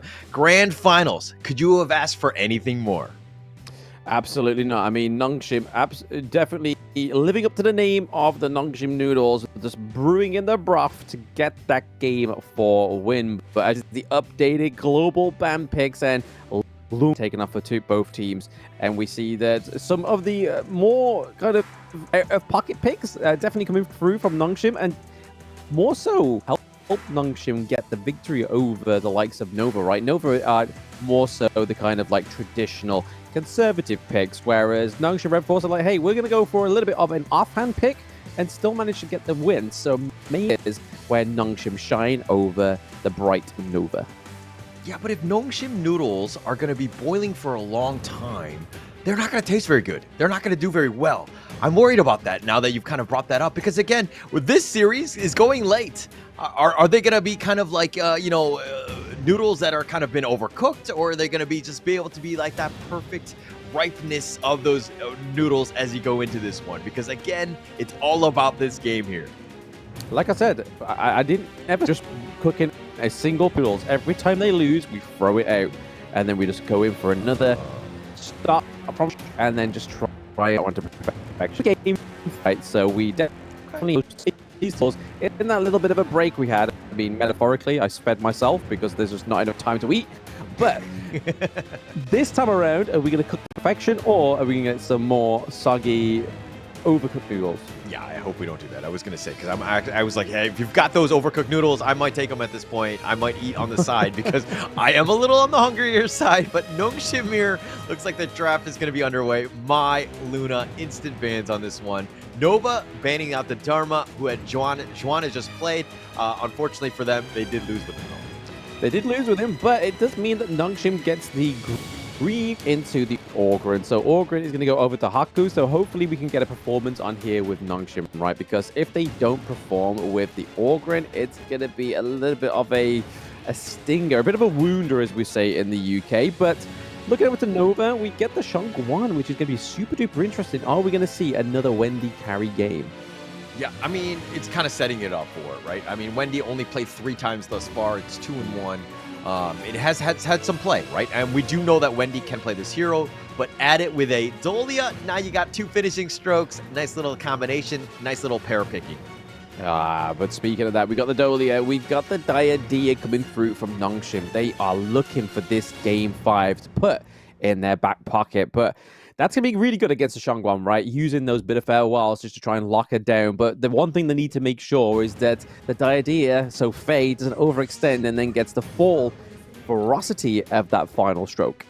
Yo, I love the way Nongshim drafts, right? Because this game 5, you go all in, right? You must win this game. You pick your best heroes. And yeah, so what? In the next game, if you lose that one, fine. But then it resets in the ultimate battle. So this is a perfect time. And again, you're setting up momentum. You're setting up a lot of, pace for what you want to do. This is a great time to be drafting, again, your best heroes.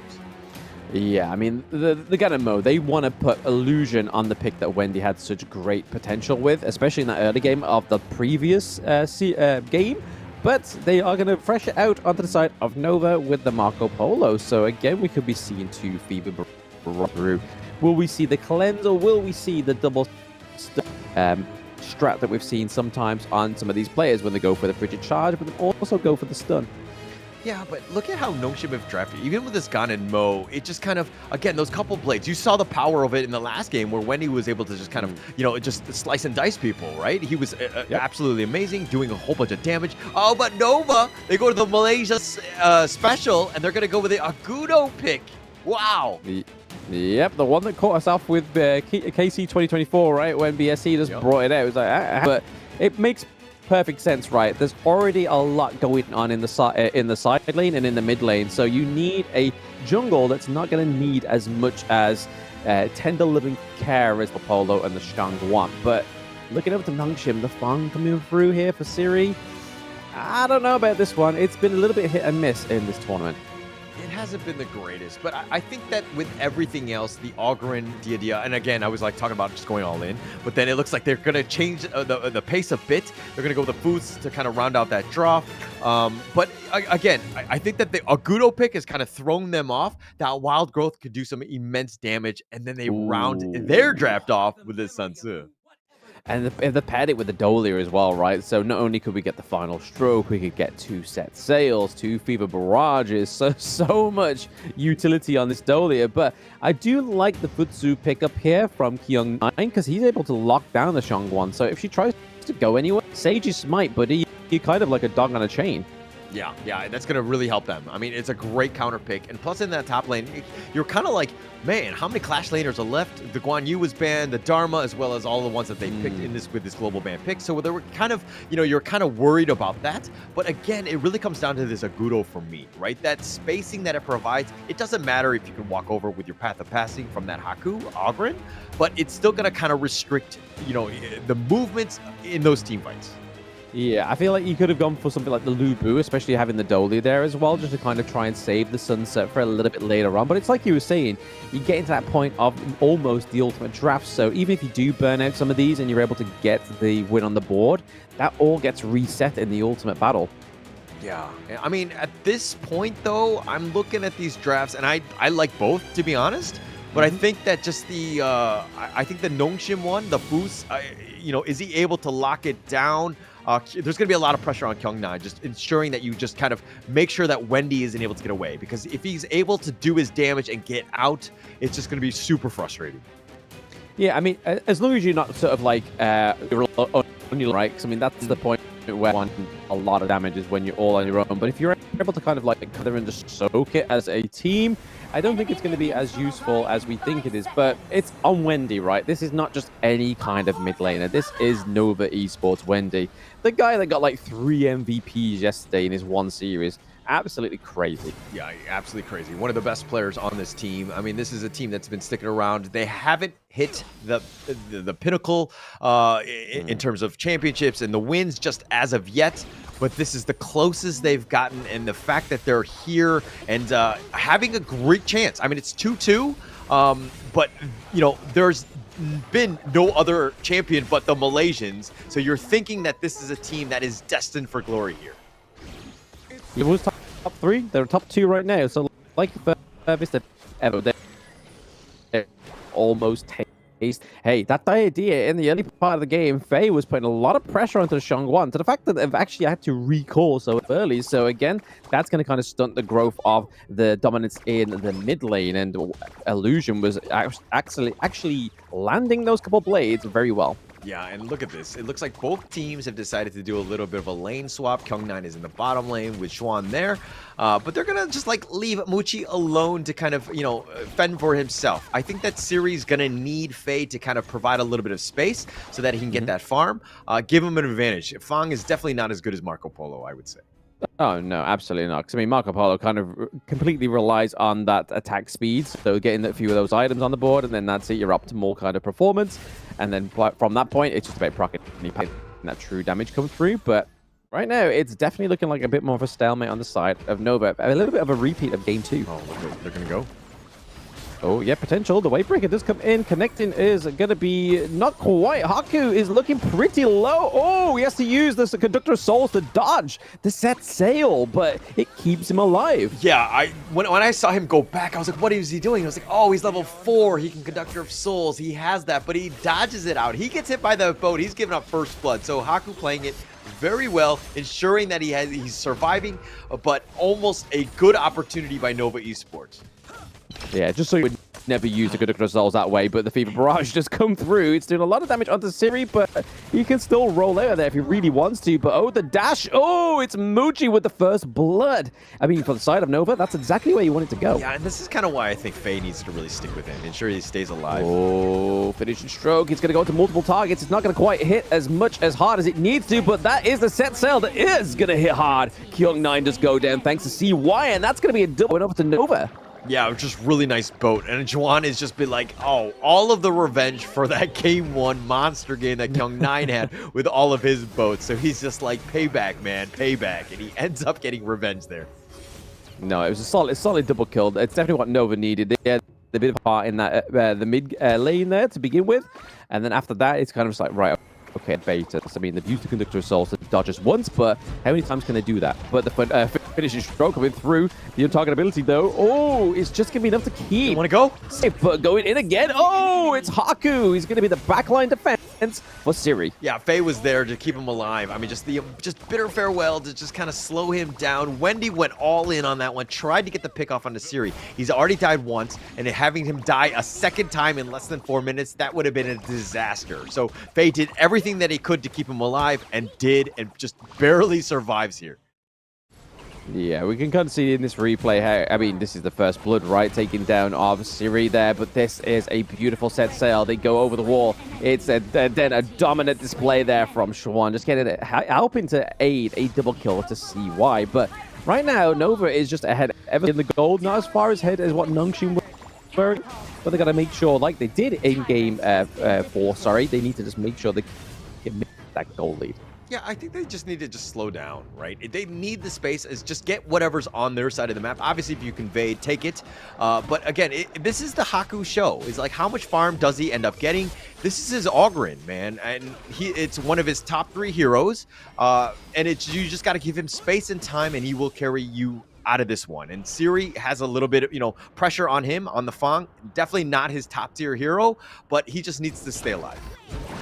Oh, Faye may get caught out here. We do see the bit of farewell having to flash over the wall as well. Destiny counter just to try to keep away the fur ball, but I feel like this is what Nova's doing. Okay, no, I'm going to leave that point for a little bit later. Nongshim are going in a little bit here. Already damaged. Wave Pit is having to escape there.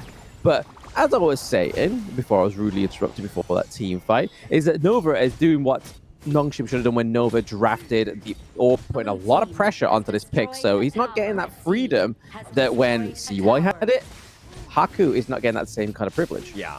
I mean, Nova Esports have done a great job of just arrowing in who the biggest threat to them is. Haku is that guy, right? Siri and Kyung, I mean, and Illusion, all of these guys are great, don't get me wrong, but I think that if you're going to talk about Nongshim in general, Haku is the guy. If you limit his farm, where, he's been able to get some of the most kills in this entire tournament, you're going to have a good time. And I think that they've tried to force Haku to play their game, which is a limited come-from-behind type of game. So far, we can see that. But right now, Nova are still a little bit ahead of the gold. Again, it's only by a few hundred, so it's only one rung step that they make. And we could see Nongshim actually just abuse them for it, but Wendy is on the prowl, right? He's trying to get that finishing stroke procced onto the side of Nongshim, but they're all together. Here we go, a lot of damage going over to CY. That big heal came through, but it's going to be the Kobe from Haku. We do see the set sail completely missed it, but it is going to be used as a bit of a transport for the side of Nova. But now Wendy comes through with a finishing stroke. It is going to be a 3-1 trade. They do get a takedown onto Muchi, but how long is left of Haku? And the answer is not very long.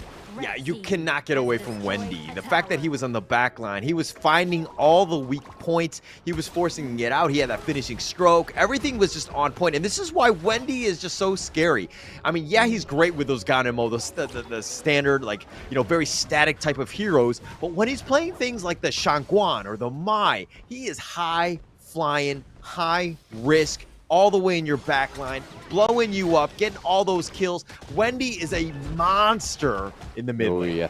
Oh, yes. I mean, we saw a little bit of a try and bait them onto the Wave Pit there. Wave Pit was like, hey, come and get me. I mean, Wendy's not here, I promise. Wink, wink. And then all of a sudden, we see that 2 more members of Nova are here. They're trying to find a victim. Oh, right on top of Haku. But he's not the kind of guy you want to do that onto. He's got a lot of sustain, but right now, he's definitely feeling it. But it is going to be Wendy being taken down there. So that's a lot of damage, a lot of mobility on the side of Nova being taken down. Look, I complimented Wendy. I was talking about how he was just it got to his head, right? It just he went over aggressive, tried to dive, tried to go over Haku of all things, who's probably one of the tankier, most sustainable heroes out there. But now Nova Esports looking to defend this mid T1. Not the greatest play by Wendy, though. No, not the greatest. A bit overzealous there. He's thinking, hey, you know what? I've done it once. I'll do it again. But now he's kind of like, oh, maybe I shouldn't be putting them at the helm of me just being overconfident. But it's still a good place to be in, right? we see that Nongshim and Nova have both basically pushed those side lanes, and that's where there could be trouble. Yeah, it looks like they're going to go for the boat. He's going to go the long way around. Doesn't actually? Oh, Okay, it doesn't connect. Yeah, but it's not going to be optimal, right? Yeah, not really going to be optimal. I mean, that wild growth just slowing it down. Like, Nongshim don't want any of that action. They're just going to kind of stay on their side of that growth. And just ensure that they're just continuing to just slow siege. Nongshim right now, yes, they're behind, but in terms of like map control, it's a slight edge in favor of Nova Esports. So at some point, Nongshim really need to be a little bit more aggressive. I liked how they didn't want any of the wild growth, but was happy to take some of the splendid revolvers to the face. It was just like, which one do you want to take? Do you like nature or do you like guns more? I'll take the bullets, sir. They're not going to hit as hard. Screw nature. But Nongshim finding ways. Yeah. I'm not gonna take long walks on the, in the jungle. No, I want to go where the bullets fly and roam free. Haku was wanting to go straight to the shooting range, clearly, but right now Nova are ahead just ever so slightly in the gold lead. Again, this is something that's been sort of climbing out of their grasp very slowly but surely. But we want to make sure that it is not going to be Kyung9 getting caught out here into the top lane. He's able to actually run out of there thanks to the Sage's Smite, but here is a set sail. Does it connect onto the back line? Oh, nicely done. Keeps the idea out of that early part of the team fight. Haku is looking pretty bruised, but speaking of bruised, it may be Faye. He's first down. CY claims the kill, and then Siri to follow. Yeah, they just had so much damage. I mean, Haku had his Conductor of Souls, and he was trying to out-heal it, and he just barely gets back to safety. But Siri and Faye were already compromised in their poor positioning. They thought the fight was going to happen, but once the retreat call was made, they were caught out in no man's land, and they paid with their lives. Nova Esports finding ways to get those kills, really taking advantage and turning it into neutrals. Yeah, I mean, that Sage's Smite didn't quite hit the way they wanted to. Wendy's able to keep Illusion out of that pit there, but here's that. No one is gonna land, but it does come straight on time. These minions into the T2, into the farm lane. So the Nova are actually coming back from a weaker game in terms of the turret takedowns, because they were still behind by the T1 in the mid lane, able to take the T2 down into the farm lane. It's going to put a lot of pressure onto Nongshim. Yeah, a lot of pressure. And I mean, they haven't been able to answer what Nova have been throwing at them, right? I mean, Kyung9 has kind of been not the greatest with the foods. He hasn't been able to kind of have that impact of just like being able to control Wendy and kind of lock him down. We haven't seen too much of that. Like, most of the fights have just been like Wendy going in, CY with that snowball, and Chuan with those boats have just made Nongshim's lives miserable. Yeah, it's definitely looking like it's brewing up to be something here into the mid lane and just getting all those skills. There to Kyung9, but there's Fever Barrage, takes down into the backline. Faye is down, takes down Kyung9 as well. That is a huge pickup here for Nova. They are trying to get some minions. That's all they're missing here to cook and try and get some of these high ground turrets. Yeah, and this is the power, right? Just the Agudo just up in front, so tanky and just so annoying to deal with. And they're able to get in on you and burst you down. I mean, Chuan has been on point. The Sun Tzu, there's a reason why it's one of the best heroes in Season 3, because it sets up so many of the kills. Oh yes, the finisher stroke once more, just trying to just push away Haku, just doing a lot of damage, just keeping suppressed under the turret, but he's not having a great time here. Again, going back in for another one. He's going to be able to take down Illusion, though is Haku staying alive, but this is definitely looking like Nongshim's on the back ropes. Yeah, I mean, look at Wendy's going in, doing so much damage, getting that burst, but he's surviving. That's like the biggest difference maker, right? Wendy understanding the absolute limits of the hero, understanding when he needs to get out, when he's at danger, and when he can get those kills. I mean, yeah, there was the one time he dove the T1 mid trying to get Haku. That was probably like his one mistake, but Wendy has played phenomenal. Yeah, very, very well. It's like they're definitely, like we said in the last game, they've kind of shifted the tide of the carry right now. Like, Muchi did it in game 2 and game 3, and they were just like, right, okay, we need to kind of like, Muchi needs a break. We need to give it over to Wendy. And that's exactly what's happening, and it's working very well. Yeah, it's perfect. I mean, those two have been playing well. And then you also have Chuan and CY Waypin. All of these guys, the supporting cast on, the Wendy and Muchi show has been so phenomenal. Like, the team is gelling well together, and the reason why they're in the grand finals. Yep, there we go. It just connects onto Faye there, so it might be enough to keep them from the high ground turret, but no, Haku was like, no, we'll use the Papa Paths in just to give a little bit more pressure on there, let the minions just circulate through that high ground turret. But it just seems like a little bit of a stalemate here for Nongshim. They have now fallen behind by at least 8k gold, which is definitely not where you want to be when your back's towards the high ground turrets. Yeah, it's so sizable at this point. I mean, the Vanguards are going to push, but go. Oh, yep. I mean, not quite landing onto anybody. It's just going to be the finishing stroke, just being very oppressive there onto Haku, just doing a lot of damage, not claiming any kills, but they're able to get the high ground turret up into the clash lane. So just fighting on two fronts, but still getting objectives when no one's even present up there. Yeah, no real chance. The Wild Growth just zoning them away. It looks like they will hold, at least for now. But again, the Vanguards at the top lane, something they need to take note of. Nova are like, hey, we don't actually need to force this down. We can play a little bit safer. We'll take a Shadow Tyrant as soon as it's up.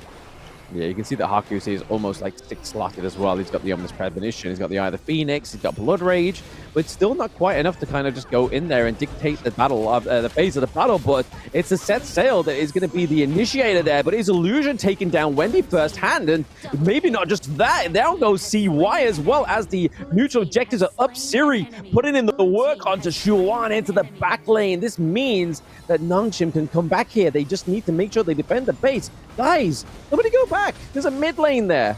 Yeah, there's going to be a mid lane. Somebody has to recall. I don't think they've gotten the heads up as of yet. That's going to be a little bit of damage. Okay, now the recalls are starting to happen, but my gosh, what a great team fight by Nongshim, being able to kind of go in. By the way, this is a little worrying for me, but they're going to continue on. They want to open up the map. I mean, you're thinking, hey, why don't I go for the Tyrant? It's because you have 5 members down. This is a great opportunity to push. If you're open to, if you do take a T3, you have a way to backdoor and potentially win the game.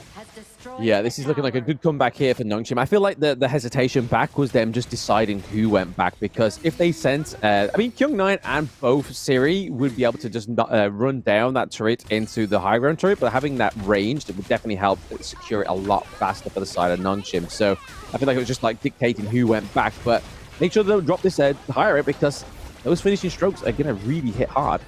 Yeah. Oh, Wendy going in again. Right into the back line, trying to take out Siri, but he's going to get taken down once more. Haku is here to claim some more kills onto the side of Nova. It looks like the Shawan maybe get caught out there, having to use the boat defensively for the first time in this series. What an uncharacteristic mistake by Wendy. Being overly aggressive, then got caught out. All 5 members had him locked down, ensure that they got the kill, and protected Siri. That's the biggest thing. I'm sure he was frustrated because he was constantly being targeted by Wendy. But let me talk a little bit about that last team fight. Not this one, the one previous to this, where Faye actually tanked the boat. That is what he needs to do, which is unfortunate for a roam player, but he stayed alive because he was able to heartlink back to safety. I mean, if everyone is grouped and 3-man gets stunned, you're going to lose that team fight, but Faye doing a great job of just body block. Yeah, you can imagine the comms coming through for Faye. Faye, you're going to have to block the... Oh, man, really? I'm going to have to take that shot and hope to survive. But yeah, he's doing it very, very well here. But they're just trying to kind of just bait a bit of Nova here. They know that Nova's feeling the heat now. They've got to be careful, but also be careful of Schwan down into the bot lane.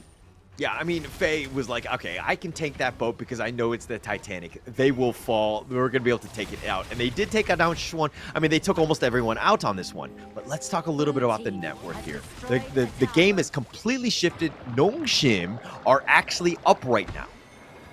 They're up right now, yeah. I mean, they just got to make sure they keep that up going, right? The only way is up, baby. But they've got to make sure they don't get hit by that boat. And again, the boat did not hit. They are definitely feeling the pressure on the side of Nova. The things are not connecting the way they did before. Yeah, definitely not. I mean, boat is on cooldown. This is an opportunity to kind of group up, to kind of go in a bit. Haku going to be a little bit aggressive here.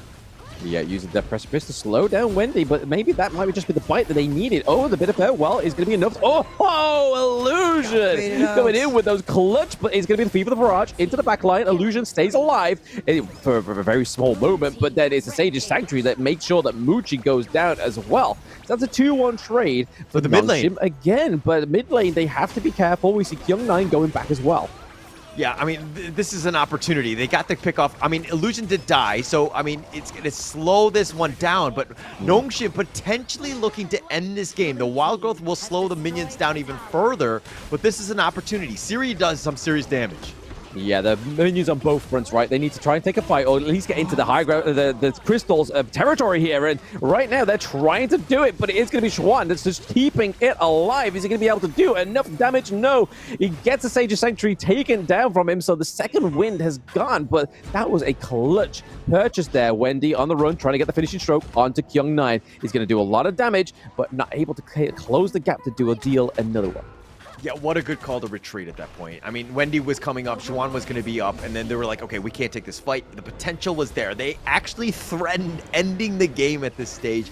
Nongshim right now take the Shadow Overlord, Tempest Dragon about 90 seconds away. It's setting itself up for a nail-biter to the end in this game. Yep, Nova definitely looking like they're on the back ropes now, where Nongshim were for the 2 games in a row, and they're feeling like, hey, we want to give you that same kind of pressure and see if you crack under it. We didn't. We have the resilience, but I feel like the call back to go and get the Overlord was a good call.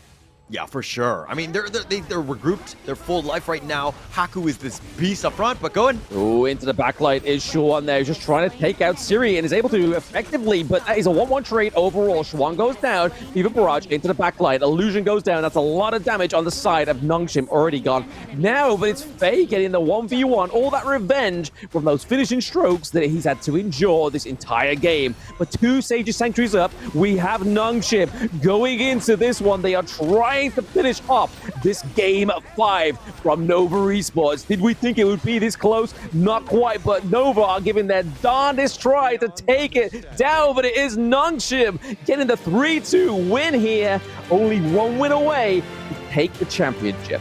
Absolute chills in that game. The fact that Nongshim were able to bounce back, finding Wendy a couple too many times for Nova Esports good, and ending up finding ways to win this game. CY and Waypit, they don't really have that whole lot of damage. Yes, they're tanky, and they were kind of slowing it down a bit, but once Haku got all that net worth, he was doing so much damage, and my gosh, what a turn of events. Nova Esports, the elimination game coming up, Nongshim RedForce could actually win this. They're up 3-2. That is crazy. I mean, they're up 3-2, but this is 2 teams that have been crowned the comeback kings, and that's the way they've been able to get into this grand final. So there is still hope for Nova to come back into this to make it a 3-3, which would then take it to the ultimate battle, which would be the ultimate write-off of Season 3 Invitational. But you saw how Nova looked on stage towards the end there. I mean, we saw Wei Pitt was rubbing his eyes. He's like, he's feeling it. Yeah, for sure. I mean, look, it's long, right? When you went to the ultimate battle yesterday, it's tiring, strenuous, all of the above. And I mean, both teams went through one yesterday. But going into today, having to do it yet again, and to be honest, if I were Nova Esports, you're kind of thinking they had a little bit of a favorite, that they were kind of just have an easier road, so to speak. But Nongshim, never say die, finding ways to win. Yeah, I mean, Haku on this Organ was exactly the performance they needed, considering the early game was very shaky for Nongshim. Because like I was saying, the side of Nova were putting on the pressure to Haku, not giving him that room to breathe, but he still managed to find the way through. And just, again, we have to give a props to Illusion. He did die a little bit more towards the end there, but being able to sort of kind of keep himself safe and do 191k damage, that's 36% of the entire team's damage, is surely that's going to be either between Haku or Illusion for MVP worthy. Yeah, I mean, but I think at the end of the day, I want to talk about the coach on this one, because when you're losing, and look at this like 13-14 minute mark, the gold swing is so heavily favored for Nova Esports. For RedForce to be like, you know, we still have a chance. We just need to continue fighting. I think that speaks a lot, like in terms of like the resolve of the team and just being well coached. But the MVP on that one, Haku, clearly, right? 10-1-3, his damage, 27%, but he was an absolute monster in terms of taking all of that damage with 40%. Haku, whew, scary on this Augur. He's giving the peace out. He was like, yeah, I'm peacing out with the path of passing. See you later, guys. I'm going to retreat, come back in, dodge your ultimates with my Conductor of Souls. We've never really seen that before in the Season 3 Invitational. But hey, you've got to see the unseeing to get to the champion heights, right? But right now, we're seeing those highlights to see how Nongshim actually got that clear comeback in this Game 5. Yeah, there were so many good moments from Nova Esports, and they were definitely winning. And you're kind of thinking, like, even Haku on this one, he's going to be killed. Yes, he gets the kill onto Muchi, but there were like, okay, Nova Esports now in the driver's seats, they're figuring it out. But then if you're noticing that each of the team fights from like the 7-minute mark on, Juan was really not able to hit those monsters set sails. Like those boats weren't as effective. That's a nice little 2-man one there. But there was a certain moment where everybody spaces out. Nongshim play the positioning game and do very well in those team fights. Yeah, I mean, when that switch flicks, when you get so close to tasting victory, when you get your enemy team down to like what I think it was like 2 higher ground turrets, that's when you're like, right, guys, we got this. But then when your enemy team claps you back, and then you're having to take like that knock on the chin to be like, okay, that's not meant to have happened. And you can kind of see why Shuan was able to not land those set sails. But it goes to say that Nongshim really brought this one back from the edge of death going into this next fight. Yeah, they did a great job. Yeah, 100% agree. You know, they were able to just dig deep.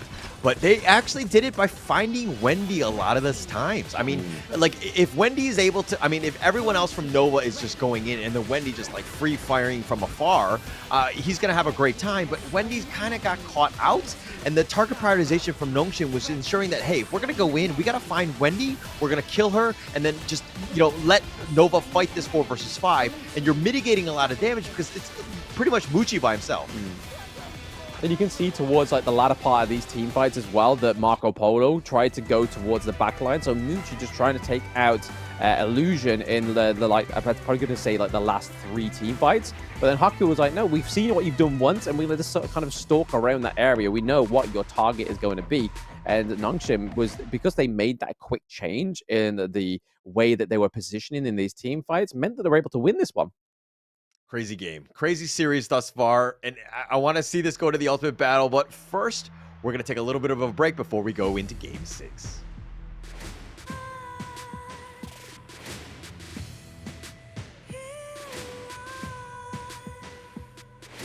What's a life without its worth? Compromising with what hurts inside. When you let fear decide your fate, you don't choose which path to take in life. I'm finally letting go of everything that still holds me. I'm against all odds, but I won't give up, 'cause it's my time to shine. Standing in the spotlight, and no one let me down. Destiny is calling high. I'm not afraid to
We are on the precipice of victory for Nongshim RedForce. All they need to do is take one more point away from Nova Esports, the current region that holds as much champions as possible in the Honor of Kings global esports scene. I am Blam, and with me is Hauler. How did we imagine that it would go this far? Honestly, I don't think anyone really had Nongshim RedForce on their bingo card, right? In the grand finals, and they're on the edge, potentially winning on this one. I think they've shaken it all up, right? This is absolutely crazy. The fact they're in the position, this is a team that has seemed like, all of the times that were slighted, the fact that they were never able to play, make it to the international stage, and you're seeing just the culmination of all of the years and experience and just being well coached to get to this position where you could potentially be the grand finalist. Well, going into this one, Nova is choosing the side that's been pretty much the side of victory in all of this series, the blue side. There's not been a single game, I believe, that has actually won on the red side. So maybe, just maybe, Nova is on the winning composition here. But I feel like with this one, Nova Esports, if they get to Ultimate Battle, Nova wins. If Nongshim wins this one, champions, baby. Yeah, no, I agree. But here's the thing, right? It's still Nova Esports. They still have plenty of options. I think that if you're looking at drafts alone, there's still a good number of heroes that are available, and Nova Esports are going to be fine in that regard. Nongshim right now need to put their best foot forward. Of course, this is Game 6, right? It doesn't matter moving on about saving picks for later on games. You're going to have an ultimate battle potentially after this one. Nongshim looking to close this one out. I think it's super key. You do not want to go to that ultimate battle. Yeah, I mean, they're still denying Kyung9 of that Dharma. Like, this is the point where in this best of 5, where the banning phase becomes the ultimate menace, right? Like, the fact it denies so many picks that you could just choose to run this battle down is just like, it's the raid boss, right? Like, the fact that they banned out the Dharma, they banned out the Ali, banned out Luna, banned out Mai Shirunoi, but they're seeming to lock in Sakir here. So could we be seeing a Shoryu pick for the side of Nova?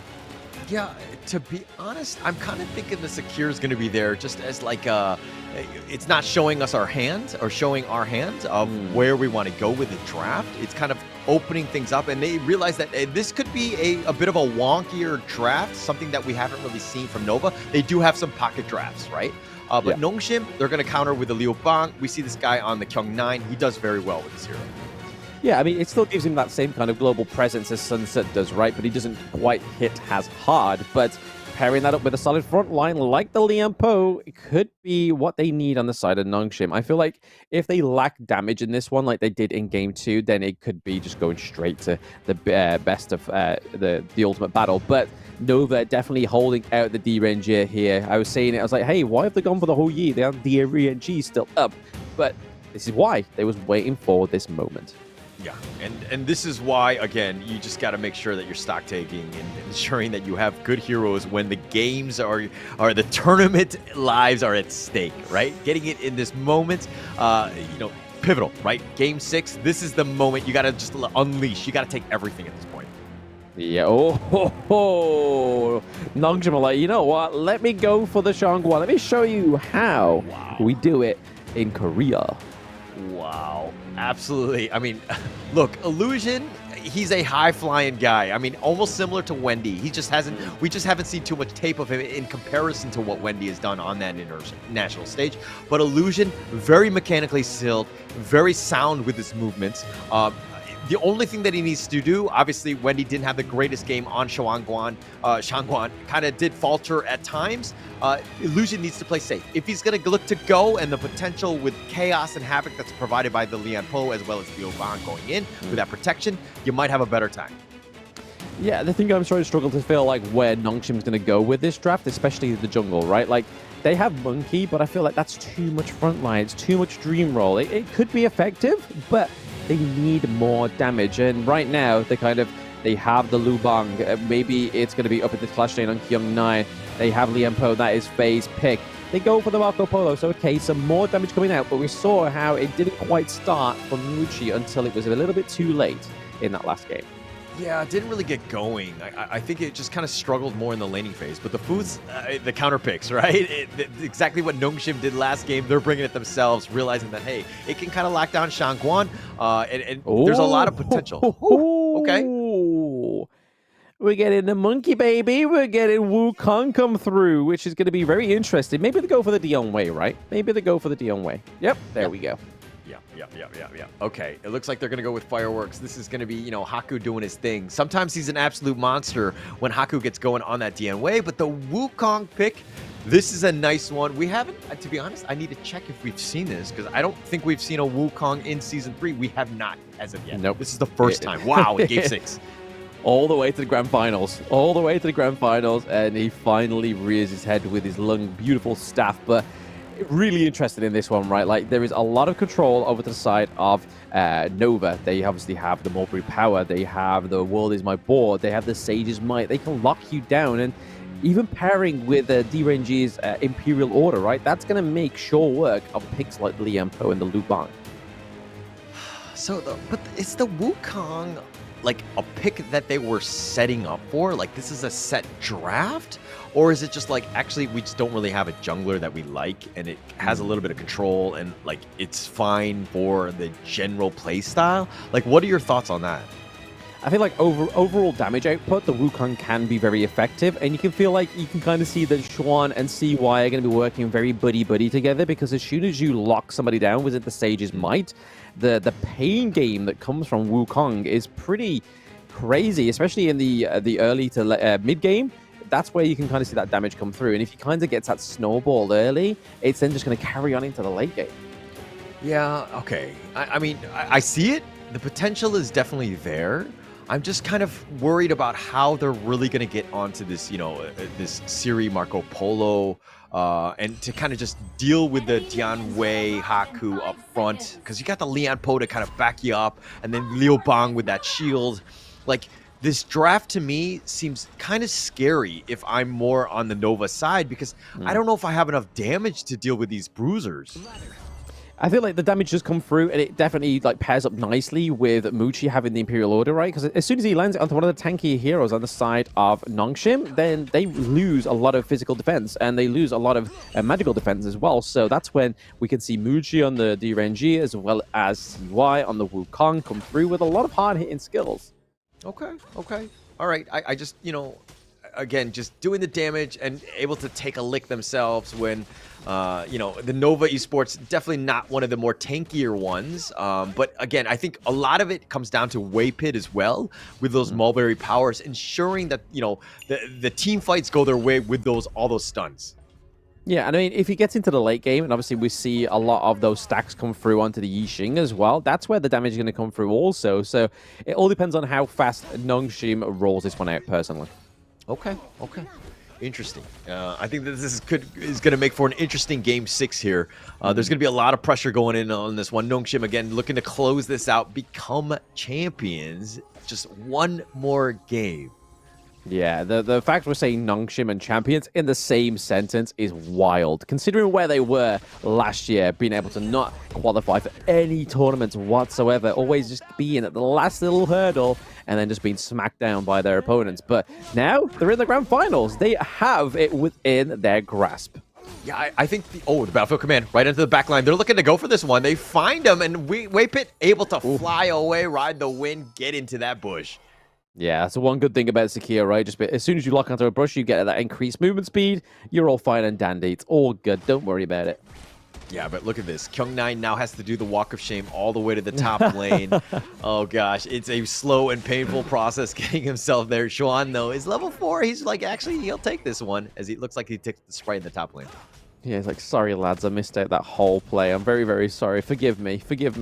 Going with his own thoughts in his own mind as he makes his way up to the clash lane. Kyung9, you had one job. All right, but it does look like they're going to go with a burst ram. Fever Barrage instantly canceled. Oh, but the nice taking liberties. Wendy, perfectly timed. Thought they had the numbers, especially since Faye was kind of in that brush. They had an advantage, but they didn't account for the rotation that was happening.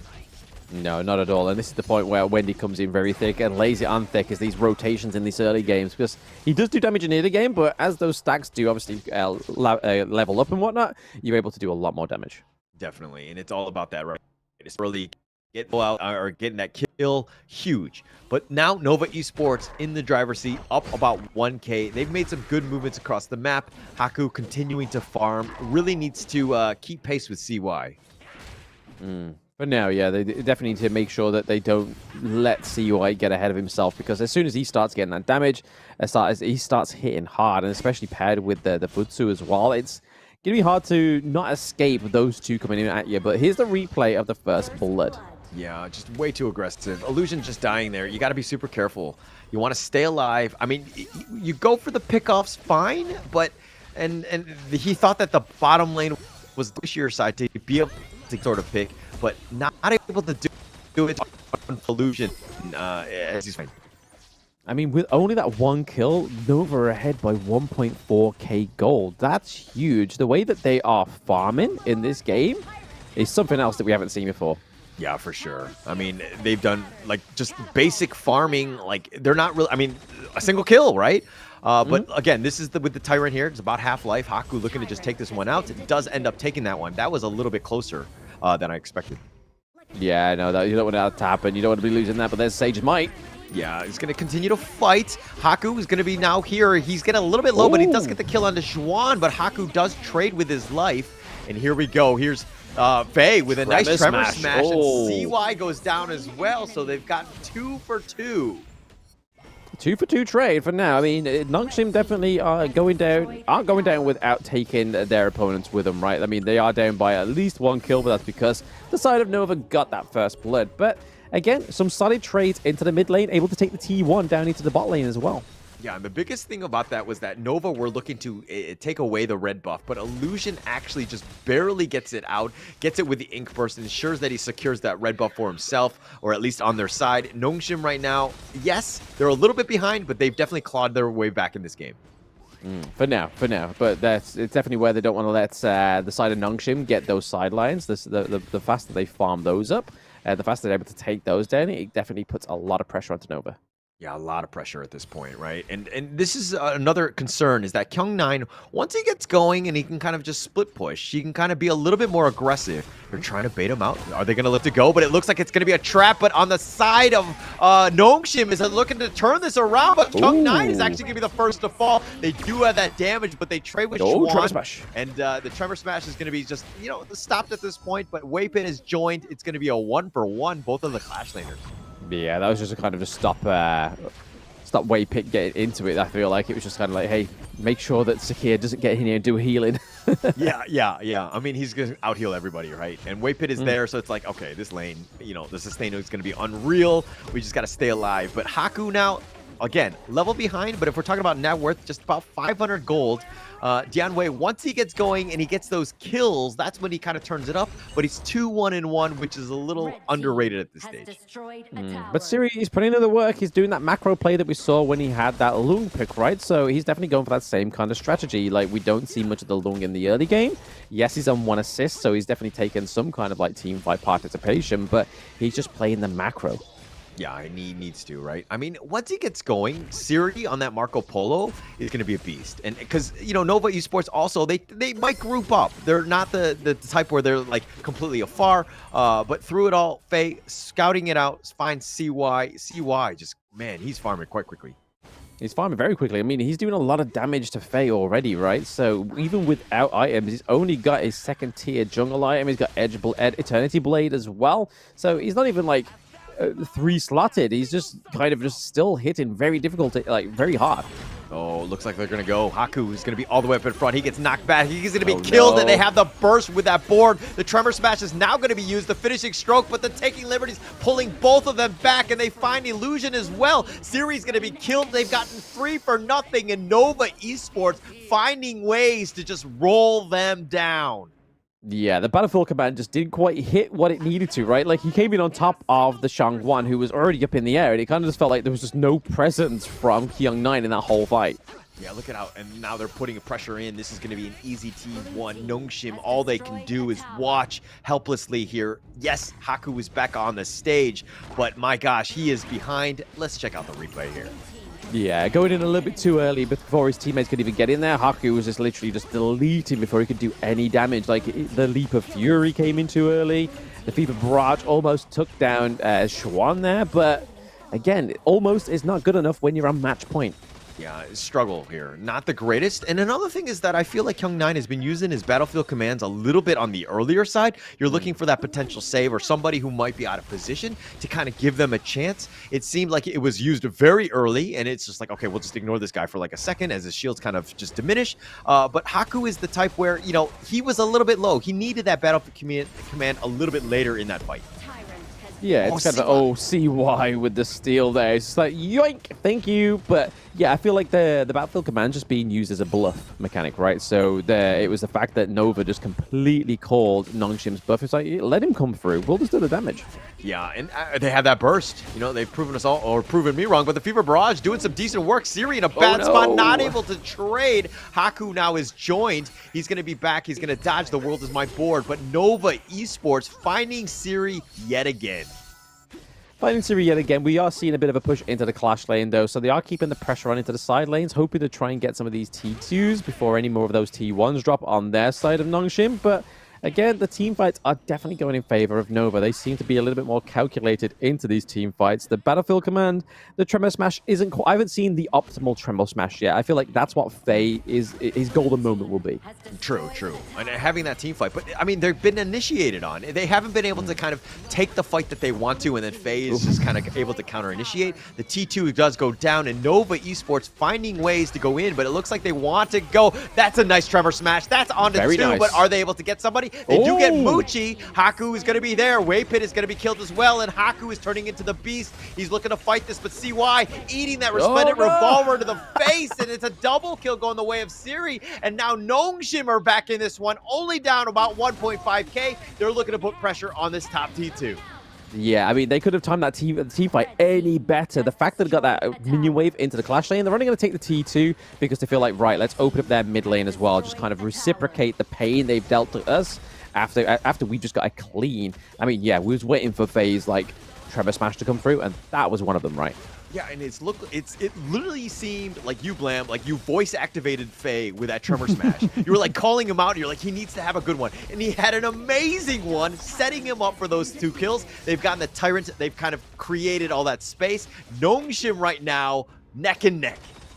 Like we say in the UK, say less. That's what Faye was saying. He's like, Blam, say less. I got you, bro. I got you. They came through with a tremendous Tremor Smash. But going for that Tyrant is going to be a bit of a change up here for the side of Nongshim. It gives them a lot more damage going into this later part of the game. I mean, right now, Muchi's actually playing the Marco Polo very well. He's got the Frigid Charge as well, so he's able to kind of like stun the Wukong if he needs to, or anybody kind of goes in on here. But gotta be careful. Make sure he doesn't get caught out, because I feel like Siri is one of their golden tickets. Yeah, definitely one of the golden tickets. I mean, in terms of net worth, still a little bit behind Muchi in terms of that farm lane matchup. But, I mean, everywhere else is kind of just, again, really, really close at this point. Oh, but they're going to go in for this one. They're trying to turn this around, the Battlefield Command, but Waypit is going to be the first to fall. Siri's still doing his work. Haku is just cleaving them left and right. They've got 3 members. They're looking to chase it down. Haku wants more. He smells blood in the waters. He's fighting this 1 versus 2. Where are his teammates? He's going to go for the slice and dice. But Haku, is he able to do it? No,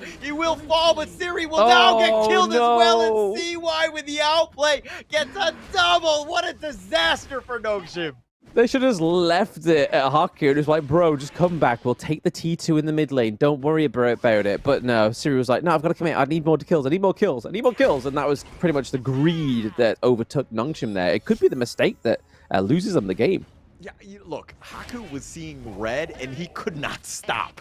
He was constantly, like, he should have backed off so many times, and his mistake compounded into Siri dying as well, and that's kind of how you throw things. But now it's closer a little on the side. There looks like their Overlord will be picked up. Nongshim want none of this, but again, you're kind of throwing the lead, letting Nova get back into this.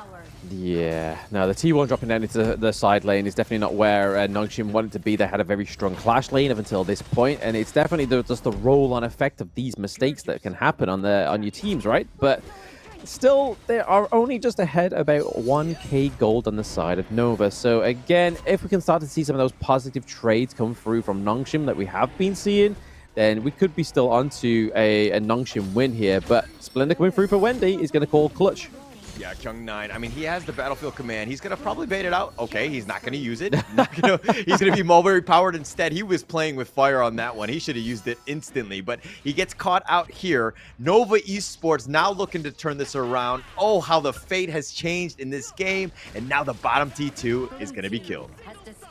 Yeah, no, we saw towards there that obviously CY is leading the race in terms of the gold race, but it is going to be Siri that is second place now, so he's actually managed to take that gold lead from. Okay, oh, no. He's diving in. Oh, he almost got him. Siri stays alive. He's going to get to the fountain. No, he's going to be killed. CY actually gets it, and here's the secondary life. CY going aggressive, looking to turn this. Illusion has been killed as well, and Nongshim, all of them falling, and Kyung9 is the only one, but it looks like we're going to go to an ultimate battle as Nova Esports come back in Game 6. I told you, that single mistake cost them that whole game. They should have just let Siri just say, go back, take the T2 in mid lane, and don't worry about me. I'll just be hocked off the board for now. But then, with Siri down, there was just no pushing pressure. No pushing pressure. That was a disaster of a fight when Haku had that. I mean, you had that lead, but you're fighting 1 versus 2, and you're like, hey, go, go, go, go, go. And Siri's like, I don't know if I should go. And by the time he got there, it was way too late. And then Siri ended up dying. And then you just like threw that game. And Nova Esports, when you give them anything, they will take from you everything. Yeah, no, the amount of pressure that was on the side of Nongshim there to kind of try and close that game off after such a positive trade in the team fight for them, you can see that why they went for it. They saw gold, they saw green, they thought, you know what, let's go for it. We've still got the ultimate battle in our midst, but like I said in the intro of this one, I feel like if the ultimate battle goes over to Nova, it might be a Nova win. Yeah, I mean, look, that was actually heartbreaking too. That's tough to recover from because you're like, hey, actually, we were probably winning in this one. We should have been, we should have been fine. But getting it in, look at YK. Looking just like it's all about the morale, right? Heads up. It's all about the thing. He looked at this team and he was like, Kentana, right? And just ensuring that, hey, everything is fine. We Gucci, guys. Oh, no. Nova's got blue. I mean, historically, like I said, we're going into that draft. Blue side's been winning, and they've just gave blue over to Nova. I mean, it doesn't really matter in terms of the ultimate battle, though, right? Like, they are going to get the picks regardless. I mean, finally, we'll hopefully get to see Kyung9 on his Dharma, but is this going to be enough for him to come back, or will he make a quick switcheroo and go for the Sunset once more? Because I think dominant performance-wise, the Sunset has been the most effective thing for Nongshim in that clash lane. 100%. 100% a Kyung9 special. You have to pick him. I mean, they picked him almost in the other 2 ultimate battles, and I can't believe this is their 3rd ultimate battle in a row. Right? Yeah. And this is second for Nova. So again, these teams are very well rehearsed in that sense. They're prepared, right? But we have a little bit more data on the Nongshim side. We know what they like. They tend to like the Siri. It's either the Dolia with Faye, and then they usually go with the Sun Tzu. The jungler has been kind of a bit of a mixed bag in terms of what sort of preference Haku wants. Yeah, I mean, even I'm feeling the tension here now. I'm sat like thousands of miles away from the Philippines, the North Edsa Mall, and I'm just like, bro, this is just too close. It's do or die. Somebody's got to lose. Yeah, which is the saddest part, right? I think going into this one, like, let's put this into perspective. You have one game blind pick. First place, you get 100,000 USD. Second place, 50,000. So essentially, we're playing for about 50,000 in this one game alone. How crazy is that? The fact that you just told me, I've just started to crumble. The fact that you just told me that 50k extra is at stake. I'm like, no, nah, I can't make a single mistake. And neither can Nongshim, neither can Nova. They cannot make a single mistake in this one, because if they do, it's going to be bye-bye. It's so crazy right now, right? And I think at the end of the day, look, this is what we wanted to have seen. The grand finals, how many times have we seen, like, just stops, right? This has been the most exciting Honor of Kings grand finals that we have seen in the global version, right? It's been absolutely amazing, and getting it to this ultimate battle speaks volumes not only about the players, the coaches, but also the format, and just getting to this level where you have two evenly matched teams going at it. Yeah, I mean, it's not lopsided. It's not like we are seeing two of the same regional set representatives. We are seeing, for the first time, the JPKR region being represented for the side of Nongshim, and then obviously Malaysia coming through for their third championship grand finals as well. So I feel like this is just the start of it. Honestly, we've been saying this time and time again. This has been one of the most exciting esports events for Honor of Kings Season 3 Invitational. Imagine the Pro Leagues, imagine KWC at EWC. That is going to be wild. Even though KPL is included, it's still going to be so wild. Yeah, everything. I mean, the horizon for 2025 is super exciting, right? And the opportunities to get in on this and to play here and to do it for, you know, what? 15 million essentially USD in available funding is pretty crazy if you think about it, right? And to get to this level and to be able to play at this, you know, the grand finals, and to represent not only your country, but your team and all of your friends and family and everyone that's really committed into making you an esports star, this is the opportunity. This is the chance. Nongshim and Nova Esports, both of these teams have dug deep. They've done their research. They've practiced countless hours to get themselves into this position. But who's going to win this final game? Yeah, I mean, the reality there, I mean, I just took a deep breath because I was just like, those last 3 minutes are going to just basically dictate, well, they're going to be one of the biggest parts of dictating whether you're going to win this best of 7, this ultimate battle between Nongshim RedForce and Nova Esports. And it'll be 3 minutes that could haunt you for the rest until the next of the next esports championship. Yeah, as long as, you know, Nova Esports doesn't pick Agudo, I think they'll be okay. Right? I think that draft was really underwhelming for me, but I think that they're going to be fine. I think that going into this one, but let's check out the post game of that last one and to see exactly where Nongshim went wrong as they kind of threw that game towards the end.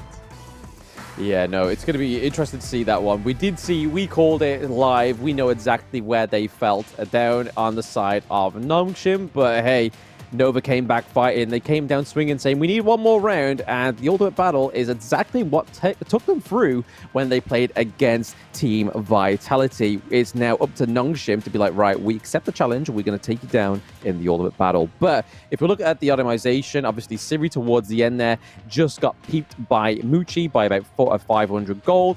But in terms of the damage, Siri was definitely under damaging compared to the D-Ranger, which we were saying, like, where's the damage going to come from? But the fact that D-Ranger is just being sort of buffed recently, he definitely can pack a punch. Yeah, I mean, Muchi playing it to the T. And you were talking about how the fact that they were like, hey, where's the D-Ranger? Why are they not picking it? And then they saved it for this banger here. In the game 6, they in a must-win game, perfect timing, and then they got themselves in a position to win. And they did it also on the back of this CY Wukong. First time we had seen it. Pocket picks galore, saving it for when things matter the most in a Game 6 elimination game, and you're going for the Wukong. Man, very brave, but here's the MVP, Juan. Yeah, very, very... A bit of a weird MVP, right? Because obviously he was there, he was getting the lockdowns into those team fights. He was basically the cage that wrapped around Nongshim RedForce. It's forcing them not to fly out of the grand finals as the victor. So, well played, a very utilized MVP by the side of Nova Esports. Yeah, but let's check out the highlights and see exactly where things went a little south for Nongshim here. I mean, there were moments in the early game where, you know, Nongshim were behind. They were struggling here. Nova just kind of finding their groove early. And this is a 3 versus 2, and CY somehow turning this into a positive as they get the kill on Kyung. I mean, that was just a monster play. CY just surviving, doing all that damage, and just getting in and just making this huge impact was just crazy by CY.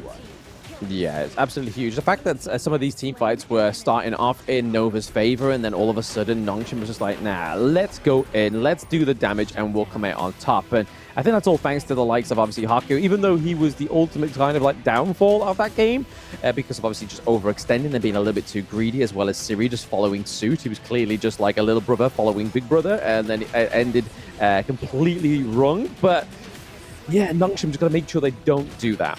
Yeah, and this is the heartbreaking moment. Haku trying to fight 1 versus 2, and he loses to Chuan, and like they turn this, like CY gets those kills. Oh, they were playing with fire, and then it was on the defensive side. Nongshim, no way to hold when you're down members and not able to just kind of defend the base. They tried to, they made a valiant effort, but, when you're down numbers, Nova Esports really start to roll on you. They get you, and they find their way back into this game. And now we have the ultimate battle. Yeah, I mean, once you know, when you see a Wukong dash away, that is your point to be like, right, I'm in a 2v1. He's dashed away. He's going to dash back in and slap me with his staff. So that's my point. Just get out of it. Just go in the complete opposite direction of Wukong. But no, Haku was just, for all these mistakes, decided to commit with that big mistake, which is going to get them into this ultimate battle, which could be the reason why they don't become the champions of the Season 3 Invitational, or they become the victors as they get all their picks that they need. Because Kyung9 is more than likely going to go for the Dharma and his Sunsa. We may get Dune and Orgrim, but we could surmise so much. But we're going to take a short break, a little bit of a breather, before we get into this last game between Nova and Nongshim.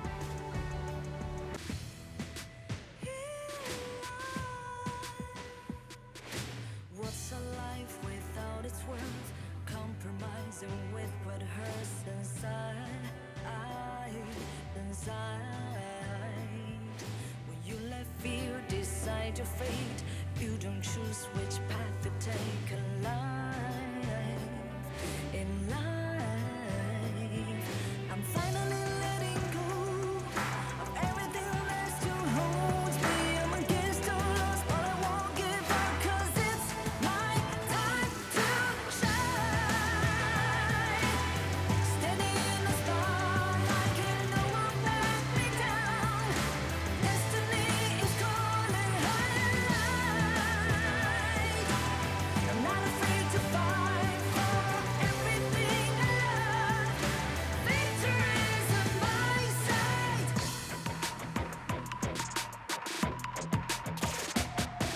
The more we lose, the more we gain. The more that nothing stays the same in time. In time. Can't love ever, can't forget. What you see is what you get. Sometimes,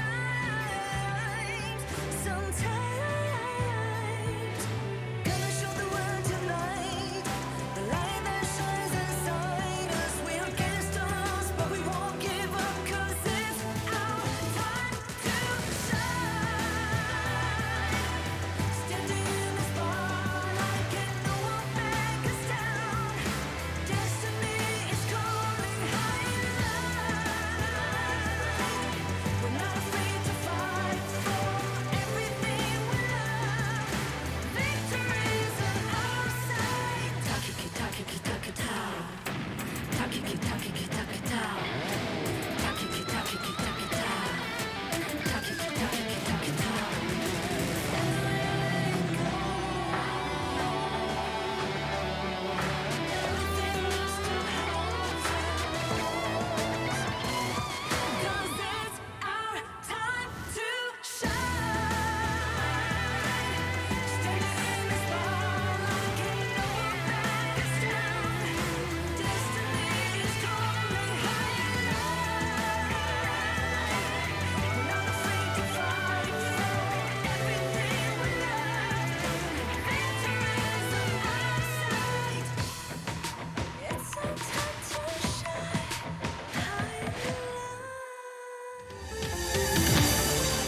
And we are now back with the final game in the grand finals between Nongshim RedForce versus Nova Esports. One single game for essentially 50K more of that prize pool. My name is Holler, and with me is Blam. Your thoughts on this ultimate battle? I mean, it's been an ultimate battle that's been definitely written in the stars, especially ever since that Game 1 win, right? Like, we saw that Nongshim was like, that was a surprise to everybody. And then for them to lose 2 battles, and then win 2, and then lose 1, it was just like, it's almost perfect, right? But now we're going to get into that draft that was locked in a few moments ago between the coaches of both these teams. And we are not surprised at these first 2 picks. Yeah, the Guan Yu Zhuan special, you just saw the amount of impact that he had throughout the entire game. Not to be undersold by Kyung9's Sun Tzu has been great, but it looks like both of the junglers are going to go with Oghren. No surprises there. Yeah, no surprise, especially when you've got like a clash lane that is not necessarily a tank. It's more so that kind of like engage, move them around, but both of the mid lanes going for Mai Shiranui. This is Wendy against Illusion. Not only the fight for the championship, but for the fight of who is the best Mai Shiranui. Yeah, like, look, I mean, we probably wanted to have seen this in that the SOLOKING showdown earlier, but, you know, it's even better in the grand finals when you let them go at it, because, again, a lot of pressure, but the Dia and the Dolia both going to be locked in and good to go.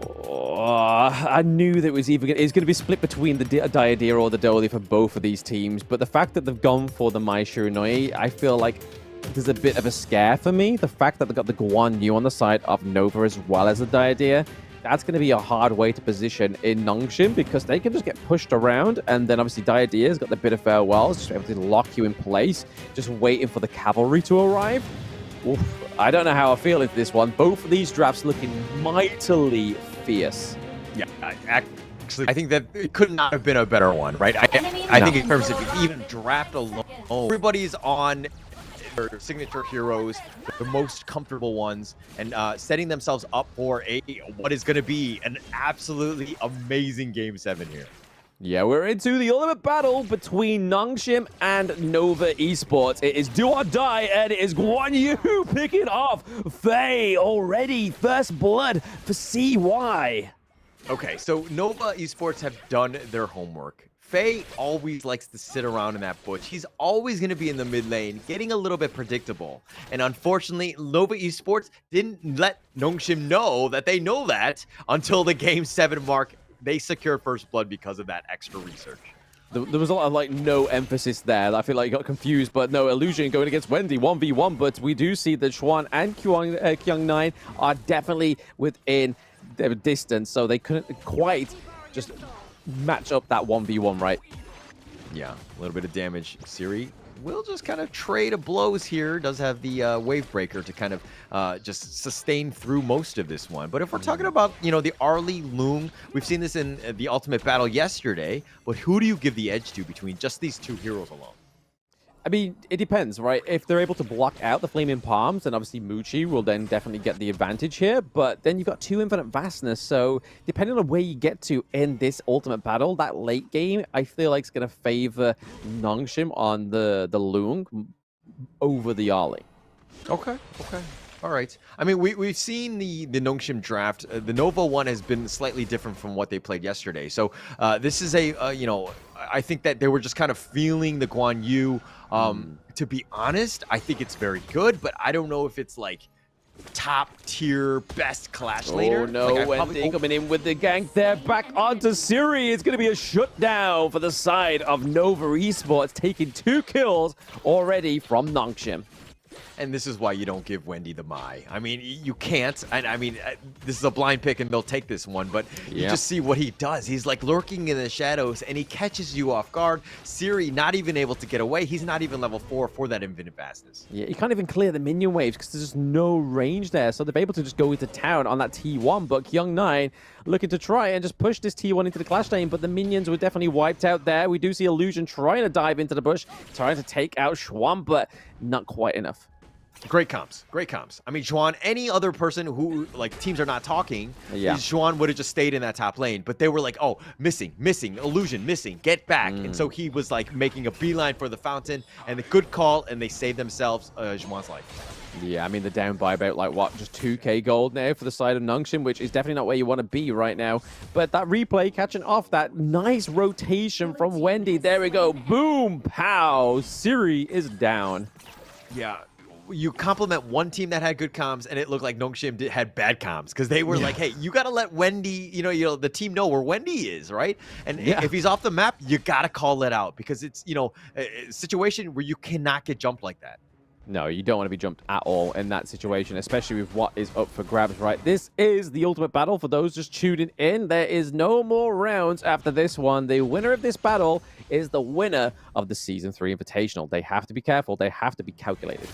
Yeah, and for me, speaking of calculated, the Illusion definitely taking a little bit of a road trip around CY. CY might get caught out. Here it is. It's going to be Kyung9 getting the kill for the side of Nongshim. So they are getting the kills on the board. Destiny Encounter does hit one, but how much more can they take on the side of Nongshim before they have to reset? Yeah, CY with just a little bit of a mistake, very aggressive, just in the heart of the enemy. Like, okay, we'll just fire him. We have all 5 members, so they're going to be fine. Careful, Illusion.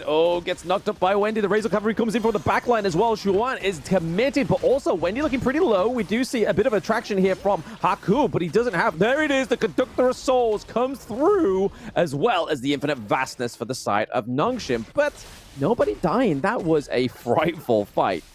That was a very dramatic moment in a Marvel movie. All of the heroes are flying in, spells, like everything, attacks galore, right? But nobody dying at the end of the day. That was super close. The super saves. Haku barely staying alive with that Conductor of Souls, keeping him into this one. He cannot fall behind CY. No, he cannot. You just... If that's the case, I mean, level-wise, he has just for now, but... In terms of gold, you've got to make sure that the gold is definitely going in his favor. And it is currently by 300 gold there. But the dividends here is down into the farm lane. You want to make sure that Lung is getting some farm up. Siri needs some time to shine. Yeah, need some time. I mean, it looks like they're going to create a little bit of space by pushing this bottom T1, focusing it out. Illusion is here as well. Teleports are coming. Oh, yep, teleport is coming through. Oh, no, he cancels it because they're able to just keep away those minions. So good play there, but we are going to get the Kyung9 Express back up to the clash lane with the passenger Illusion here as well. Haku is just looking to try and clean out the mid-wave a little bit more. Okay, Wendy goes in, commits, pushes back Conductor of Souls from the side of Nova. The Razor Cavalry dive in for the side of Nova Esports. Picking up a kill is onto Nongshim as well as the T1 into the mid lane. This is not where you want to be right now. Xuan's timing is so key. He's always there when you need him. Because, again, Haku gets away if Xuan doesn't get there in time. Oh, no. There could be a sit-in duck. Kyung9 here is going to get taken down once more from the side of Nova. Nova are rotating with finesse. They're pushing it out. They're starting to exert a little bit of dominance. They have the control. They know they're in their driver's seat. They obviously don't want to throw that lead away. They will continue to play safe, but take what space is given, and it looks like it's going to be in the top lane. Nova Esports playing this one perfectly.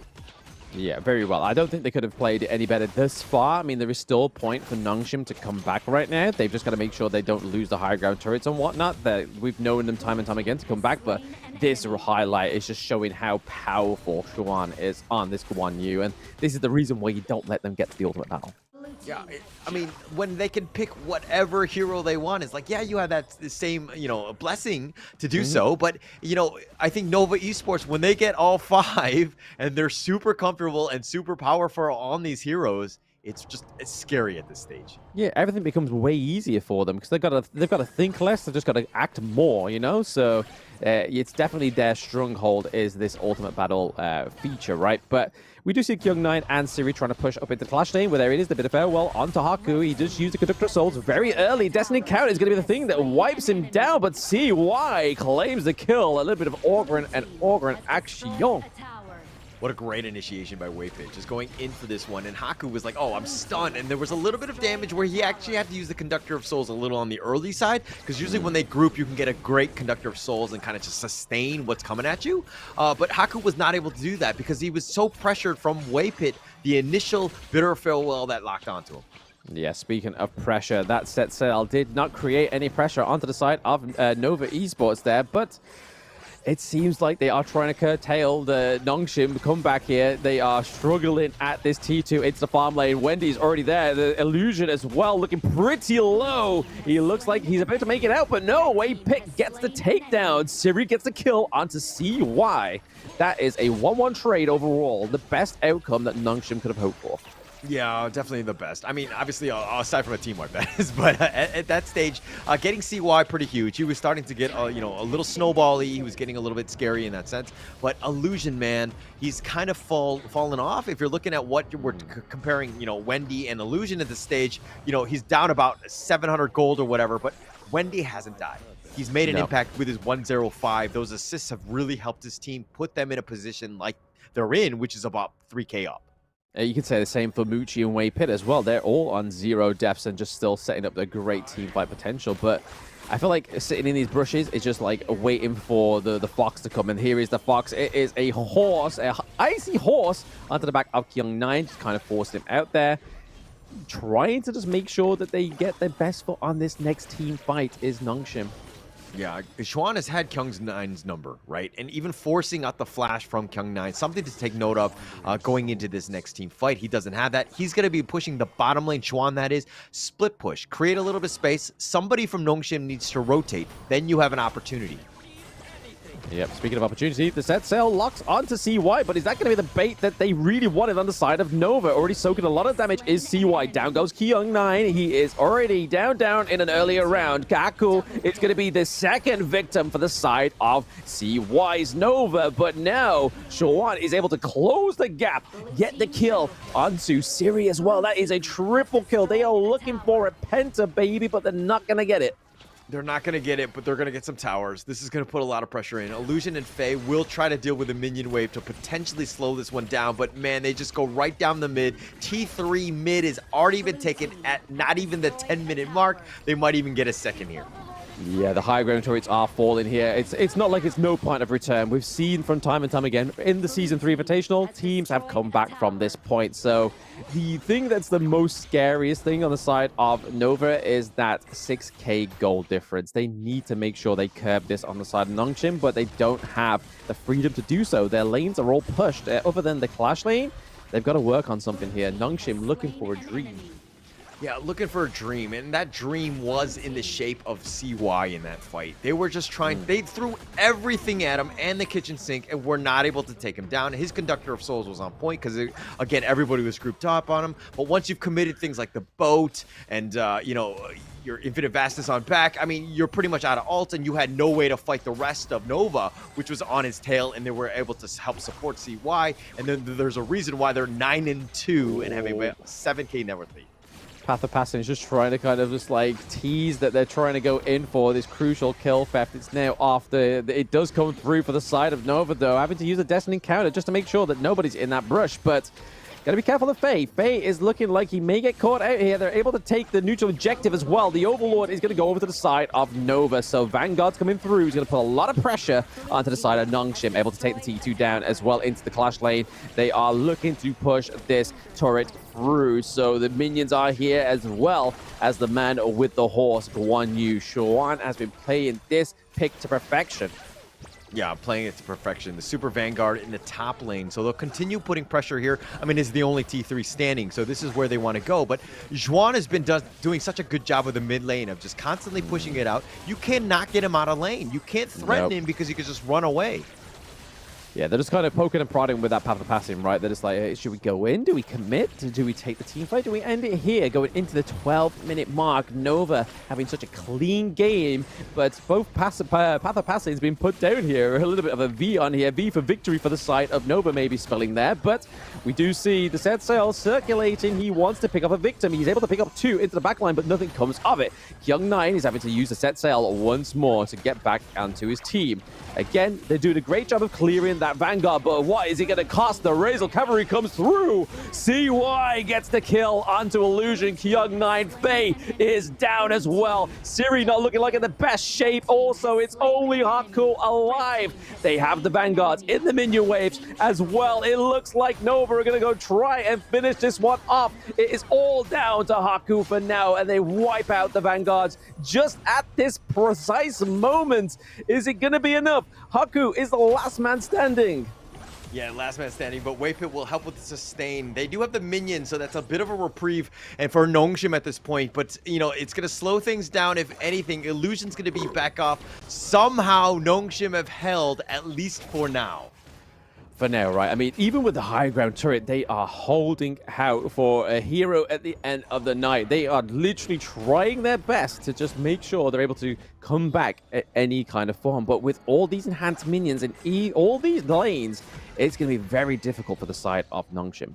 No room to breathe for Nongshim at this point, right? Just being able to, I mean, all the minions, super minions are there. Yes, you have the top T3, but it's not even close to like a Tempest Dragon where you can potentially, you know, get that, steal that buff and then kind of get yourself in this one. You're still so far behind, and the game is like not even 15 minutes. It's actually crazy for Nova. Yeah, no room for error and no room to breathe, right? That's probably the hardest thing. The amount of pressure that is scaling here on the side of Nongshim is crazy. Yes, Haku is getting his third tier jungle item. He's got the Blood Rage, but see why? He's got the Sage's Sanctuary, so even if he's used and just run down, he's still got that second life. Yeah, I mean, that's the biggest thing, right? At this point, it's kind of like, how do you deal with them? I mean, it's one thing that if you get one kill, okay, maybe you got a little lucky, but he's down there for the second life. And when you know that second life is happening, the rest of the team are going to be there. Tyrant being picked up yet again by CY, just a little bit more map control. This gold graph, crazy. CY Muchi at the top. It's literally looking so much in favor of Nova, right? I mean, the fact that CY is like 2k gold ahead of Haku is a nightmare for the side of Nongshim, but they're still trying to hold on. They're trying to hold on to this dream and hold on to being the first place in this Season 3 Invitational. But right now, Nova are rocking around with a few of the minions, but still nothing quite coming into it. Is he going to last hit the minion? The minion hit, the high ground turret last, not going to quite happen here for the side of Nova. Yeah, but look at Illusion, kind of waiting in the mid lane here. I mean, the top T3 will probably fall at some point because they do have those numbers, but now here's Illusion on the backside. As well, going in onto the back line, but we do see that Wendy's there as well. Muchi's actually getting taken down, so that's a 1-1 trade for both the marksmen, but oh, Xuan was not happy about that. He takes down Faye, and they are literally just going for 2-for-1 trade. Yeah, I mean, it looks like it's going to be a 2-for-1, but Muchi going down, that's going to be a bit of a win for at least Nongshim. I mean, they have to wait for the minions. Yes, you have the super elites. Illusion with a nice flank attempt. Haku's doing some work, but Kyung9 in a bad spot. Oh, straight into it, Xuan, as well as Wei Pig going in. Destiny counter just used to push away Nongshim for now, but they do have the minion waves there. They are definitely struggling to finish this one off the side of Nova.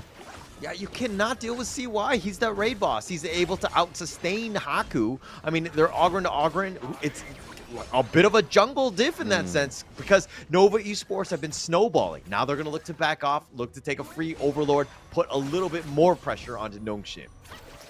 Yeah, it's looking like it's going to be a second Shadow Overlord going over to the side of Nova Esports, which could be the writer, what the writer sowed in this poem for 2 between Nova and Nongshim. But they are, I mean, Nongshim's managed to bring it to about 4k gold difference, which was, it's a sizable difference to where they were, but is it going to be enough? I mean, they have to fix the lanes more than anything else. I mean, if you can get a pick off now, it would be gravy, kind of setting yourself up. But Nova Esports know that, and they've been kind of sticking together. Nobody, I mean, Xuan, he's got the mobility to stay alive. But look at what Wendy's doing, sticking around in that brush, just kind of waiting, being a little bit patient, seeing if any prey kind of just happens to walk by. They have all the time in the world, especially with all the lanes pushing and that Shadow Vanguard in the bottom lane.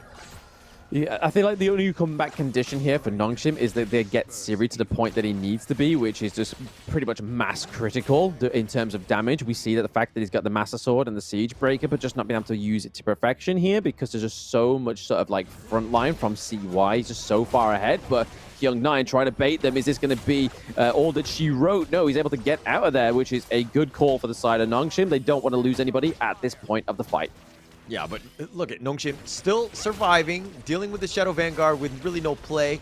Nova right now kind of just waiting in the wings. Again, they'll look just kind of tighten the noose just a little bit more just by playing a little bit more of this patient game. Let Nongshim come out of their base, find a potential pickoff, and then look to end this. Yeah, I mean, we're almost getting to what, the Tempest Dragon. They're about, what, 2 minutes away from that. So that's going to be interesting to see if Nongshim, even though they've been without high ground turrets longer than they've had higher ground turrets, they could potentially come back at the Tempest Dragon. Actually true, which is kind of sad if you think about it, but it is pretty sad in that sense. But I mean, Nongshim right now, they're doing a decent job. No, they lost the Tyrant, though. That's going to be a lot of damage going over to Muchi, but the Conductor of Souls is soaking up a lot of it. Into the backline is a low-away pit. He goes down, but it is going to be a 2-1 trade. Sage's Sanctuary does come through for Haku, but then gets wiped down again. Siri is able to claim Wendy, but it is now all on the shoulders of CY and Shawan, and Muchi goes down as well. But there we go. It is going to be the slam dunk from CY, and all that's left is Siri and Faye to try and deny this takedown. Look at Faye actually gave the Celestial Melody for Siri to just get back to his base quicker because he needed to have healed up. He was about half life. He's the only one that can really do the damage onto CY, who's actually has to respect it, but the Conductor of Souls... Oh no, it's a 2v2 here. It looks like they are going to finish it here. They do not want any tussle fighting. It is going to be Nova Esports, your Season 3 Invitational champions. Coming out of the brinks, they were down, backs on the wall, down 2-3.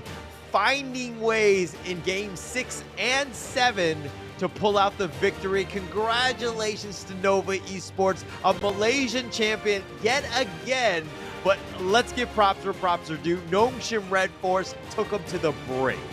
Yeah, absolutely. There is definitely no fault here from Nongshim. They were the true dark horse, right? Going into this, we know that the Malaysian representatives are very strong. They were going to be the champions, or at least the top contender. But Nongshim and champion wasn't synonymous. But this moment was it.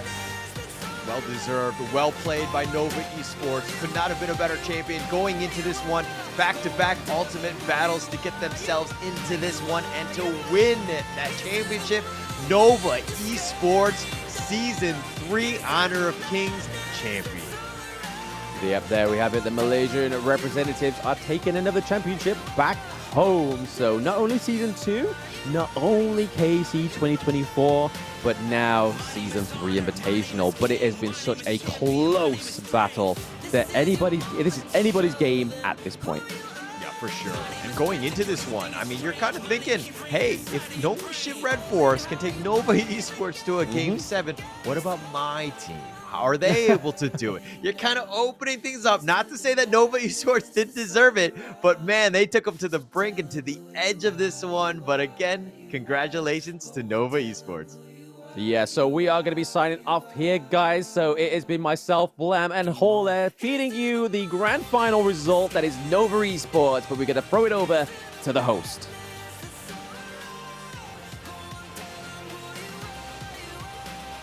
Ladies and gentlemen, SM North, add some, make some noise for your HOK Invitational Season 3 Grand Champions!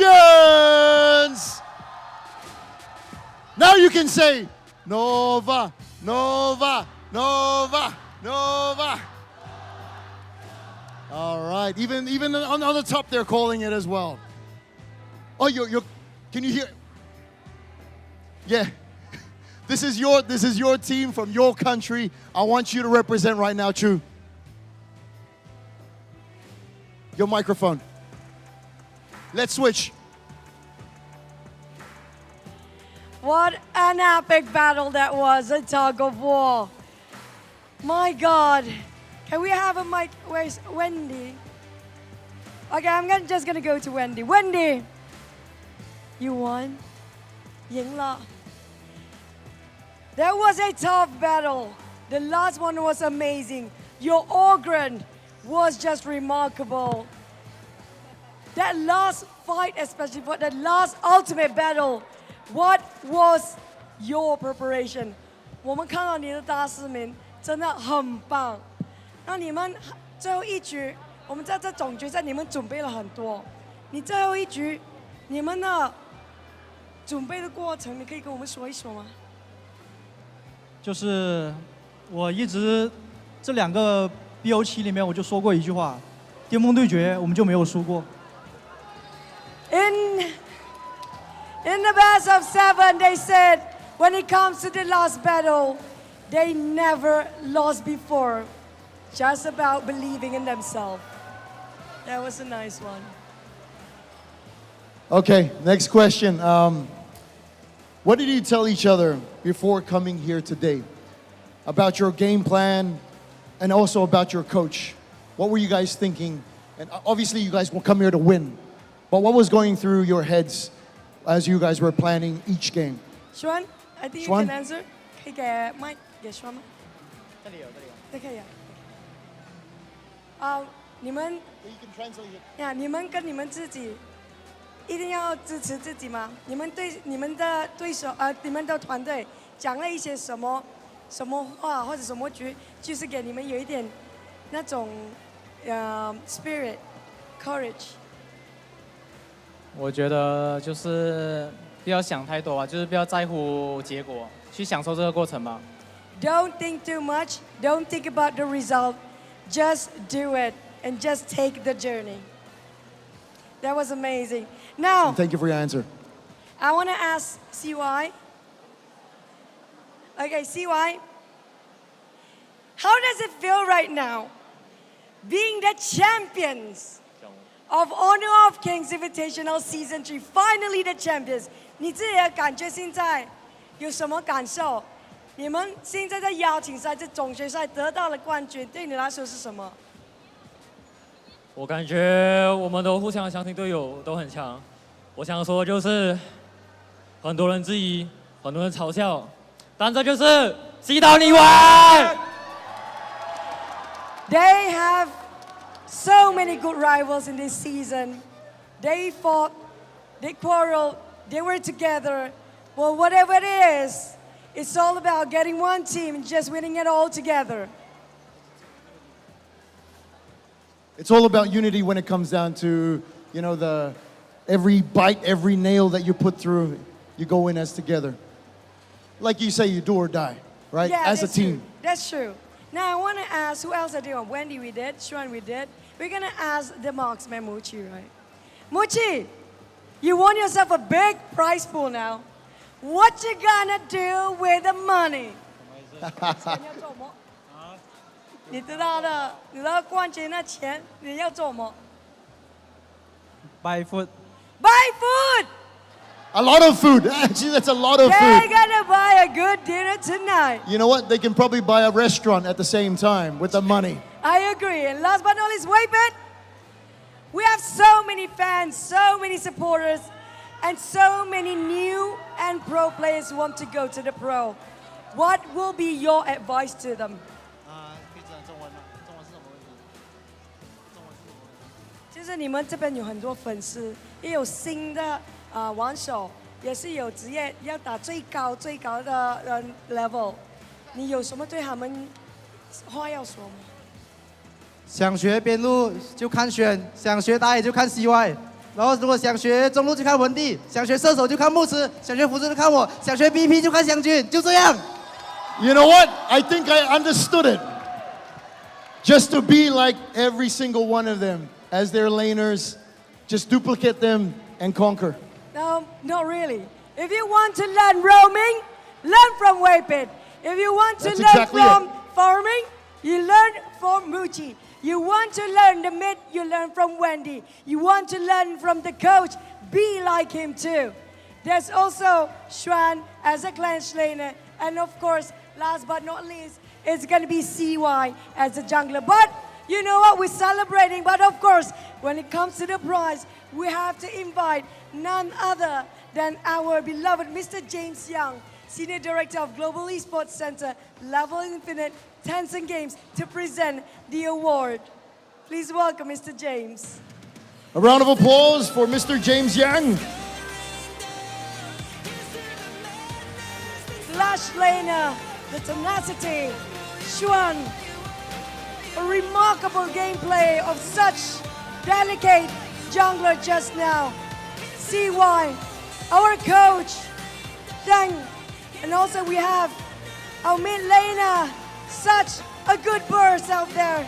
It's gonna be Wendy, Muchi, the most of the best marksman or farm laner. And last but not least, the very tanky and such resilient Waypit. This is your champions, Nova Esports.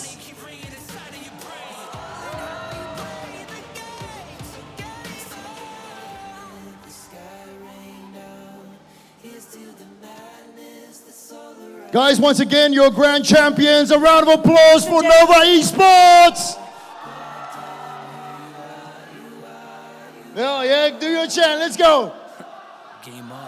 Nova, Nova, Nova. You know what? I'm very proud to be here in the Philippines.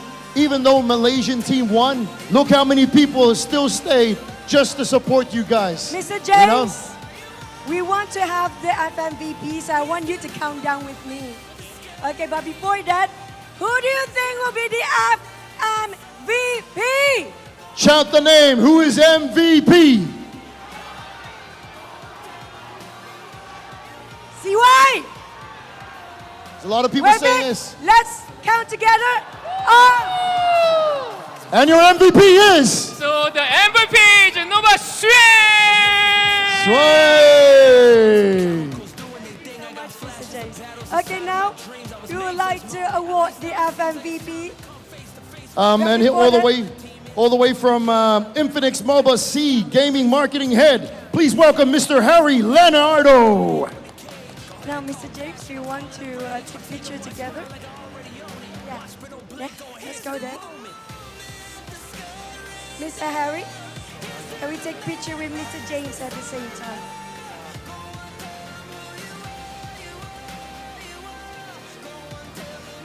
Ladies and gents, another round of applause for your finals MVP, Nova Schwa. Posing for pictures, Mr. Harry Leonardo, and also Mr. James Young. Thank you so much for presenting the award for us. Thank you so much, Mr. Harry Thank you. Leonardo, Infinix Mobile South Asia Gaming Marketing Head, and also Mr. James Young, Senior Director of Global Tencent, Global Esports, sorry. Okay, Senior we'll Director get of a... Global Esports Center Level Infinite and Tencent Games. So for our FMVP, can we have a word from you? You can say anything you want, anything that comes from your heart. 我讲中文。可以翻译给你。我觉得我们一路走过来都不容易吧，然后我觉得这个 MVP 没有队伍的每一个人，没有 Nova 的每一个人都拿不到。然后我觉得在这里真的很感谢每个队友吧，还有 Nova 这个大家庭的帮助。 I want to thank you, every single one of them. There's no way I can get this MVP without every single of my family of Nova and also my team. And also for each of every single individual has been supporting them all this while. The fans, the whole Nova family, thank you so much. Your FMVP, the Clash Laner, Xuan. So that's it for Honor of Kings, ladies and gentlemen. We have crowned our first champion in 2025. We have a lot more international tournaments that will happen in the near future. But before that, how about we lift the trophy one more time? Can we Correct. surround the trophy one more time? And lift for the last one. Can you guys count down with me? We count down together for our Kings for this season. In 3, 2, 1. Nova Esports! Your grand champions of the Honor of Kings Invitational Season 3, Nova Esports! They will be the beacon of every team we look unto and have overcome challenges after challenge and now stand before us today as the current Kings. It's been a whirlwind of tournaments with many ups and downs, and none this could be possible without you fans. Lahat kayo, every single one of you have made this event so special. Give yourselves a round of applause. Isang hiyaw naman dyan. We're at the end, but there's going to be more tournaments in the future. So thank you, everybody. I'm Eric Eruption Tsai. And I'm Juju. We're going to see you soon again in the next one. Honor of Kings. Maraming salamat everyone here. Hawk. Okay. Okay. H-O-K.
choose which path to take in life.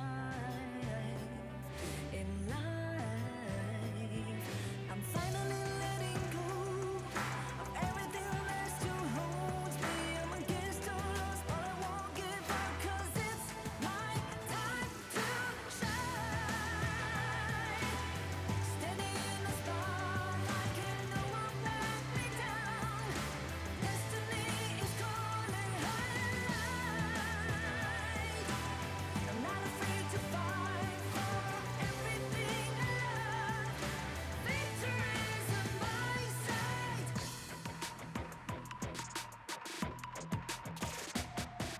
The more we lose, the more we gain. The more that nothing stays the same. In time, can't love ever, can't forget. What you see is what you get. Sometimes,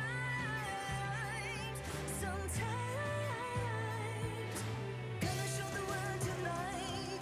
The light that shines inside us. We're against the odds, but we won't give up, 'cause it's our time to shine. Standing in the spotlight, can no one back us down. Destiny is calling high. We're not afraid to fight for everything we love. Victory's on our side. Takiki takiki takitao. Takiki takiki takitao. Takiki takiki takitao. Takiki takiki takitao.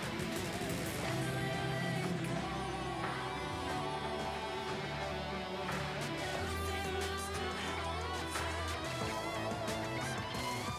'Cause it's our time to shine. Standing in the spotlight, can no one back us down. Destiny is calling high. We're not afraid to fight for everything we love. Victory's on our side. It's our time to shine.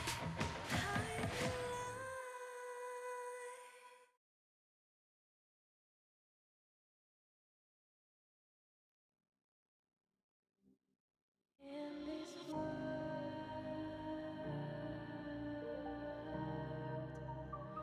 only ones in this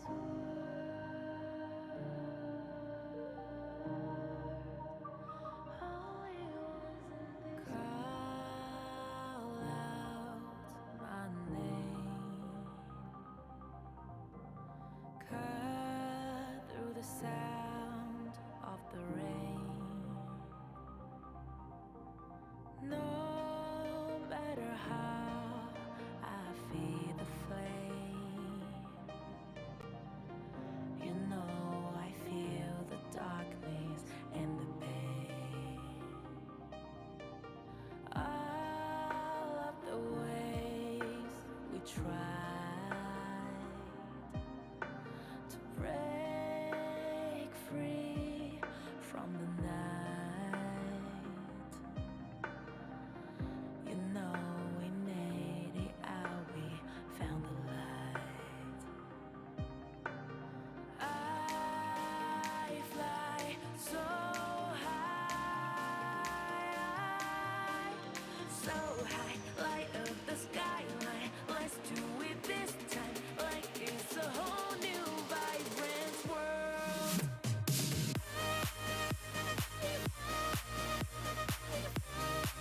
Like we're the only ones in this world. Like we're the only ones in this world. Now I see that I got everything I need. It's alright, I'm on fire, I'm alive, 'cause now I fly so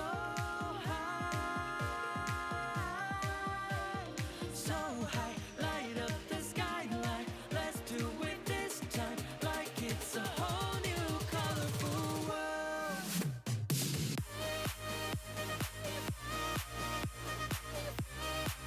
Like we're the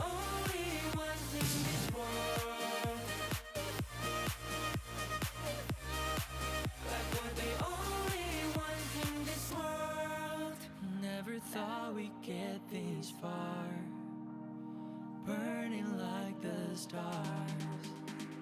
How we get this far, like we're the only ones in this world.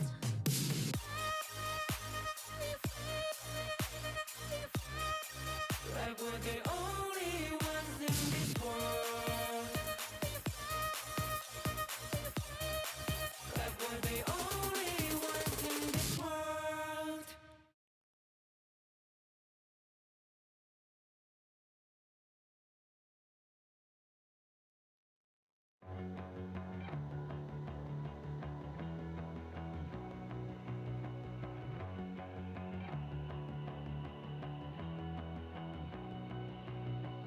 You've walked through the darkest nights.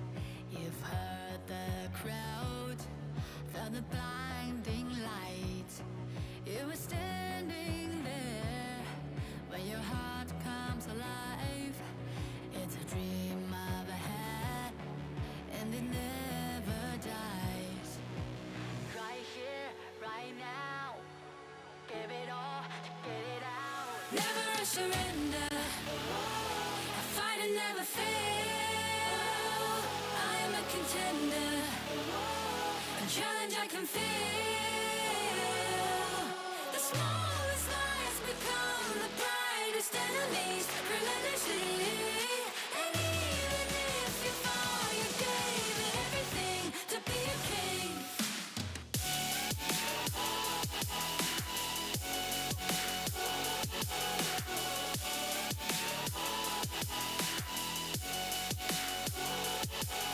The smallest lies become the brightest enemies. Relentlessly. And even if you fall, you gave it everything to be a king. You carved your way with a sharp attack. You watched it all burn, and you never looked back. There will come a day when your fears will rise. You protect your crown, so it never dies. Never surrender. I fight and never fail. I am a contender. A challenge I can feel. The smallest lies become the brightest enemies. Relentlessly. And even if you fall, you gave it everything to be a king. On my way, on my way. Find my way, find my way. On my way, on my way. Dream my way, dream my way. Never a surrender. I fight and never fail. I'm a contender. And challenge I can